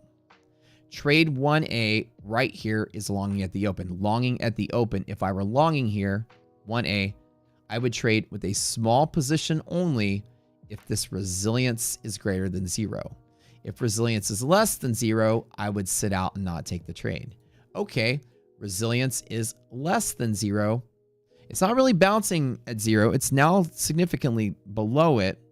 This is minus 2.3. It's less than 0. So the flashcard tells me I'm going to sit out on this trade until resilience is above 0. And that's basically what we're doing. Each one of these are high volume pivots. This is a high volume pivot. There's the high volume at the open. As we tell you, all of our pivots are predictable high volume pivots. There's 1, there's 2. And we just basically set up trade plans and act around them. There's a reason people like the classes. It's because it's the first time in your life someone taught you how to make a plan from start to finish. Risk, reward, conditions, position size, where to double in, where to set your stop, where to get out, where to trim,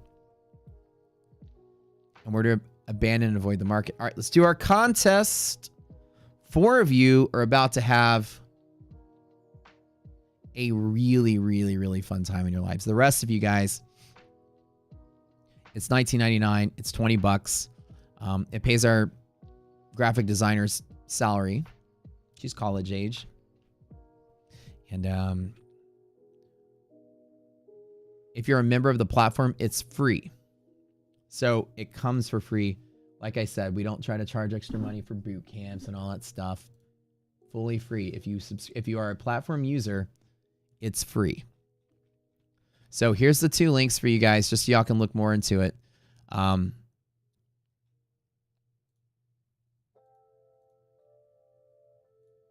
This is the link to the course. It's 20 videos, and they're pre-recorded. You can watch them at your leisure. It comes with handouts. YouTube is frozen. Hold up. YouTube did the thing again that it did the other day. It's literally frozen. I gotta jump back into it. I was wondering why chat hadn't moved for like 20 minutes. Hold on, you guys.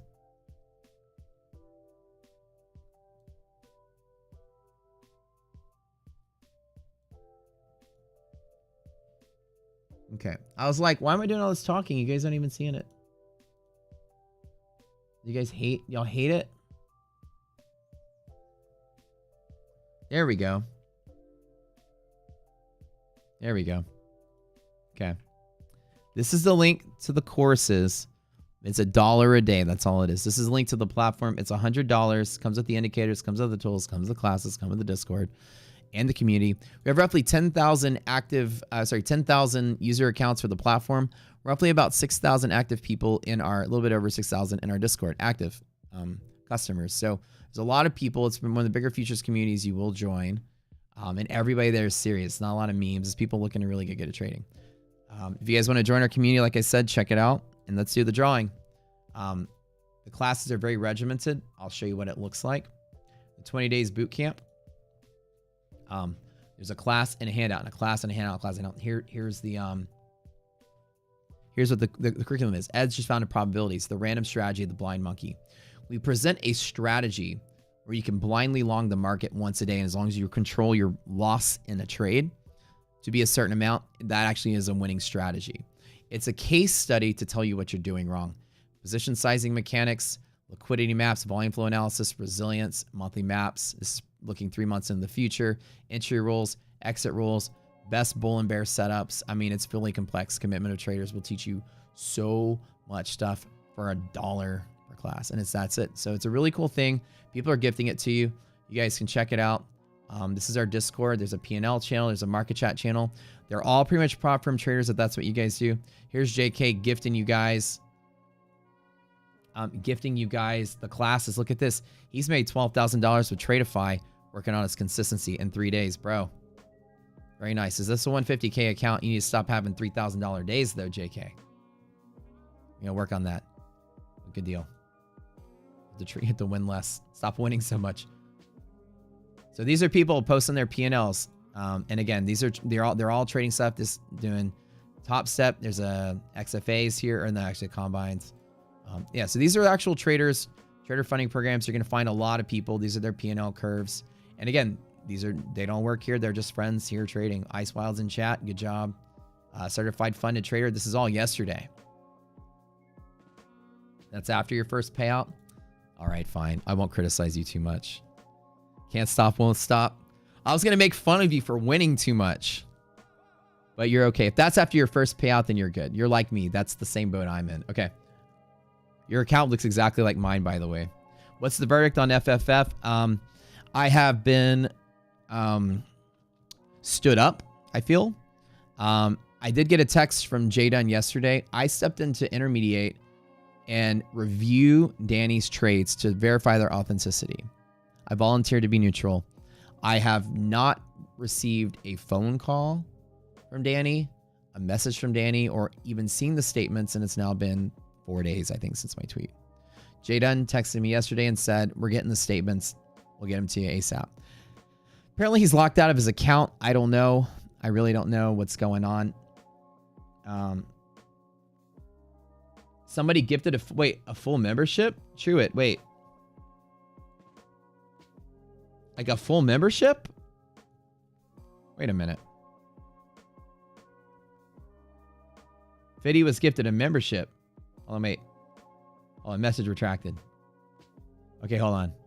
He's trying to give out something, you guys. All right, maybe I'll put a 5 here in case there's a grand prize. But essentially, like, I'm still waiting to see the results. I'm going to verify the one thing that is important. That you guys, this is one thing to say, is people come to me because they know I just do the math, and I'll be honest about the math. Oh, he gifted a YouTube membership. Oh, okay, okay. So, he already admitted he was showing the results of a paper account. That he was deliberately trying to deceive people. He said this himself. I was trying to change the results. I was trying to show something. He was trying to change by showing something. But here's the thing that didn't add up to me. I didn't care about that. Whatever. Trader showed you a paper account for a minute. All right, whatever. I don't care. It doesn't bother me, okay? It's stupid. I hate it. I hate when people do that. It's dumb. And another thing that I found suspicious that I need to clarify, that I'm going to ask him. What real trader here, you guys, what real trader here goes out of their way and paper trades on the side for funsies? Like, why do you have recent paper trading results? That doesn't make any sense. Are any of you guys paper trading on the side for funsies? That was weird to me. I think of things like that. Like, what? I get it. You showed a practice account. Unless you're like testing a new algorithm or testing out a bot or something, I get it. Yeah. But at this stage of the game, are you guys ever on this? I'm gonna just paper trade on the side just to see what happens. There's always there's always gonna be a reason why, and I need to ask him, why are you paper trading on the side? Somebody could say, well, I'm practicing. I'm trying a new technique. I'm training a trading bot. I've created a platform. I'm back testing something. Okay, then that's perfectly fine. Then when they say what it is, I'm saying, well, what are you back testing? Can you show us? I'm good at getting people to stumble over their own words. I'm not going to reveal all my tricks in this interview if I talk to him. But I have a plan. Don't worry. But my problem is not that. My problem was that there was a $300K profit presented with a negative $200 expectancy. There is no physical way for negative expectancy to produce a positive profit.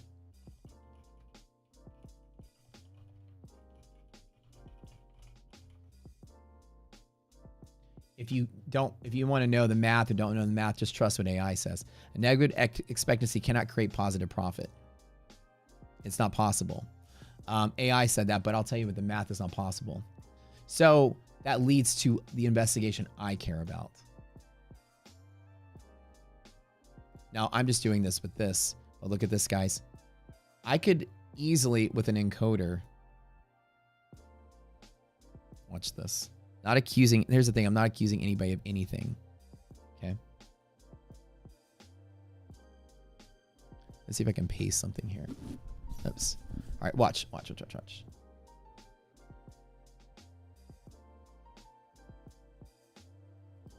me show you guys something here. A, B, C. Okay, let me show you. This is what I'm going to say. And now we'll do the drawing in 5 minutes. Don't go anywhere. Insert image file. Okay. Let me show you something I can do.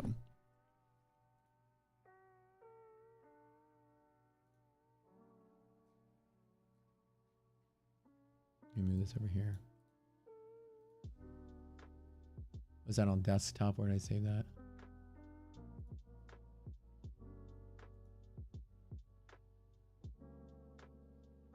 Watch this. Okay. Ready?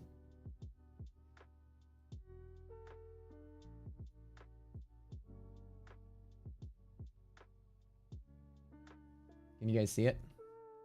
Now watch this.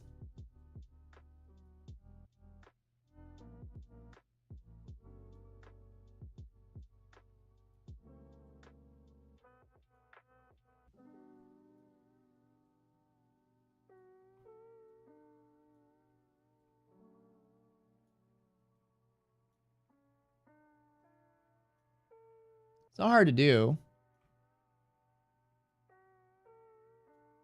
There we go. How much money did I make today?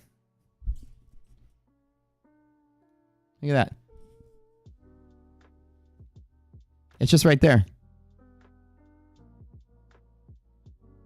These are my accounts are straight to funded accounts. So my question that I want to answer is was he doing this? And I'm not accusing anybody, but I'm going to answer this. I need to find out because that's a different problem. I could put anything anywhere on top of anything and it just looks like it's there. Look at this. It looks like it's there. You can do this with OBS, not hard. And I'm not saying he did. I'm not accusing anybody, but the numbers, I talked to somebody at Tradeovate. By the way, I know all the executives at Tradeovate. I have their phone numbers. I talked to somebody at Tradeovate and they said it's not possible that the system would glitch. The equations are batched in. When you ask for a report, they do the calculation that you rest call the data comes through and prints the report. It's a single rest call that pulls the data. The glitch, there is no glitch in that thing, in that process. So the fact that expectancy and P&L didn't match up, I got to figure out why. Okay. That's why I'm involved. Okay.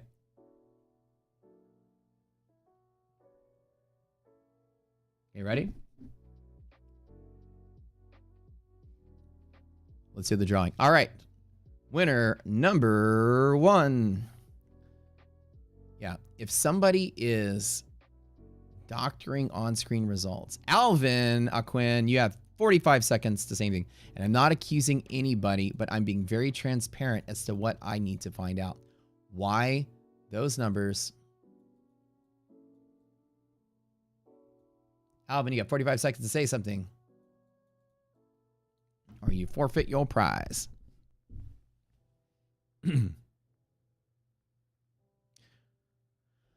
Definition of expectancy is, all right, cool. Congratulations, man. It is your average win rate by your average win minus your average loss rate times your average loss. With the data that was presented, a 50% win or loss rate, which is basically what data was presented, 50x minus 50y. If it's less than 0,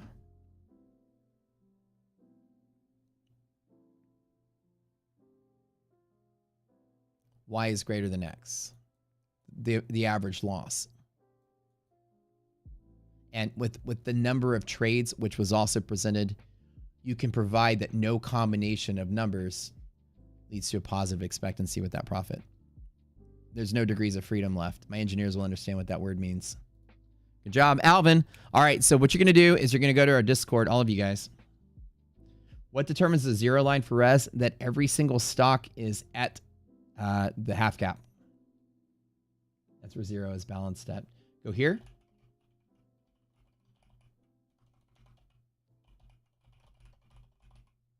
Okay. Then go to ask for help. Message Slacks. Okay. ETF giveaway is in. Oh, it just happened. We'll do the ETF giveaway after this one. Okay, 3 of you guys won ETF. All right, another spin. And then today we'll play Name That Tune. We'll pick our song. So we're gonna do our finals today. Ayo, what's up, man? I always forget when I need to call you. What was your name again? This is Japanese, I believe. Congratulations, Jason Cruz. LOL.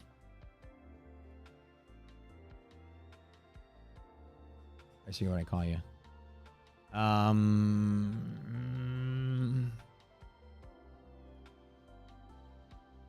don't know how to draw this, but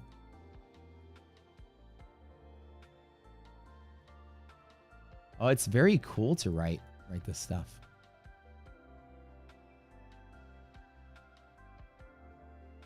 All right, I give up. It takes a long time to write. He wasn't here.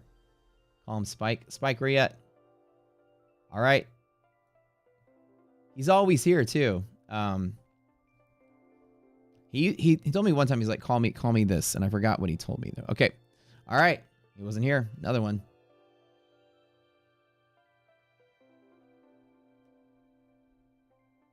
Adolfo.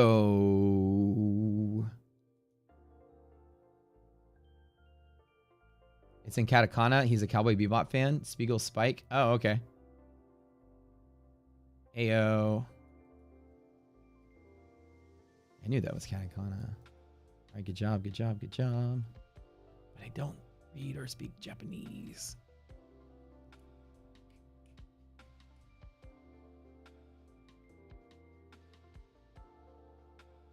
La La Land, we teach and train traders in a trading boot camp for people that are doing trader funding programs, futures trading, options trading, stocks trading. We teach you risk management, market avoidance tricks, trade plans, setup, everything. This is something that our existing members had gifted for classes. Every single week they tend to do this. They tend to give out like classes. So you guys come to these drawings, not always, but they're being very generous today. Some of these guys made like 5 or 10 grand today, and they're buying classes for you guys. They want you to take the class. These are our members that did this. Congratulations. All right. One more. 2 more. And I'll also donate one. But we start on Monday. FPS Smithy.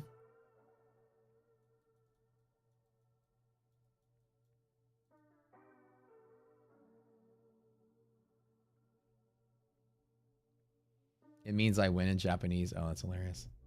Smithy, where are you at? Smithy. 20, 19, 18. Why no stream on Monday? Is it? Oh, is it President's Day? Yo, what up, Smithy? You won a month in our boot camp. I always get them confused. MLK is in January. President's Day is in February. Is this President's Day? Wait, why no stream on Monday? What's going on Monday? Is it a holiday? Congratulations, Smithy. Didn't we already have? Oh, it is. It must be President's Day. I always forget.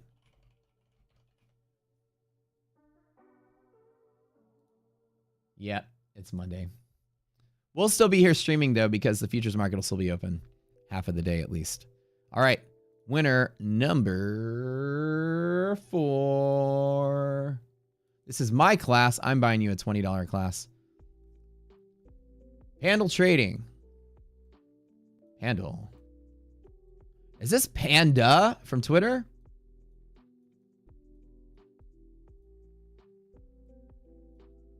Somebody named Panda Trading. Well, is this on Twitter?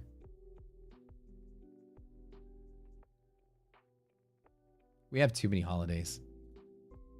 Handle trading. 20 seconds. 19 seconds. 18 seconds. The clock is ticking. Did he leave the stream? Oh no. Oh no. I gotta get the eraser out. I don't want to do this.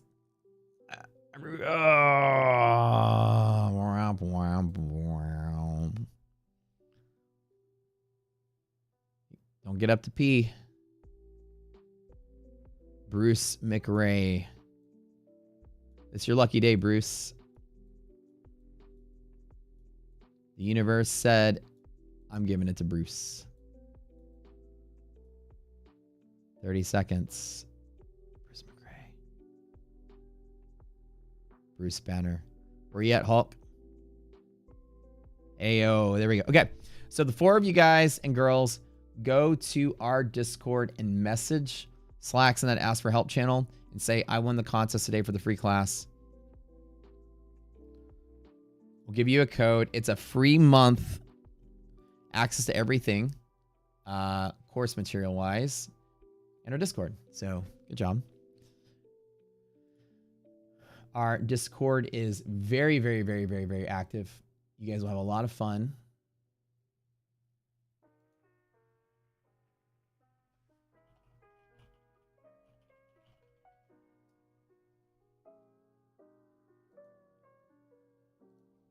Like I said, there's a P&L chat. And you guys, if you join our platform or use our platform, get access to Discord. Very active. Tons of people. Market chat they do. We have affiliate codes. We have all the best deals out there. Anything that you buy, we get money back that supports the platform. Make it even better. And then, of course, you can go see what all of our traders are doing. This is all this week. Let me go back and just show you what this week are doing. All right. This is since last Friday. PJ. These are people who are doing. Again, their results don't imply your results. Niles here, but we have real traders doing real things. Frank is out there trading Tradeify. Stellar week, Frank. Good job. Rich, crushing it. Nice job. 80% win rate. Loving seeing that. Good job. Ice Wild. Yeah, you had that rough day, I remember. Master Rich right here. Benny Trades right here. Barbecue right there. Long the market. Passes top step. Good job. We already talked about you guys. TRS. Like lots of people. These are all people doing trader funding programs in futures trading. So very active Discord. Very serious. Not a lot of goofiness. People are actually really helpful there. Not a lot of memes. Not a lot of noise. It's the one trading Discord that's probably educationally themed. All right. Congratulations, Alvin, Adolfo, Smithy, and Bruce. You guys sound like the world's most ragtag group of superheroes, but I would put my money into you for saving the world against the next big threat. I can imagine each one of you. Alvin's the brains. Adolfo's the wild card with the cool hairdo. Smithy is the giant fucking Thor-like guy with a hammer. And Bruce, right? Bruce always sounds like the ladies' man. Bruce is a ladies' man name. So you guys are Avengers yourselves. Alvin, Simon, Theodore. Close enough. All right. Bruce is always angry. He's always the mad one of the group. Okay, that's awesome, guys. Okay, so we also had the ETF contest. Let's see who won that today. We'll message you in Discord for the ETF.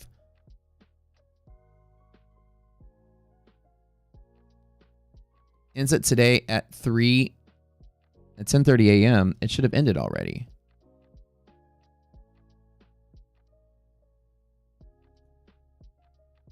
Where'd it go? I didn't print the winners. That's weird.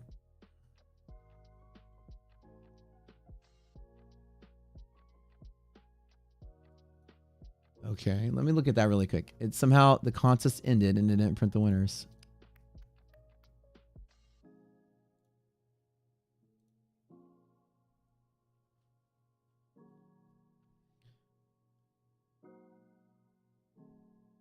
My Tradeify payout finally landed. They had to do something with my Rise account to combine my Rise accounts. So just letting you guys know, I requested payout with Tradeify, got approved within minutes, which was great. Then they sent me the Rise link request. This is my honest review of Tradeify, by the way. Actually, let me do the ETF thing first, and I'll tell you. And then we'll do our song submission. We're all going to vote on the theme song of Rocket Scooter after this. Why didn't it post the winners? And always does it. What's up, contest? The Dino website right now is the gears are spinning. It's not loading anything up. Is their website down? In the middle of our contest? What the heck? Okay, I click manage servers. Oh, there it is. Okay, never mind. We're good.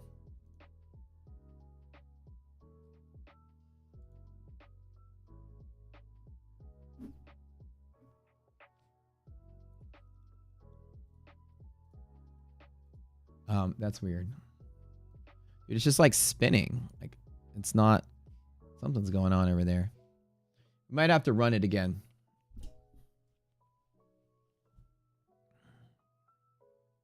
So I have a Rise account with ETF. And so I signed up with Tradeify with a different email. So they sent the link to another email and I had to create a second Rise account. I didn't want to do that. So I had to get them to switch my email on the back end and then invite the new account to Rise, which I requested the payout on the 11th. It took them yesterday, which was the 13th, to situate getting me a new email. They reached out to Tradeivate. Tradeivate had to make the change. Tradeivate sent to them. They got back to me within 2 days. That's great turnover to bounce between two companies. Very much thumbs up. It's my fault there was a delay. So they moved pretty quick. And then last night they gave me the Rise invite. I added it to my Rise account. I filled out the form, and this morning the payout hit. So I'm assuming if I didn't throw the wrench in the plan, I would have got the payout within 24 hours, which to me is double thumbs up. You guys get my A+ review of Tradeify. I've given out 2 A+ reviews. Tradeify A+, ETF A+. Neither of them have experienced any kind of shenanigans with, no pay delays with, no workarounds, talkarounds, no subjective this or that. The rules are stated. I follow the rules. I made the money. I got the money. That's it. I stand behind those two firms as of this date. I have received money from both of those two firms. It's now in my Rise account. I'll tweet it when it hits my bank account. I haven't tried my funded futures yet. So the bot is still spinning. Something is going on with the bot, the Dino in general. So they might have messed up the ETF thing. Looks like they're down somehow. No clue. All right, you know what? Screw this Dino crap. Let's use the bot that was working. I'm tired of this. All right, everybody.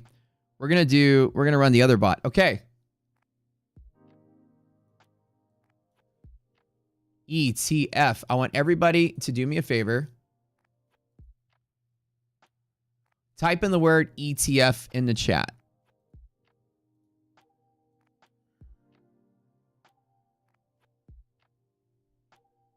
We're going to roll it here.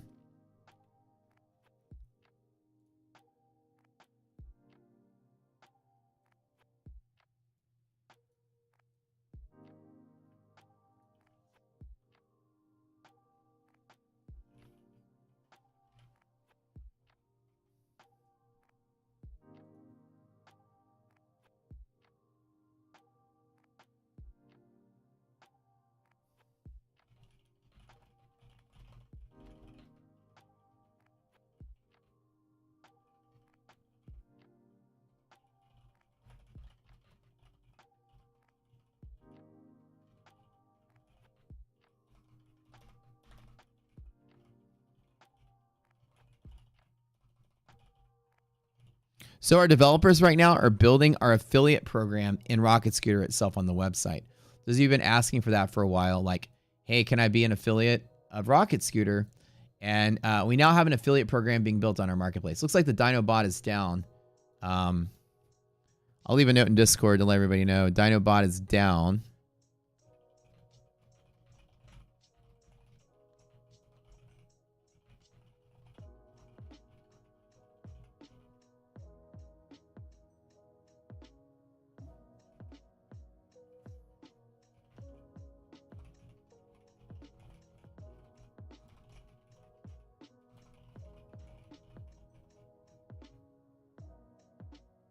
Okay. I always leave notes so people can never call shenanigans in contests. We always have to show the contest was fair and legit. So in Discord, you'll see the Dino bot is down today, so we're going to use it with the bot tricks. Bot tricks. All right, same thing. You can only enter one time. If I draw your name, this is going to give you a free $100,000 eval account. Fast track with Elite Trader funding. They're one of two firms that I've made. I've gotten a payout from both of those that I stand by. The ETF has moved me to a live account. I'm working on Tradeify right now to also get a live account. Okay, ready? Let's go. If you get drawn, you go to Discord.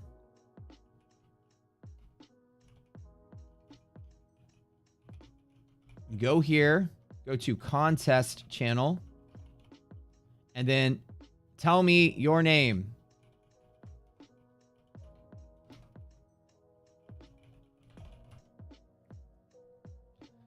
Aramis NQ.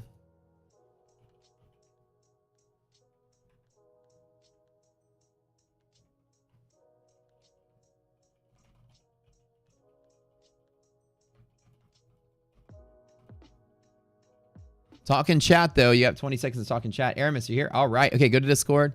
Yo, John, what's up, bro? It's good to see you, man.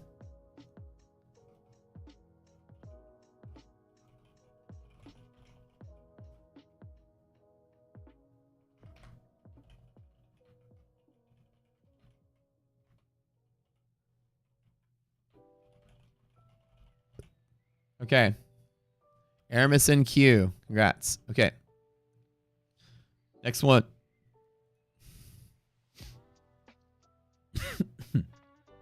Can't type what in channel?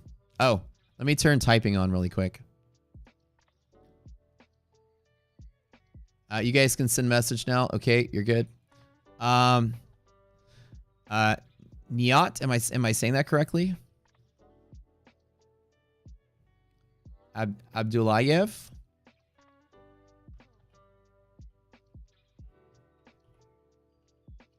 I know I'm probably not saying that as best as I can with my horrible Texas accent, but I'm trying. Niat or Nijat, however you pronounce that. Are you here? There he is, or she is. Hello. We don't assume genders here.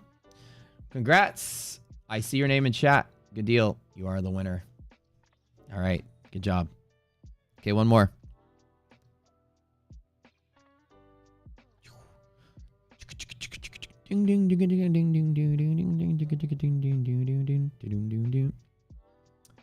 Basi. Yeah, this is for ETF, because the bot that we usually do is broken. Like here. Nasi, are you here? It's like spinning. It's been spinning for the last 10 minutes. So the bot is down like in the middle of the contest. So we got to use a different one. Bossy, you got 20 seconds to say hi. Did you get up and go to the bathroom or something? Making coffee, come back. 10, 9, 8, 7, 6. Bossy's going to forfeit unless I missed it. This is for ETF. Oh, no. All right. You know the rules. You got to be here. Cheater. So these are 100K Bozzy just made it. Okay, hold on. You missed the deadline by like 3 seconds. All right, you know what? I got an idea. Bossy missed it, but there's a delay on the stream. All right, Cheater, are you here? Okay, so Cheater wins the ETF. Bossy will get the free class that Rizzer just donated. How about that? But I have to give it to Cheater, though, because Cheater just won officially. Bossy missed the deadline by 2 or 3 seconds. I get it, because there's a delay on the stream a little bit. But does this sound fair? Bossy, would you like... Or you guys can trade prizes. There's an ETF 100K static account, or 100K fast track account, or a month in our boot camp. You guys decide. Cheater, are you a member yet? I'll let you guys trade. Technically, if I were to pick Cheater won the ETF. Cheater, do you want the ETF or what? You can be greedy. We don't care. You technically won. Bossy missed the deadline. Bossy, would you like the class? Or Cheater, would you like the class? Which one would you guys rather want? One is an account. One of them's a month with our boot camp.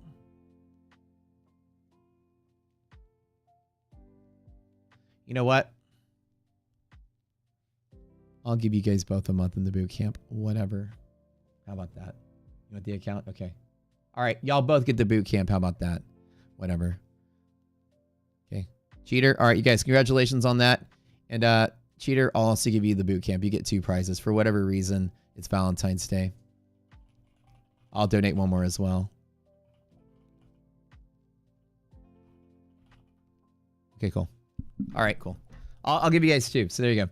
All right, that was fun. Okay, here's the trading day. Review what I did. I took trades off of the open. Resilience was positive. I took the commit to trade off of open. Traded right up to red line. That's amazing. This is one of the classes we teach you about this process. This one is really nice, really neat. My trades today were pretty good. I think whatever it said I put on there, was it 5,300 or something? I can't remember. But nothing's changed. I'm done for the day. And this is a good day. Really fun day. All right. The finalists. We're going to have some fun today because it's Valentine's Day. Trading day's over, guys. So what we're going to do now is pick the Rocket Scooter theme song.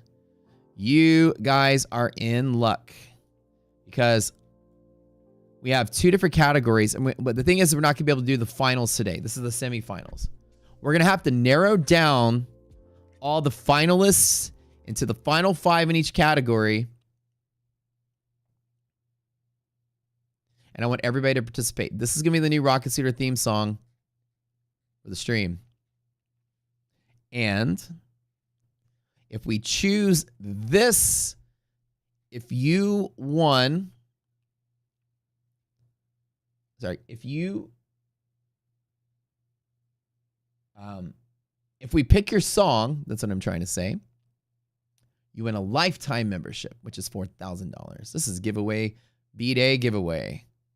We're going to pick 2 winners of this. Now, the song submission window is closed.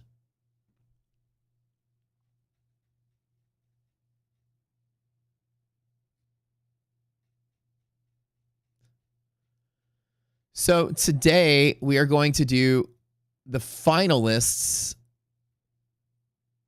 and you guys will get 30 so seconds of each song, and I want you to all pick. I want you to type in chat yes or no.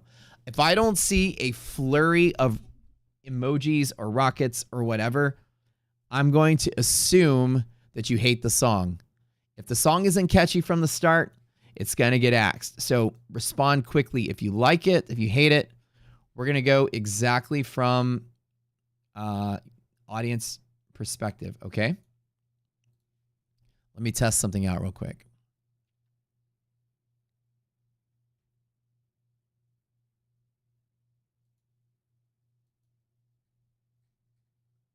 Okay. Why can message not be loaded? What is going on here? Let me try something really quick.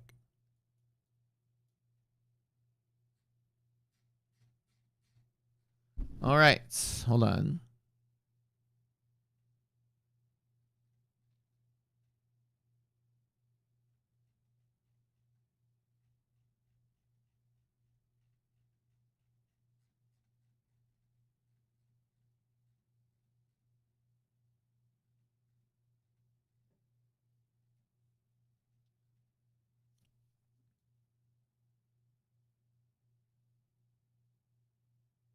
Where is all my finalists?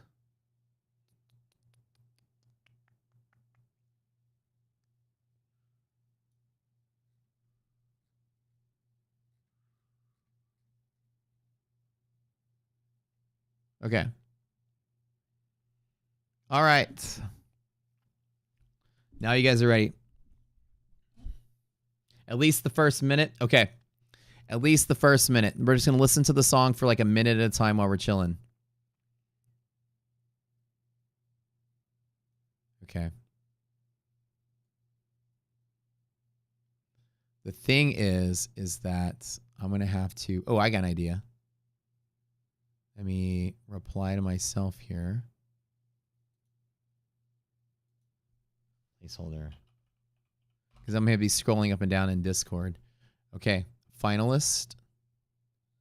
Finalist. Okay. All right.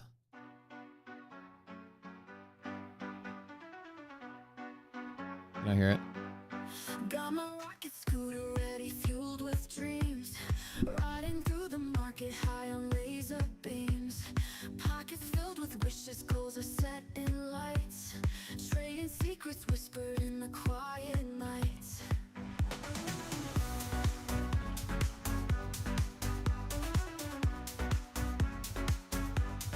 Zooming past the tickers, hustling all day long. Every stock's a melody and I hum the song. Graphs are like a puzzle, pieces falling right. In this game of winners, I'm soaring into flight. Rocket scooter trading, making money fast. Riding on the trends, leaving doubt in the past. Dollars in my vision, fortunes in my grasp. Living for the thrill in a world so vast.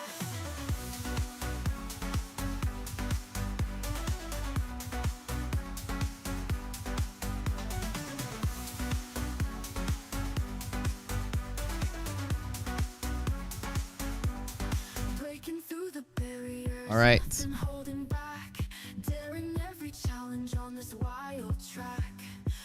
I like a Kale in a airplane bathroom. Oh my god. The critics are awesome. Okay, all right, all right. Market waves are crashing, but I stand so firm. Rocket scooter steady, every twist and turn. Okay. Eyes on the horizon, fortune's calling. Wait, hold on. Wait.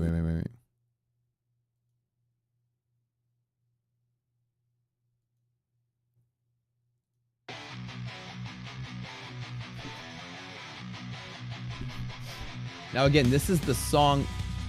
Is this the song we open with?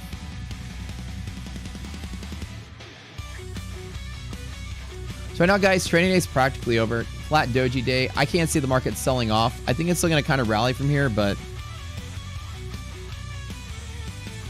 John likes the same music I do.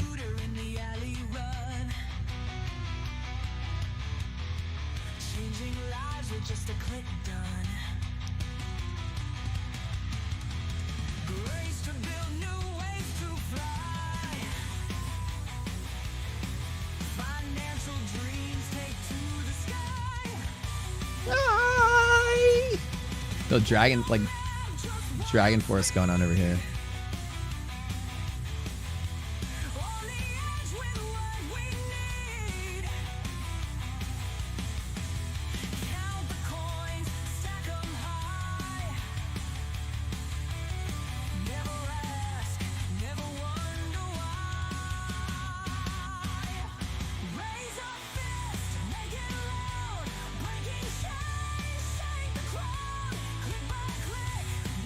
The chorus came in a little late, but that chorus is fire.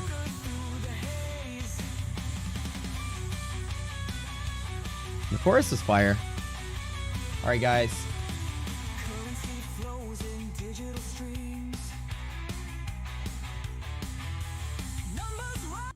Not the one. It's a pass. Okay. It's a good song. It's a keeper, but it's not the one. Oh, sorry, Rich. Raise your fist. That's kind of cool. Yeah, I do. I don't.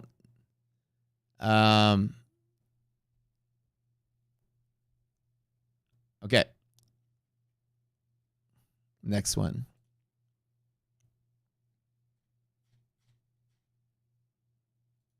Oops. All right.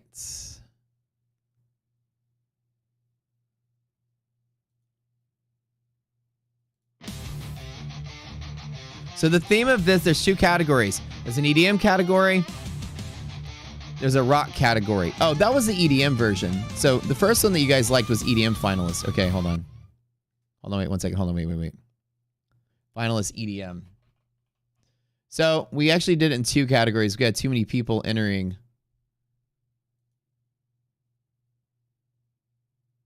Keeper. It's another one. It's like a rock version.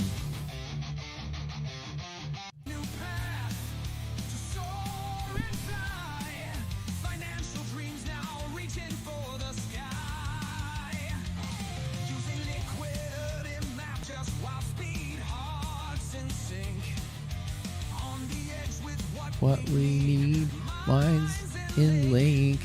Count the coins, stack them high.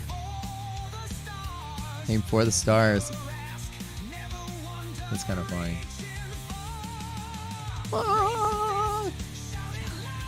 Feel the power. Breaking chains, shake the crown. Every hour. This is a banger, dude.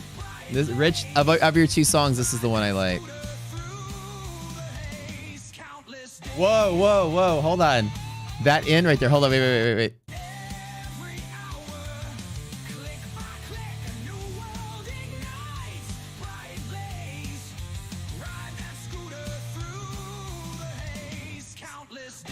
Ride that scooter through the haze. Oh my God. This is a banger, man. I love it. Okay. This is definitely like, this is the better of the two. The other one was good. This is it. Yeah. Ride that scooter through the haze. Down. It's very energetic. That's like the pump people out. And again, energetic could be like the credits song, right? Okay. All right, good deal. The people have spoken. All right.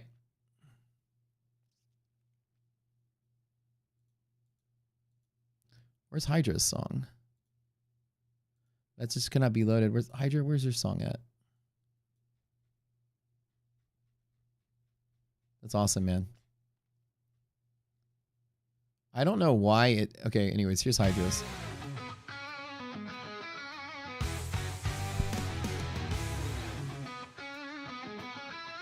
All the way to the top. There it is.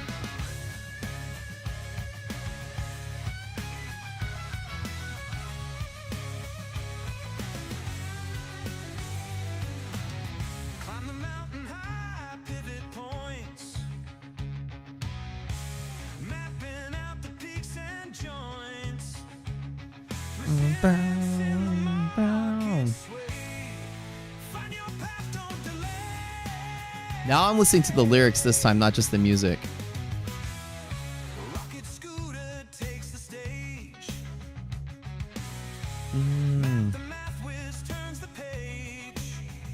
Bam, bam, bam.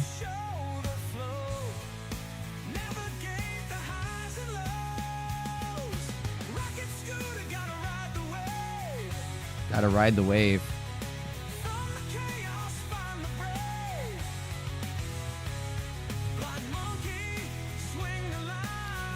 Blind monkey. That's a thing from the court. That's the meta of the lyrics. Yeah, that's great, dude. Nice, bro. Okay. All right, one more time. All right. Yeah, man, that's a tie. You and Rich both had awesome metal songs. All right, finalists. Okay, again, guys, y'all all voted yes on this last time. This time, try to be more critical. We're being pickier now. We can't have everyone be a finalist again. We need some no's, but these were good. All right.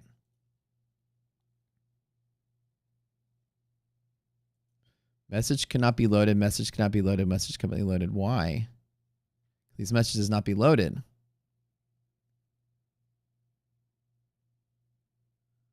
What on earth? Okay. What is going on?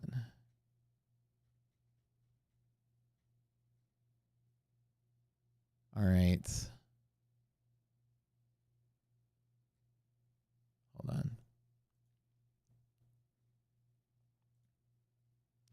It doesn't have my reference, and I typed finalist here.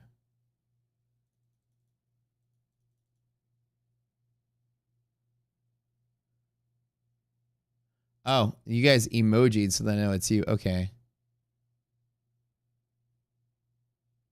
All right. Ripe images.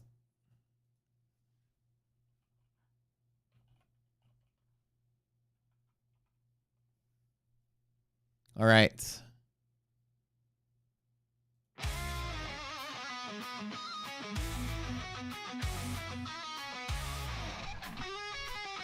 Let's go Ripe.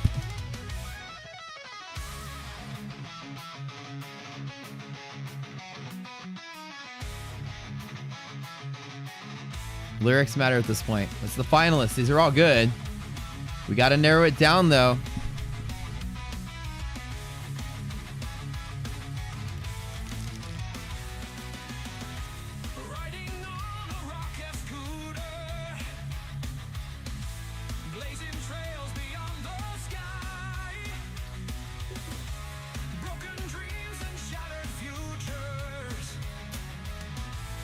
Broken dreams and shattered futures. All right. Broken dreams, shattered futures. No, it's fire song, but the lyrics, not inspiring. Broken dreams and shattered futures. I don't know. I don't know if I can do it. Right past one more. Hold on. The lyrics didn't work with me. The vibe was good. Lyrics this time, guys. I don't want to hear broken dreams, shattered futures. It doesn't sound like us.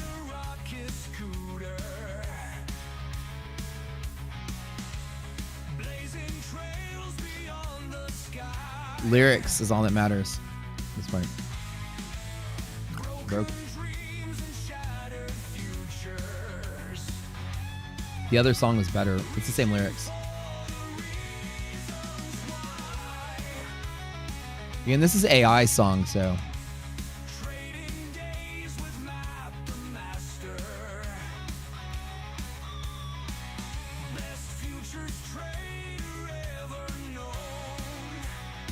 I do like the best future trader ever known, though. Amazing song, but I'm going to veto it. It has to just connect. Lyrics, song, everything. It's a great song. It's good.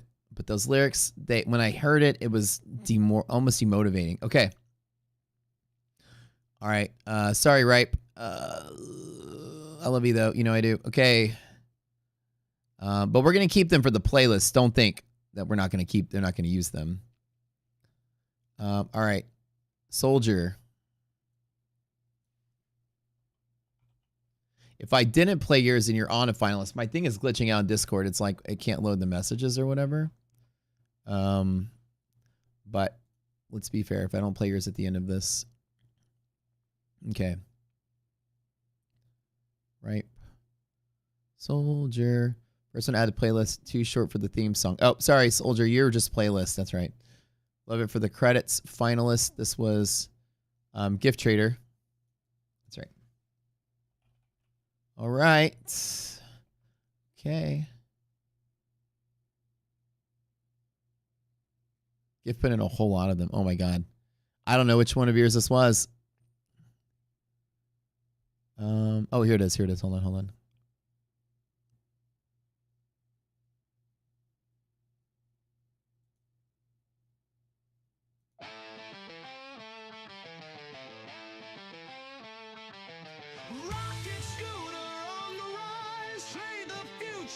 Remember, these are finalists. These guys have already passed one round of thumbs up.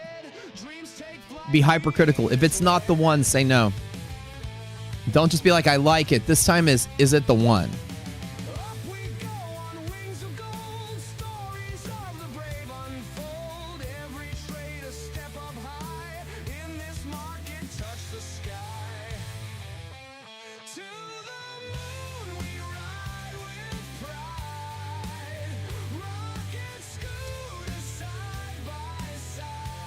Lyrics are good.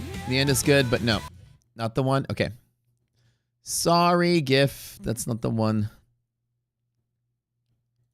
Remember, these are the finalists. The finalists.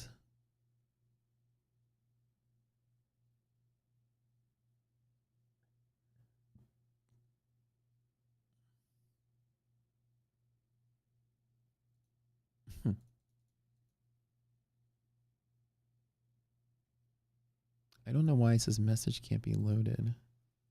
Maybe I can do this over here. Hold on.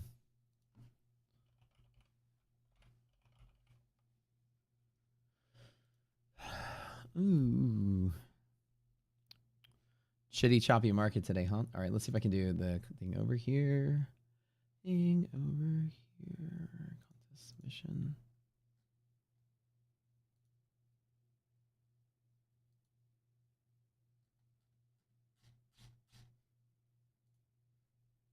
Okay, couple more.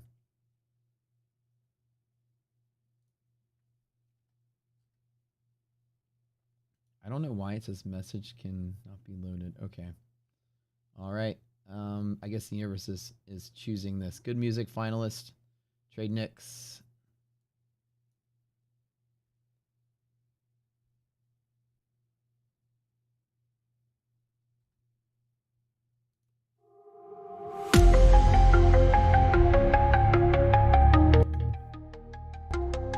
Rocket Scooter is the name, futures is the game. Matt Snipes trades like a 5-star general, insane. ES and NQ, he's the king on these charts. Question is this the one?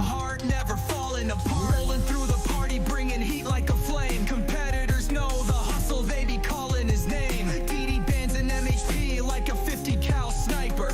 Bull zones, bear zones, and liquidity maps. Rocket Scooter, ride or die, we never lose. Ride or die, we never lose. Balling through the day, time and market moves while sipping on DD and positive res. Sipping on DD. So I'm gonna veto it because I don't want the lyrics of our theme song to be that I'm sipping on D, if you know what I'm saying.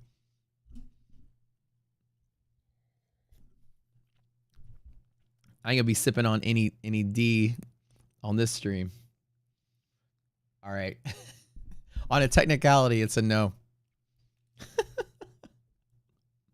Slurping perps.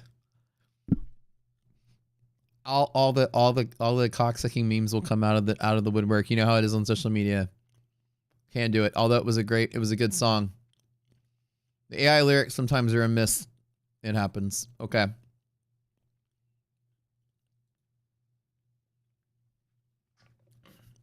But for comedy, that's hilarious. Does this theme song say he's sipping on some D? Oh, goodness. But good song otherwise. Thank you for your submission, my friend. All right. Playlist. Which one was this? A vision, a beacon in the trader's night. Rocket Scooter, gears of fate, we twist with every trade. We resist the market's grip. Multiple minded. Ride the rocket, feel the power surge. Through futures contracts, we'll emerge. With every tick, our fortune sway. In this domain, Christian rock. we'll find our way. It definitely sounds like Skillet. With an engineer's mind, Yeah, it's literally Skillet. clear. I love Skillet though. They're good. Secrets whispered in the trader's ear. Why buy a slave Birth when you now. can outsmart? Go live for love when I give. Right in the garage's heart. Map. Yeah, it does, right? Got a little 12 stone sound to it also. All right. All right. To Santa Claus.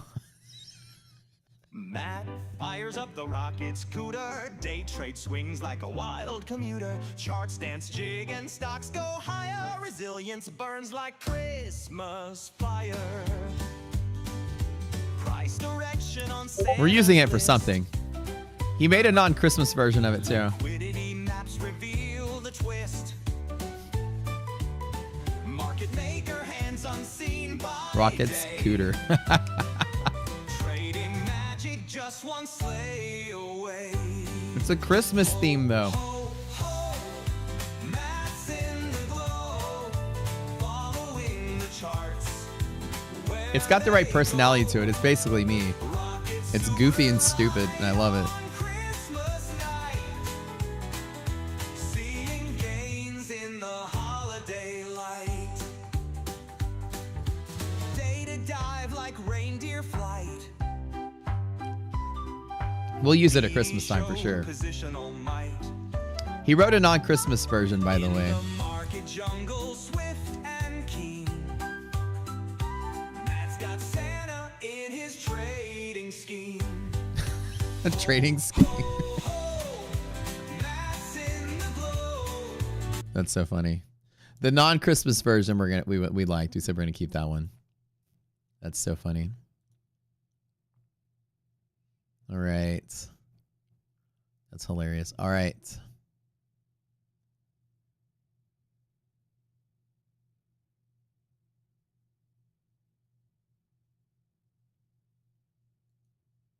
Jen.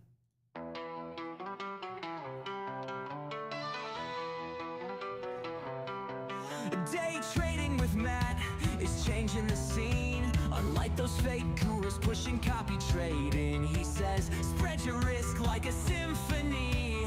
Volume prediction is the key. Using math and Okay. reverse engineering. I love the lyrics of this Find one. the pulse of the market, let it show. Resilience will be your ride or die. Matt's trading strategies never lie. In the market maze, he finds a path, guided by numbers and a little math. Every move calculated to the core. With Matt's wisdom, you'll soar. That's cool. He doesn't follow hype, he knows the drill. Data and patterns fueling his skill. In the Lyrics are good. stormy seas of stocks and Putting your eyeliner on, Yoda. advice never starts to fade. That's so funny. Candlesticks and charts, his daily scroll. The lyrics are really good. He's in full control, riding the waves with a steady hand. Matt's the king of this market land. They know our trades today, man. This market's just gonna sit here until the end, last 2 hours of the day, and probably rally. I don't think I had anything else to do. Flat market. I walked away with some money. I'm happy.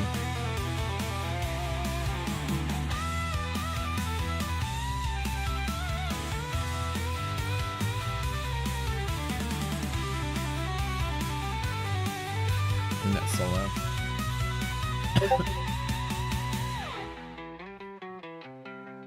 Not bad. All right. Good deal. All right. Couple more. I think we still have. Niles. I think this one's going to be in the pop category, though.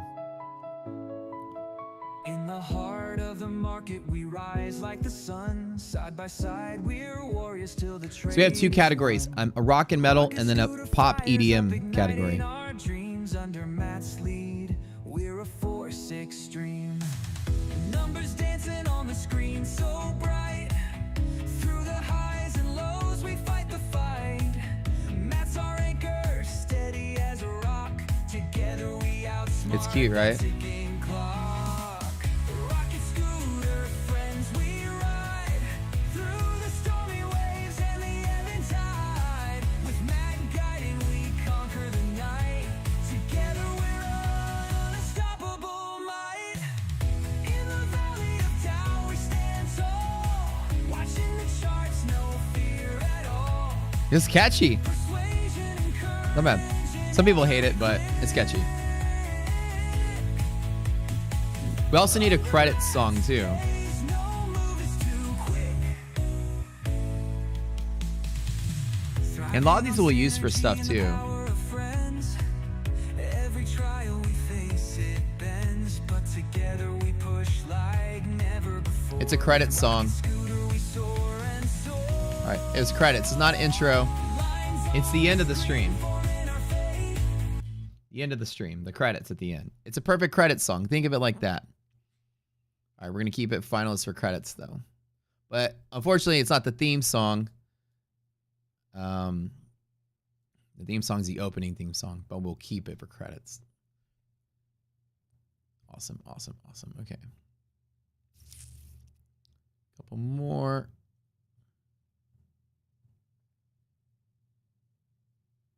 Wait, somebody threw some submissions in the middle of this. All right, here we go. Hold on.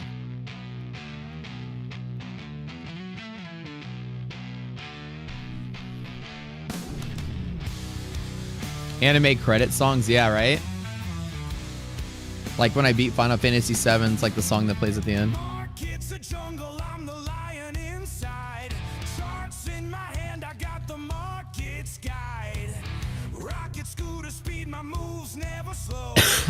MHP mindset, watch my profits grow.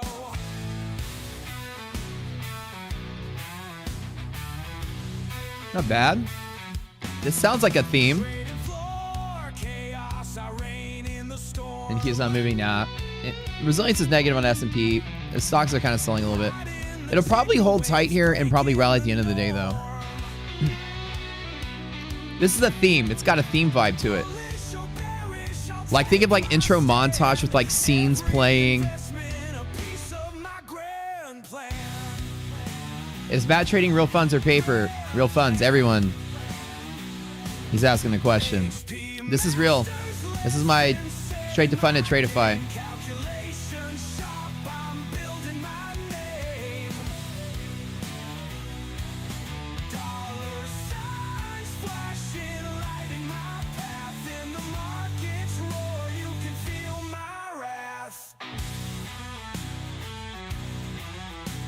So these are straight to funded Tradeify accounts. I just got my payout yesterday from them.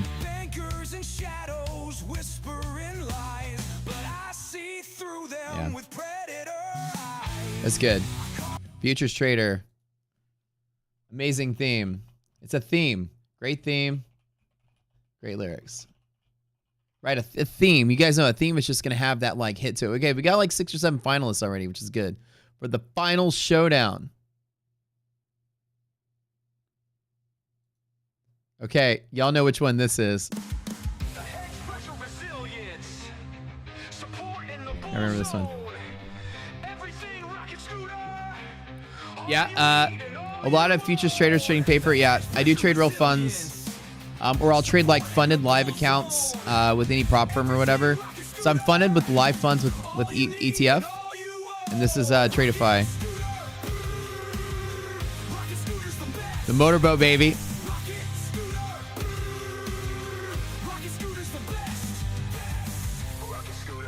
Limp Bizkit motorboat.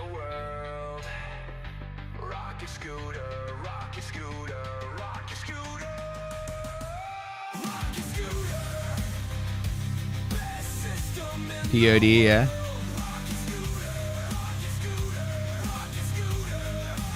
You like this a bit? It's not bad, right? Yo, bro, John, this takes us back to like 1999.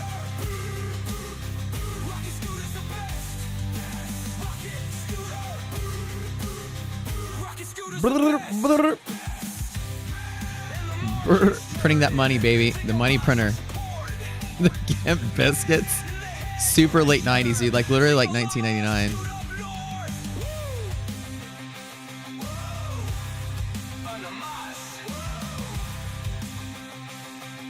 It's got like POD, System of a Down vibes. Papa Roach vibes. Oh, this is like freaking senior of high school, man.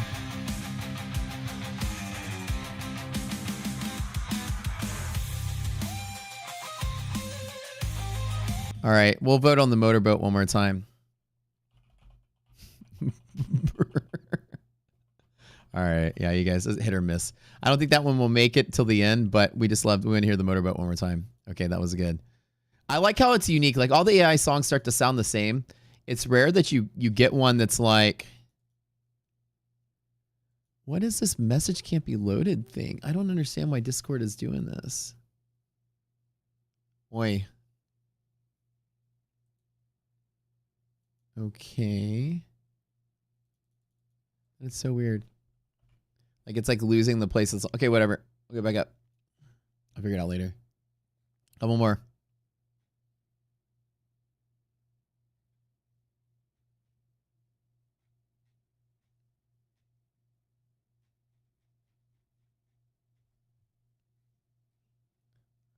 Where's it at?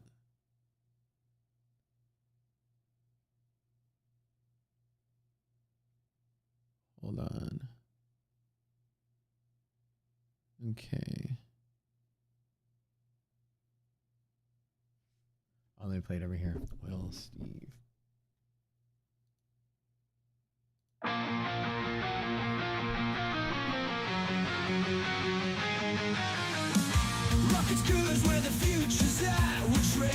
Again,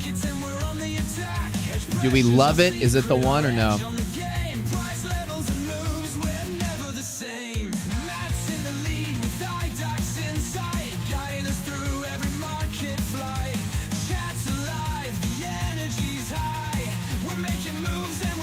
Yeah.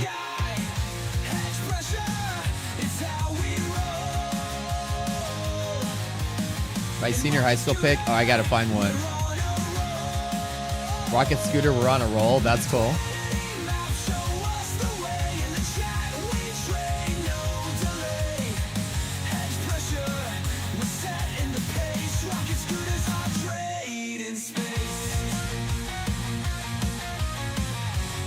The lyrics are so punny and catchy. Pressure, we're running the show. Liquidity maps on the screen so bright. We're riding the future's taking flight. Matt's got the tips, Dot's got the flow in the chat. The atmosphere's ready to grow. The market's I know he said Matt's got the ticks, but it kind of looks like it says Matt's got the tips. Jungle, but we've got the key. Rocket scooters where we're all free. Hedge pressure is how we roll. Hedge pressure is how we roll. That's cool. Roll.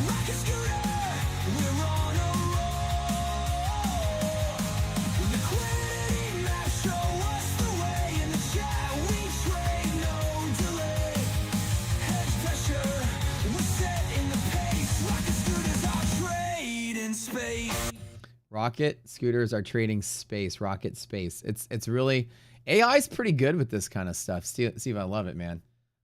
These are very close to being the one. All right. What else do we have? A couple more. Barbecue had one. It's really theme. You got it. The theme has to hit. On this rocket scooter, we're flying high from our MHP. We reach for the sky. Watching that bear zone top. We keep on riding. We'll never stop. Futures trading. Oh, so free. We ride. Hey, Scrump, dude. Congrats, man, bro. That's awesome. Songs on margin calls, please, Robert. LOL. All right.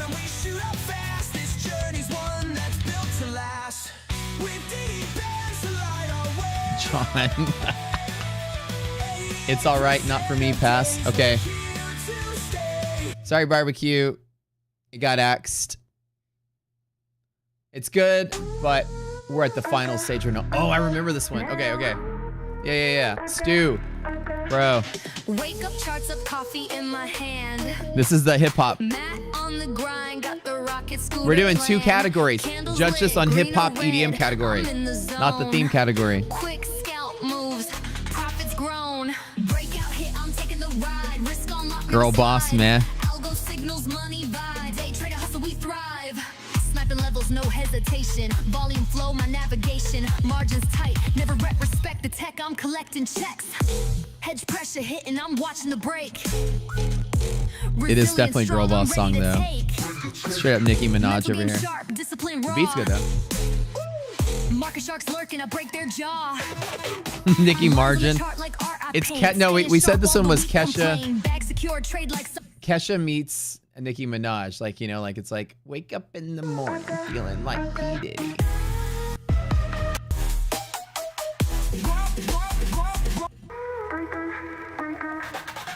Lines on the chart like art, I paint some boy flow, my navigation, margins tight, never. It's like another singer too. Like art, I paint. not bad. Beats good. Lyrics need work. Hold up. What's up? What's up, dude? I'm streaming still. What's going on? Oh, are you watching the stream? Oh my god.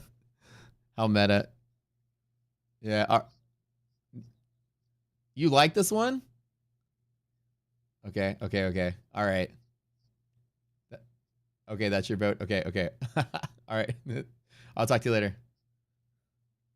All right. So I got a phone call from one of my favorite folks in the trading space. He's in chat and he's like, this one's my vote. So let's maybe. All right. It's like hit or miss, but we'll give it one more shot. It's not the one though for me, but we'll try to use it somewhere. All right. Sorry, Stu. You got golden buzzard by AJ. AJ calls me for the golden buzzer to keep your song from getting axed. There you go. Y'all know Ace. Y'all know the architect, Ace Stocks.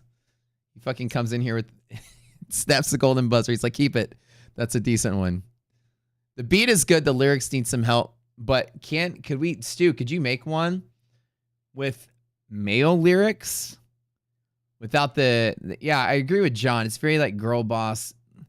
The whole Lizzo, Nicki Minaj kind of sound to it. It's good. I like that kind of music, but it's not us.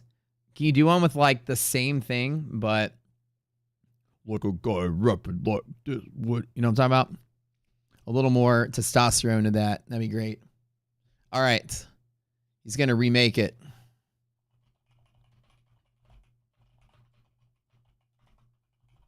I agree. The Kesha thing makes it a little harder. Okay, next one. Couple more. And we're done.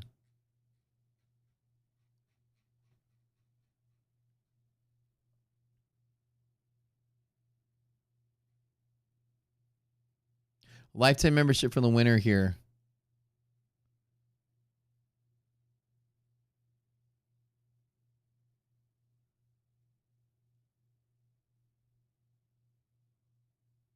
Wait, which one did I do? Discord's like absolutely glitching out. This message cannot be loaded.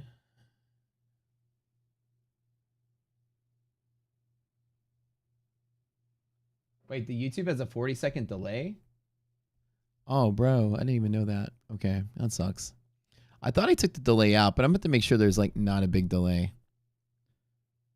All right, can somebody type a number in chat really quick?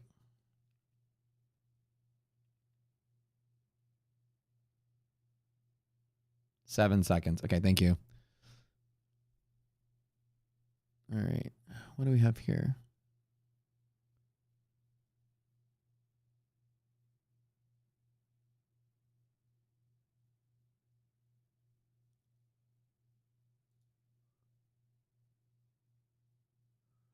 What the heck?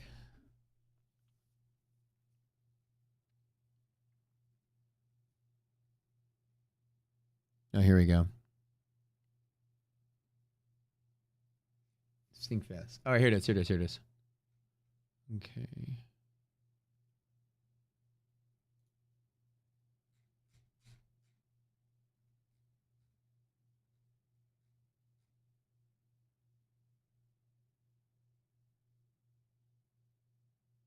Yeah, but you didn't give me Stinkfest didn't give me a MP3 though.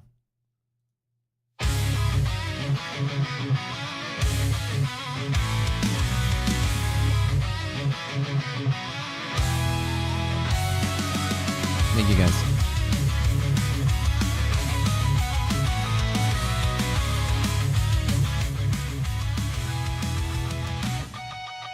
Zoom through the city skies, endless rocket scooter, taking flight, fierce eyes on the prize, never careless. Matt's got the world in his sight, tight.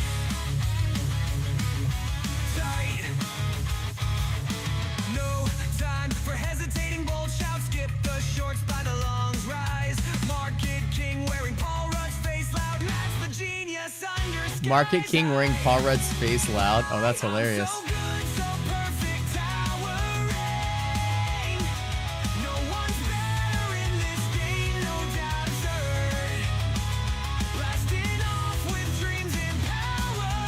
Not EDM yet, yeah. All right, I don't see a lot of. This is good, but I don't see a lot of love for it. It's not the one. Wasn't the one. Sorry, bud. Great job though. That was SyncFest 34. Appreciate you, man. All right.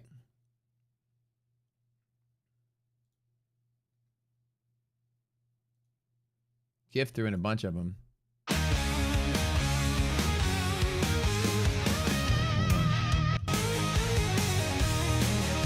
That one's too short. It's this one.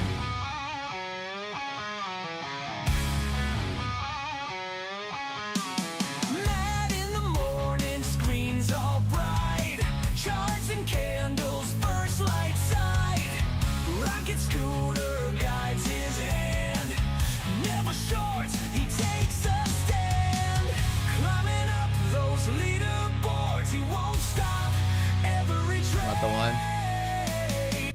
Not the one. Okay. If you guys don't love it, it's not the one. If you don't love it in 20, 30 seconds, then no one's going to love it in 20, 30 seconds. It's good, but it's not the one. Sorry. .com bubble, this is yours. You got to catch me out the door. Like, this is good, right? But I don't know if it's steamy enough, but it's good.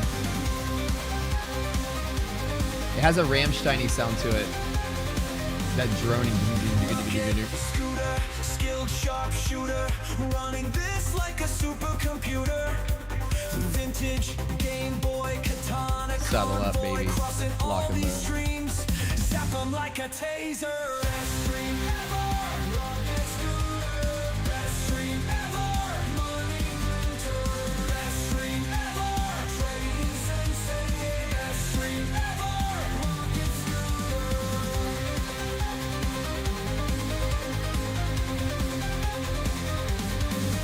Money printer. Place for winter. It's not the one. Yes, for some people. Lots of half the X's. Okay. Half the X's we can't do. All right. Another one. Nuts job. .com, but unfortunately, it got the axe. Good job for making it to the finals, though. Oh, yeah. This is the one that was like Motley Crue, Deep Purple sound. A little bit of a different kind of jam.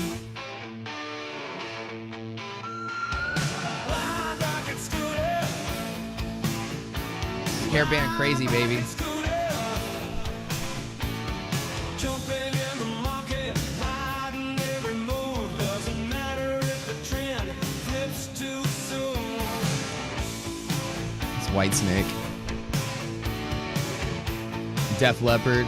Nah, they're more like Poison kind of sound. ZZ Stop.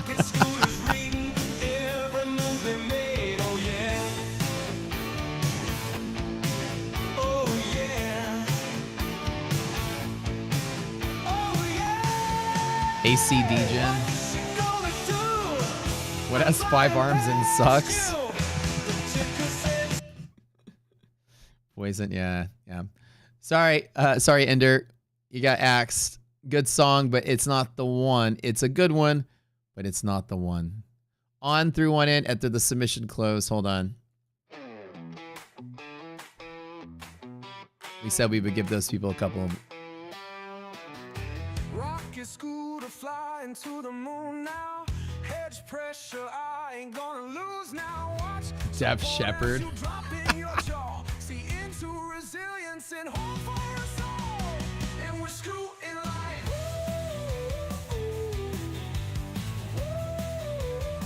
and we're scooting like We're scooting live. Boot scooting. and we're scooting like and we're scooting like and we're scooting like and we're scooting like Woo! Was this for the EDM? Oh, this is Hydra's EDM, I think. Hold on, wait. When did we end this, though? Okay, this is the 11th. Oh, so these are the EDM submissions. Okay, so this is the end of the other ones. Okay. Hold on, let me listen to this one. We can't be beat. Pickle the mascot leading our way. I like this one because you mentioned Biggle, but it was too short to be a theme EDM version. Hydra. It's not 3 minutes. Barbecue made an EDM version of his song that we axed. We're the rocket scooter crew. We've got the knack with DD bands in our sights. We're on the right track. 88% within those lines. We ride the market's wave. Going long on lower band, we're brave. It's the EDM category now, cut and dry. We're in the pop EDM category. Judge them all differently.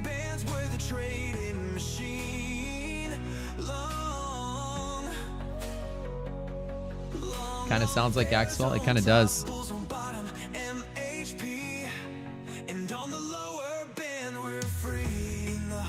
the lower band, we're free. We spot the MHP, know when to steer. But bears on top, we're going long.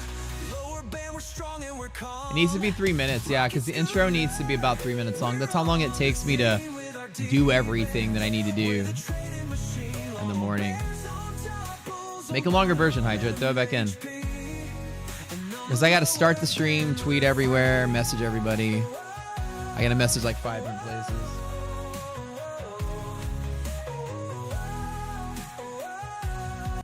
All right. That wasn't the one. It's the EDM category. Smirk trades.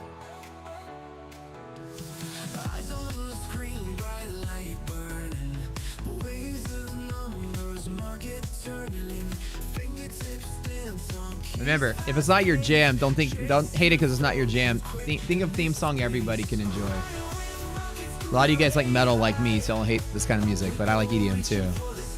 2 categories, you need a winner in each one.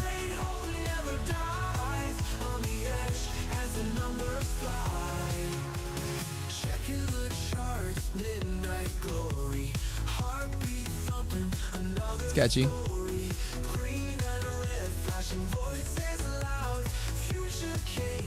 I don't know if it's the one though.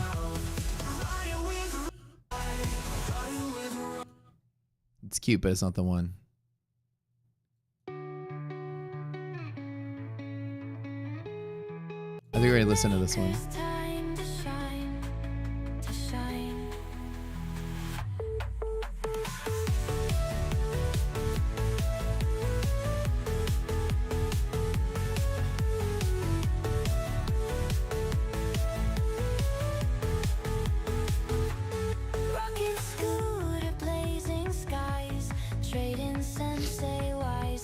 Market running up at the end of the day here. Too young. Yeah, not enough energy.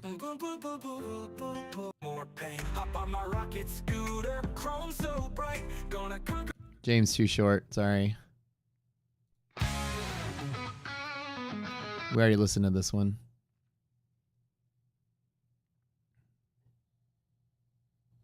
Oh, wait. These aren't the finalists. This is the list. Okay. So we got through the metal ones. Now we need to go to the finalists for EDM ones. Okay.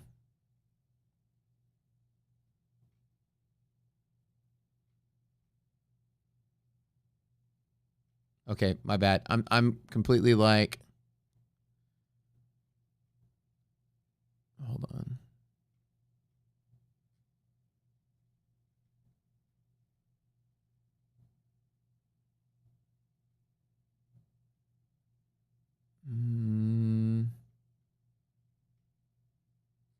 Hold on, give me 1 second here. Okay. Reply, placeholder. Okay. This is now EDMs. Dude, Discord is like deleting half of the messages though. All right. Or not deleting, but it's like message can't be loaded. So I have no idea. All right, Momentum Delta, first one.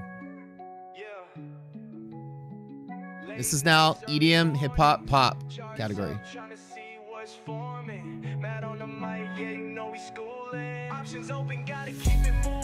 From the bottom, now we analyzing trends, wrist tight, stop loss, never break, never bend. Candles talking to me, I don't need new friends. Rocket scooter running plays, we ain't here to pretend. Numbers don't lie, but emotions do. Fear and greed, bad. man, they cloud your view. Stick to the plan, we gon' see this through. Mac got the blueprint, let me show it to You might not like hip hop, guys, Trey but Smart, no FOMO, no. we need a winner in each category. So hip hop, EDM, pop. Judge it on the merits of the category, not like you hate the song. Most of you are probably not into rap, maybe, but as far as a rap song goes, it's good and catchy, right? Money comes slow, but I keep my pace. Bag getting heavy, no time. All right. He had an EDM version too. Yeah. Late nights, early mornings. Charts up, trying to see what's forming. Mad on the mic, yeah. These are good. These got really good. Options open, gotta keep it moving. Came from the bottom, now we analyzing trends. Wrist tight, stop loss, never break, never bend. Candles talking to me, I don't need new friends. Rocket scooter running plays, we ain't here to pretend. Numbers don't lie, but emotions do. Look at that rally, dude, straight up. Market's not selling off today, dude. This is like such a bullish market. We called it yesterday. I can't make any more money, though. Mac got the blueprint, let me show it to you. Yeah, Trey Smart, no FOMO, no chase. No FOMO, no chase. But I keep my pace. Back getting heavy, no time to It's decent. waste. Rocket scooter, yeah, we Yeah, Robert, it's not at everybody's taste, but see the breakout, volume on the rise. Thank you moving, got that fire in my eyes. Never overlook. single stock opportunities, yeah. I think Nvidia has been doing some moves today. All right. And he did the Yeah, I got the blueprint, let me show it to you. oh yeah, that's right. Okay. So we like this one.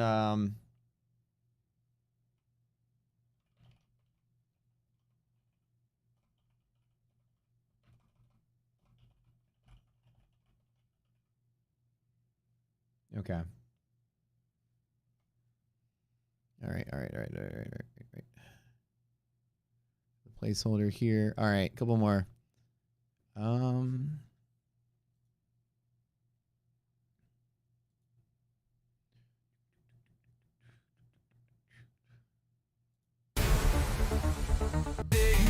I know that was Rich's. We already, that one wasn't the one that we picked. What was it? Suliage. Hold on. Ender had one. These aren't the finalists, but they were submitted later. Hold on. No, that's not the one. Numbers flying to the skies. That's good, but it's short. Scooter, make it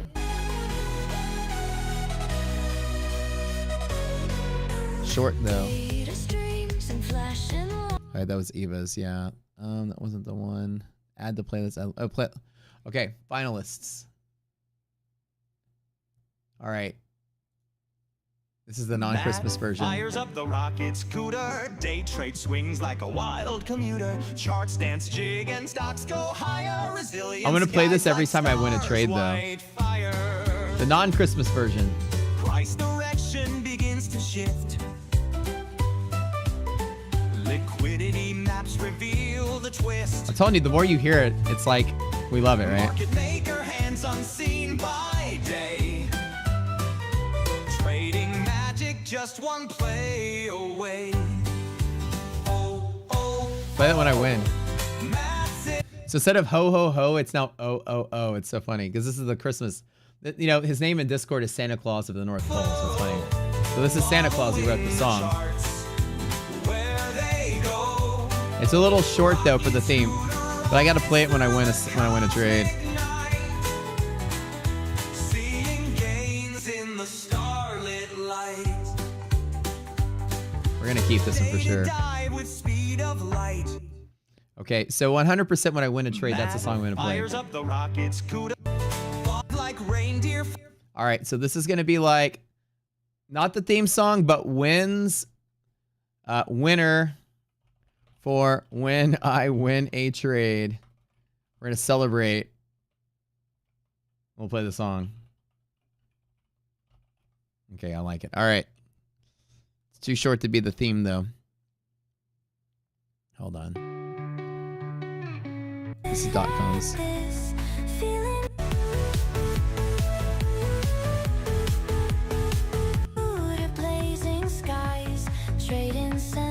think we already heard this one. This one was playlist but not finalist. Okay.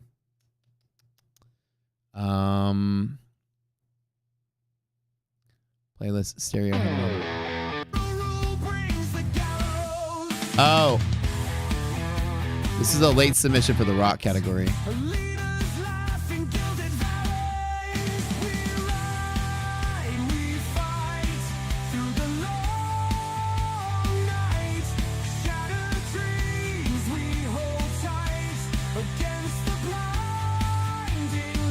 Dylan, nice job, dude. Nice job.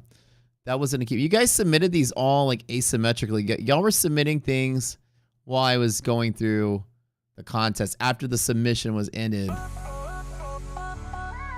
Jen with an EDM. Market spinning in chaotic haze. Dude, I told you guys the market's gonna rally at the end of the day. I told y'all. Market, even though resilience is not that good, when everything opens flat, resilience is going to be hard to tell direction because it doesn't take much to get drastic changes in res when there's no gap. Remember, flat gaps make res really sensitive because it's all middle. There's no fat in this box.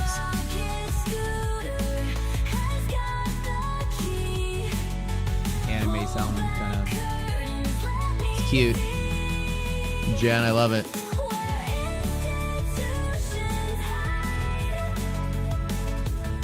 I love it. It kind of has like an anime-y sound to it, but I love it. Not the theme though, but use the beat somewhere. It's good. Not the theme though.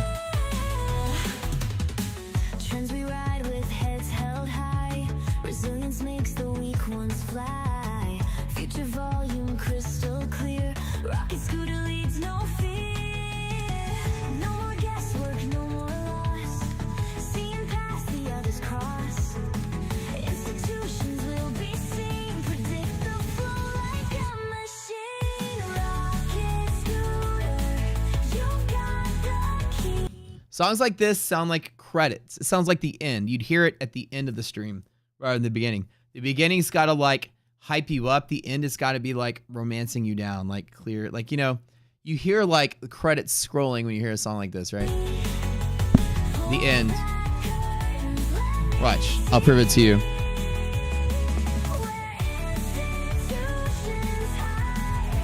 It's perfect for the end. Like, you see what I'm saying? It's good for the end. But not the theme. Theme needs to be the beginning. All right. Good job, Jen.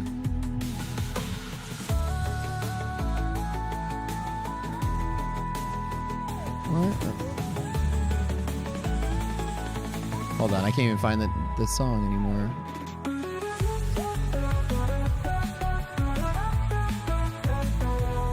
Where the hell is it? Oh, there it is. Okay.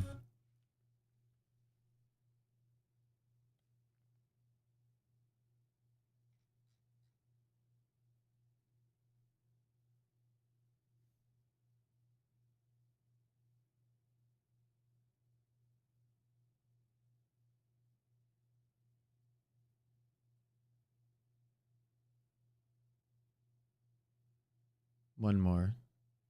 No, hold on. Well, it's Vertigo. Okay, Vertigo.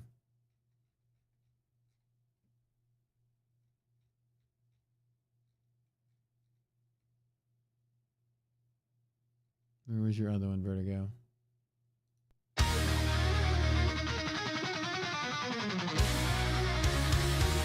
Oh, for the metal category. Hold on.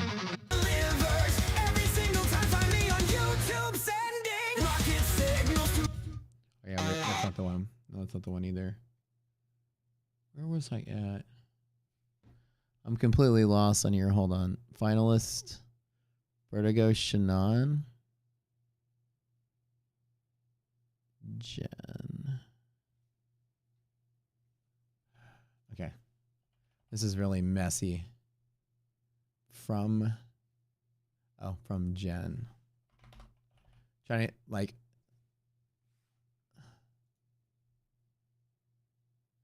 $12.25.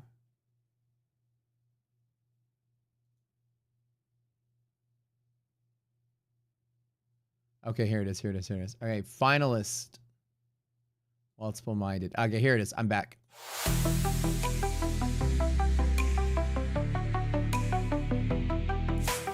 Morning break, screens come alive. Numbers shift and the markets thrive. Rocket scooter shows me the way. And that's APAT, the director, Matt. No delay. 22,173. Back to the top. Signals are clear. Market make I can't make any more though. I mean, I can make probably maybe another 1,000 in these two accounts, one good or trade 700 and the 400 there, stars but combine. Ride the wave, ride the sky. Rocket scooters take. not the one. Okay, and y'all didn't get any left for that one.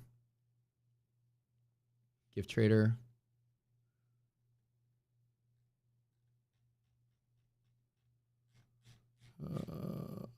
Finalist. Okay.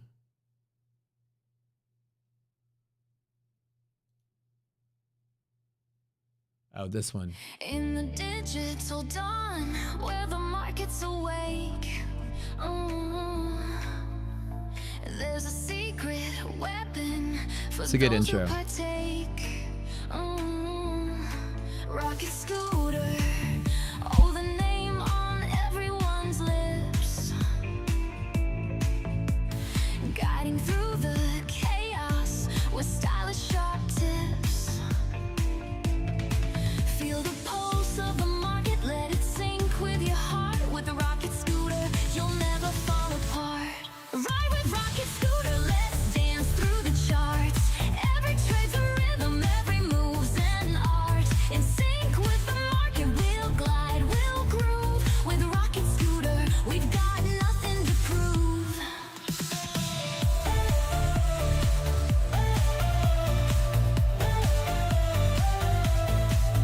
It's a no. Sorry, that's a no. Didn't make it. Finalist, Smirk Trades, another EDM. All right.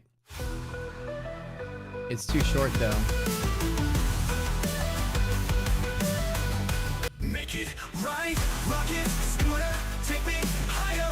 Winning streets I can't retire. Futures Make it longer, Smirk. And we'll consider it for the finals. flyer. It's only 2 minutes long. Make it another minute longer, Smirk, if you can. Predict the rise, predict the fall. Numbers whisper, trading call. In the matrix, hear the hall. Rocket, scooter. All right. All right. Needs to be a minute longer, but keep her. Okay. All right. Hold on. What were some of these? Doodle. By the dipnick, already have a boat, maybe more than one. Where's And you guys are submitting songs in the middle of the thing. So that's those of you that submitted songs while we were judging the last contest are the ones that's making this process crazy, because y'all are throwing submissions in between all my finalists, and I don't know if it was a finalist or not. But we're gonna listen to them anyways. Pulling dailies. That's a no. From the depths of market charts, we rise. It's good. We resist the market's grip.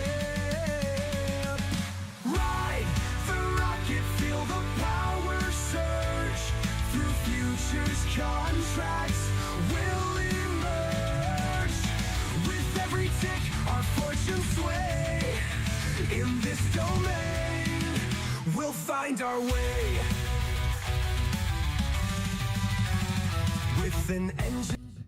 Yeah, I think we already listened to that one, and I think people were like on the fence. We have enough of those. Hold on. Liquidity that paints the scene. Hidden no curtains, let me see. Jen threw out a banger, but it's only 2 minutes long. We can't use it. Aw. Ender, ride rocket scooter EDM style. Let's find it.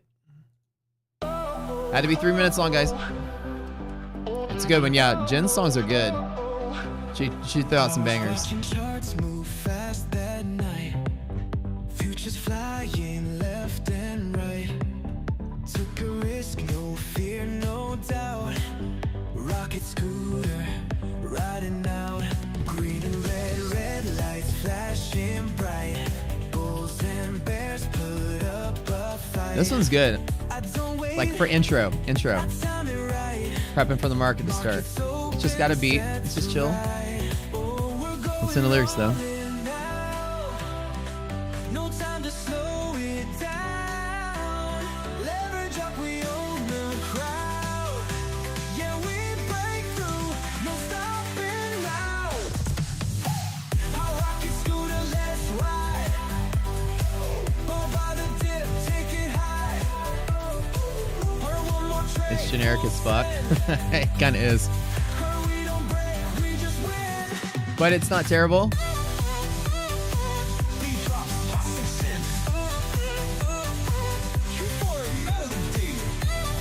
It's not getting a bunch of rockets. Sorry, Ender. The community has spoken. All right. All right, DJ Boat had one. When people hit... Oh, yeah. He had to hit the like button. This is going to be used for... Hit the like button. Rocket scooter. Yeah, yeah, yeah. Rocket scooter. Yeah, When yeah, I'm, yeah. this is AFK. Hit the like button. Hit the like button. Rocket scooter. Yeah, yeah, yeah. Rocket scooter. Yeah, yeah, yeah. Hit the like button. Yeah. Hold on, oops. Like when I go to the bathroom or something. Welcome to Clay. I know, right? Rocket scooter. Yeah, yeah, yeah. Hey, iDoc, you ready for Valentine's Day today? Rocket scooter. Yeah, yeah, yeah. Hit the like button. Hit the like button. All right, guys, I officially am paying myself from Rise. I'll let you know as soon as the invalid security... Oh, I don't know my own password, huh? I gotta look it up. Like button.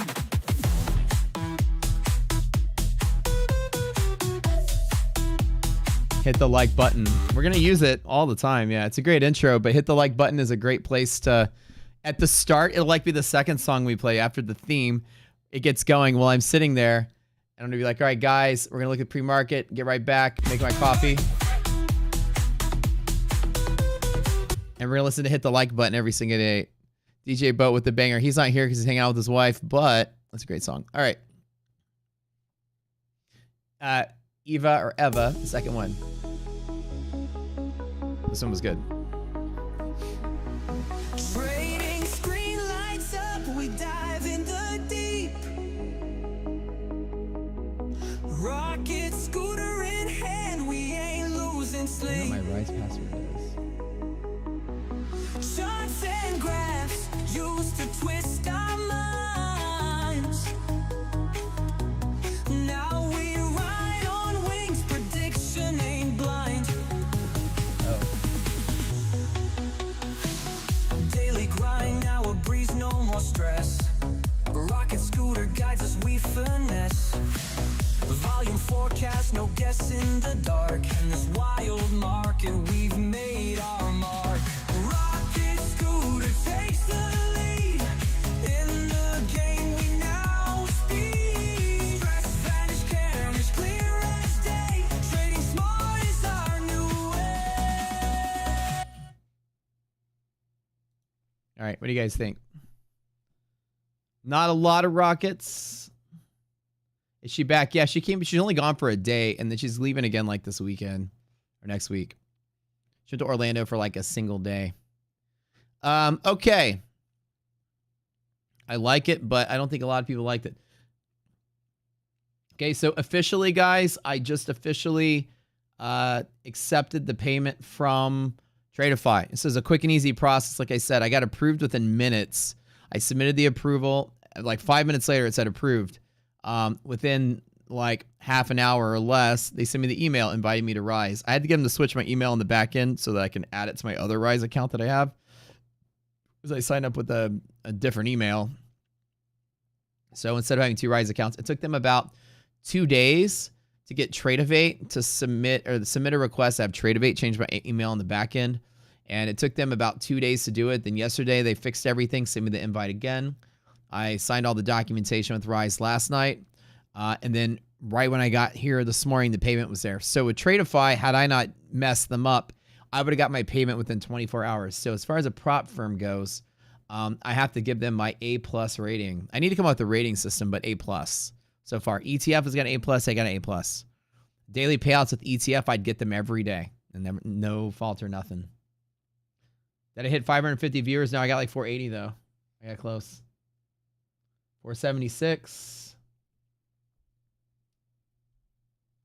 Nobody knows why the NQ is going up. Yeah, well, the market is going up because the flow is bullish. So if you look at this, Robert, there is no news or anything, but open to next resistance is a trade.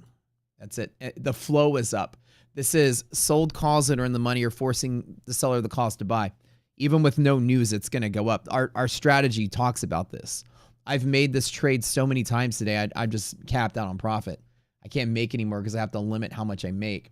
I probably could have made a little bit more here, but these two hit the max. I can't go more than $1,000 to maintain the consistency on that. Every resistance support meant to be broken, yeah. Retail news came out this morning. It was a wash. Today's news was like, it was actually the worst of the news that we've seen. The retail sales came out actually pretty bad. I mean, everything was down a lot, but this is all that the news cared about. There wasn't much to it, right? I think it was actually here. Was it pre-market, right? Yeah. Why is ES not joining? Probably because NVIDIA is rallying. And it's making the NASDAQ move faster. Yeah, NASDAQ's moving faster because it's a little bit more sensitive to NVIDIA than the SME. They're both sensitive to NVIDIA, but this is all NVIDIA right now. And maybe Tesla's picking up a bit at the end of the day too. Let me double check. It's not as much. It's in bid, yeah. Yep. But yeah, no, it's a bull market. And we said this the other day. The market's bullish. It's going up every single day. It's been going up. I tweeted yesterday, before I finished the songs up, I tweeted yesterday that, and I'm going to tell you, y'all need to listen. My Twitter is always full of good information. Don't not read me on Twitter. I'm always posting there too, stuff I'm thinking about. And yesterday, I'm saying tonight we rally. And I was talking about why. Like, we've survived all this bad news. There's no more bad news coming out. And, you know, that was yesterday. We've rallied 2 days in a row. So all the things point up. Our greater market signals were bullish. DD ratio greater than half. SPY above MHP. QQQ above MHP. That yellow line. Monthly maps clean and bullish, right? As we close out the show. I got a few more songs to play. But the monthly maps can't get any more bullish than this for the next 3 months. We're bullish through April, guys. This is the start of the big bull market. And I bet you a lot of gurus are going to be trying to fade this shit. This is the start of the rally. We waited 2 months to get it. It's going to be a beautiful next couple of months. Just wait till, is it Meta? Okay. Meta was the one's moving. So wait till next Tuesday when we get the new rollover in VIX futures. The night before VIX options expire, the monthlies, we're going to get this new triple B on VIX, and that's going to give us, are we going to have a clean month or not? A clean month is going to be candy trading. I can't wait to see it. Super excited. Okay, a couple more. Eva, second one finalist. That's one we were listening to, right? Numbers fly across the neon light. This reminds me of that song from A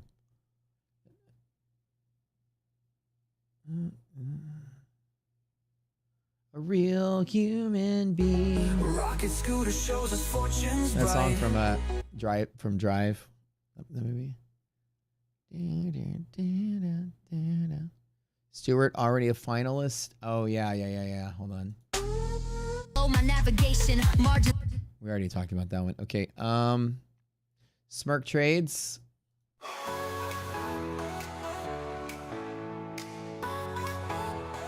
Is this the one?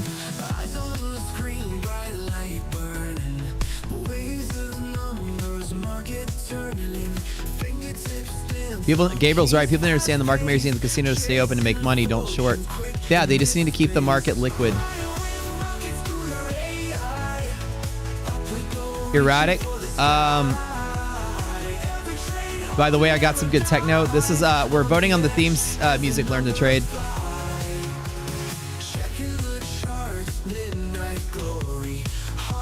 This is the banger.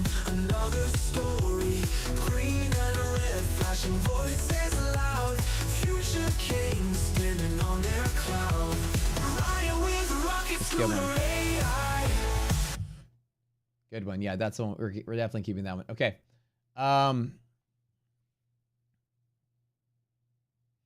Okay. So basically, the market's erratic, but it's because of a couple things. We've talked about this in our classes. As we talked about resilience, right? When resilience is flat, or when the market is flat, the stocks are literally balanced, and it doesn't. It's kind of like it's trying to stand on a tightrope. The market didn't gap up or down. It just basically kind of held flat. So all the stocks, some of them are down, some of them are up. So the index is like just chasing that thought, right? And that's what you're seeing. It's not like the index is anything other than bullish. The net sum of stocks are bullish. As a matter of fact, 84% of the market cap of stocks are bullish. The market's bullish. There's not going to sell off today or crash today. Everything is back to being normal and bullish. Monthly maps the distribution of options. When this dark gray is sloping down like this and this light gray is sloping down like this is a short squeeze mechanic that's going to lift the market higher. Like I told people 2 days ago, this is the start of the breakout rally. We're going to break highs next week, I feel. So we're good. The market's just trying to you still have just some dumb traders trying to sell this or short this, but smart traders like us can see the writing on the wall. The short trade died 2 days ago. So it's right now, the market is trying to rally, but it's just Friday and it's not super powerful, but it's starting to pick up steam. When markets transition from choppiness to bull or bear to bull, the market just doesn't okay, we're going to be bullish today and then rally up without news. There is no news. It's just squeezing the shorts to a degree that they're getting out. So what's going to happen is that the market's going to die on CPI, die a little bit less on PPI, die a little bit less on retail sales. And you tell yourself as the news is becoming less and less important to the market and VIX is in absolute decay, then the market is just picking up speed. And as it's chopping around, it's going to slowly pick up speed. And then momentum will start to grow as time goes by. So as we lead into monthly expiration, you're going to start seeing momentum Monday, Tuesday, and Wednesday for sure. And Thursday, Friday might be a little volatile to test the support. And then by next Monday, I think we're rallying. So this is good. This is really good for the market. DD ratio does not lie. All right, a couple more. Eva, which one was this one? Hold on, wait. Oh, wait, this is Enders. We listen to this one? Hold on. Chasing highs, no fear, no sleep.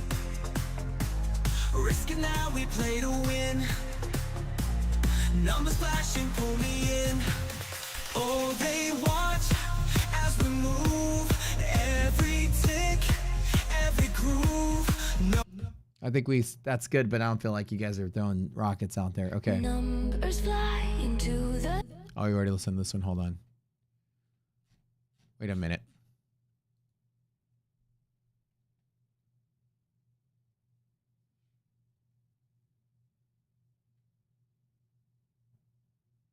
Multiple minded.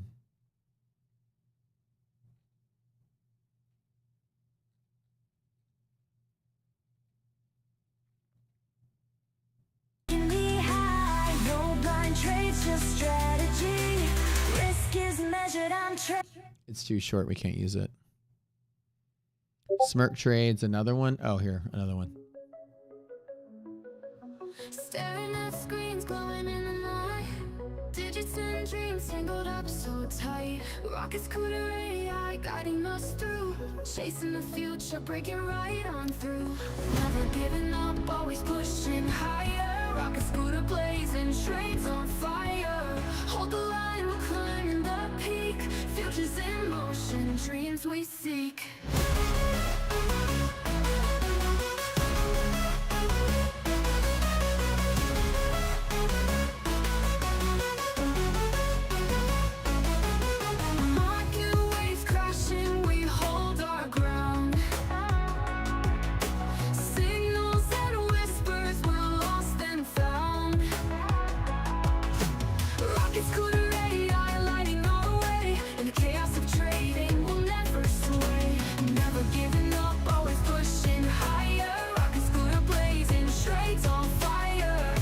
it's gonna drop. What's gonna drop? If drops, you can do short trade. Nah. I'm not trading this one. Not shorting this one. I'm just sitting out. I've already made my max profit for the day. I really can't do much more. I'm limited for consistency rules. I can only make so much a day. I've already made whatever, $5,000, 5,600. I've already made 5,600. I'm good. What else we got? Jen, multiple minded smirk trades. Okay, so that one's a no, just because I didn't really resonate. Nobody really threw some love at it, but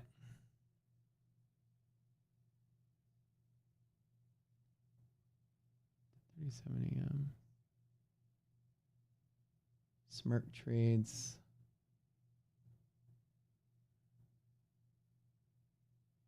Hydra, we already listened to yours. You got to make it longer, remember? Stereo. Trading with Matt, gonna sell. Yeah. That's the one. Day trading with Matt. Do I trade with order flow and footprint before? I don't, but our system is much more accurate than something like that. Those things read as it's happening. Ours plans for it. Our levels will show you where volume will be before it will happen because we use options that calculate it. Order flow and like bookmap and things like that are good at seeing it as it's happening, but this lets you get ahead of that. That's what our stuff is different. Yeah. So we're using delta and gamma exposure models of market makers to find actionable pivots and high volume, right? And when you get to these pivots, bookmap and other things will start like firing off that info. First time in your life, Robert, you hear trading songs? No. Visionary, throw it. Stuart, throw it in the channel. I gotta keep it all in one place. I just working on it. Good. Okay, cool. Do you guys like Stereo song? This is the one with a bunch of numbers. I don't think we're gonna keep it because it doesn't really have like, it's goofy lyrics, good beat, but I don't think we're gonna keep it. All right. Is that it? That's it. All right, guys, we've narrowed it down to probably like 15 songs.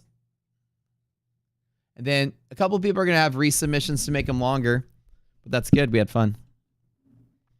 This is a link to learn this method. Yeah, so here, Rockets Cooter. If you guys want to read more about what it is we do, I'm a gamma and delta order flow based trader, but I predict it before it happens using options. We don't just react to the flow. We can forecast it. Let me give you an example. I don't know. Random stock. Microsoft. I don't even know what's going on today. Hold on. Let's load it up. Okay. An example of Microsoft, right? Yeah, it's not the best example. This is a flat day. Let me pick, I don't know, Apple. Randomly throwing stocks up. Let's see what we get. All right. Apple, bull, long, and up. So we have three different pressures we look at. What we extract from the options data is from the blue and the orange lines here. This is weekly options gamma exposure of market makers. This is monthly options gamma exposure of market makers. The blue has a net repulsive pressure. So as price is like sitting here on blue, it's just kind of pushing up as time goes by. This is the effect of gamma and delta hedging. Orange is the same way. So while Apple opened with that resistance pressure off of these things, it broke through and supported with that high volume. And now it's got upward pressure from here. This is telling you on this side of blue, it's going to move away from it. So as Apple moved, it just pushed this way. This is the natural order flow that you're expecting based on the landscape of the options. Here's the link to learn the method. Let me give it to you really quick. If you want to use the platform while you learn or just the classes, this person right here is just the classes. This person here, this link right here is the classes and the platform. They're both on the site. Jen, man, you wrote some bangers. A lot of your songs, you had like, I think more people, more in the finals than pretty much anyone.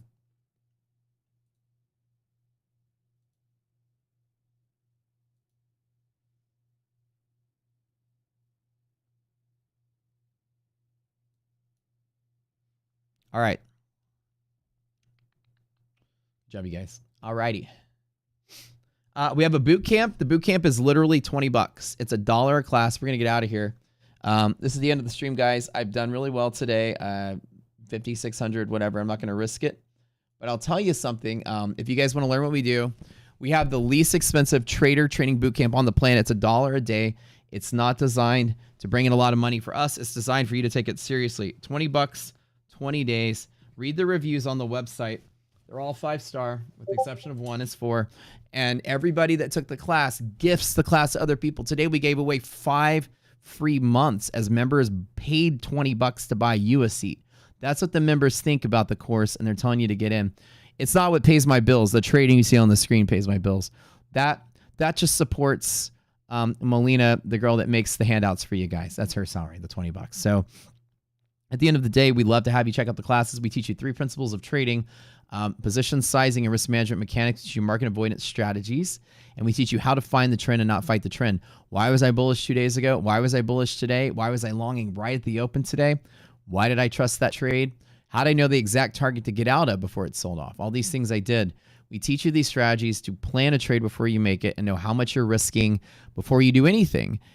You can't trade without a plan, and if you can't plan, if you don't know how to plan. And this might be the best $20 you ever spend in your life, because none of it is going to teach you something you've learned before.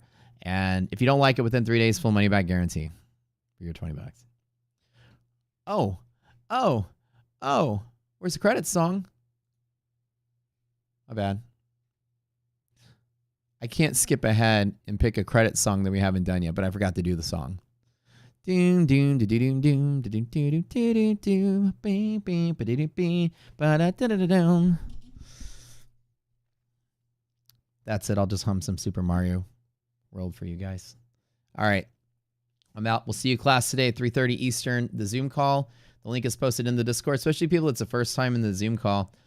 This is the last day. Today we'll be doing trader funding programs, how to beat them at their own game. This is the bonus class of the 20 days.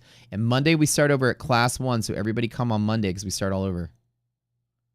And we'll see y'all then. And come to the stream. Don't forget to like the stream on the way out, and we'll see y'all later.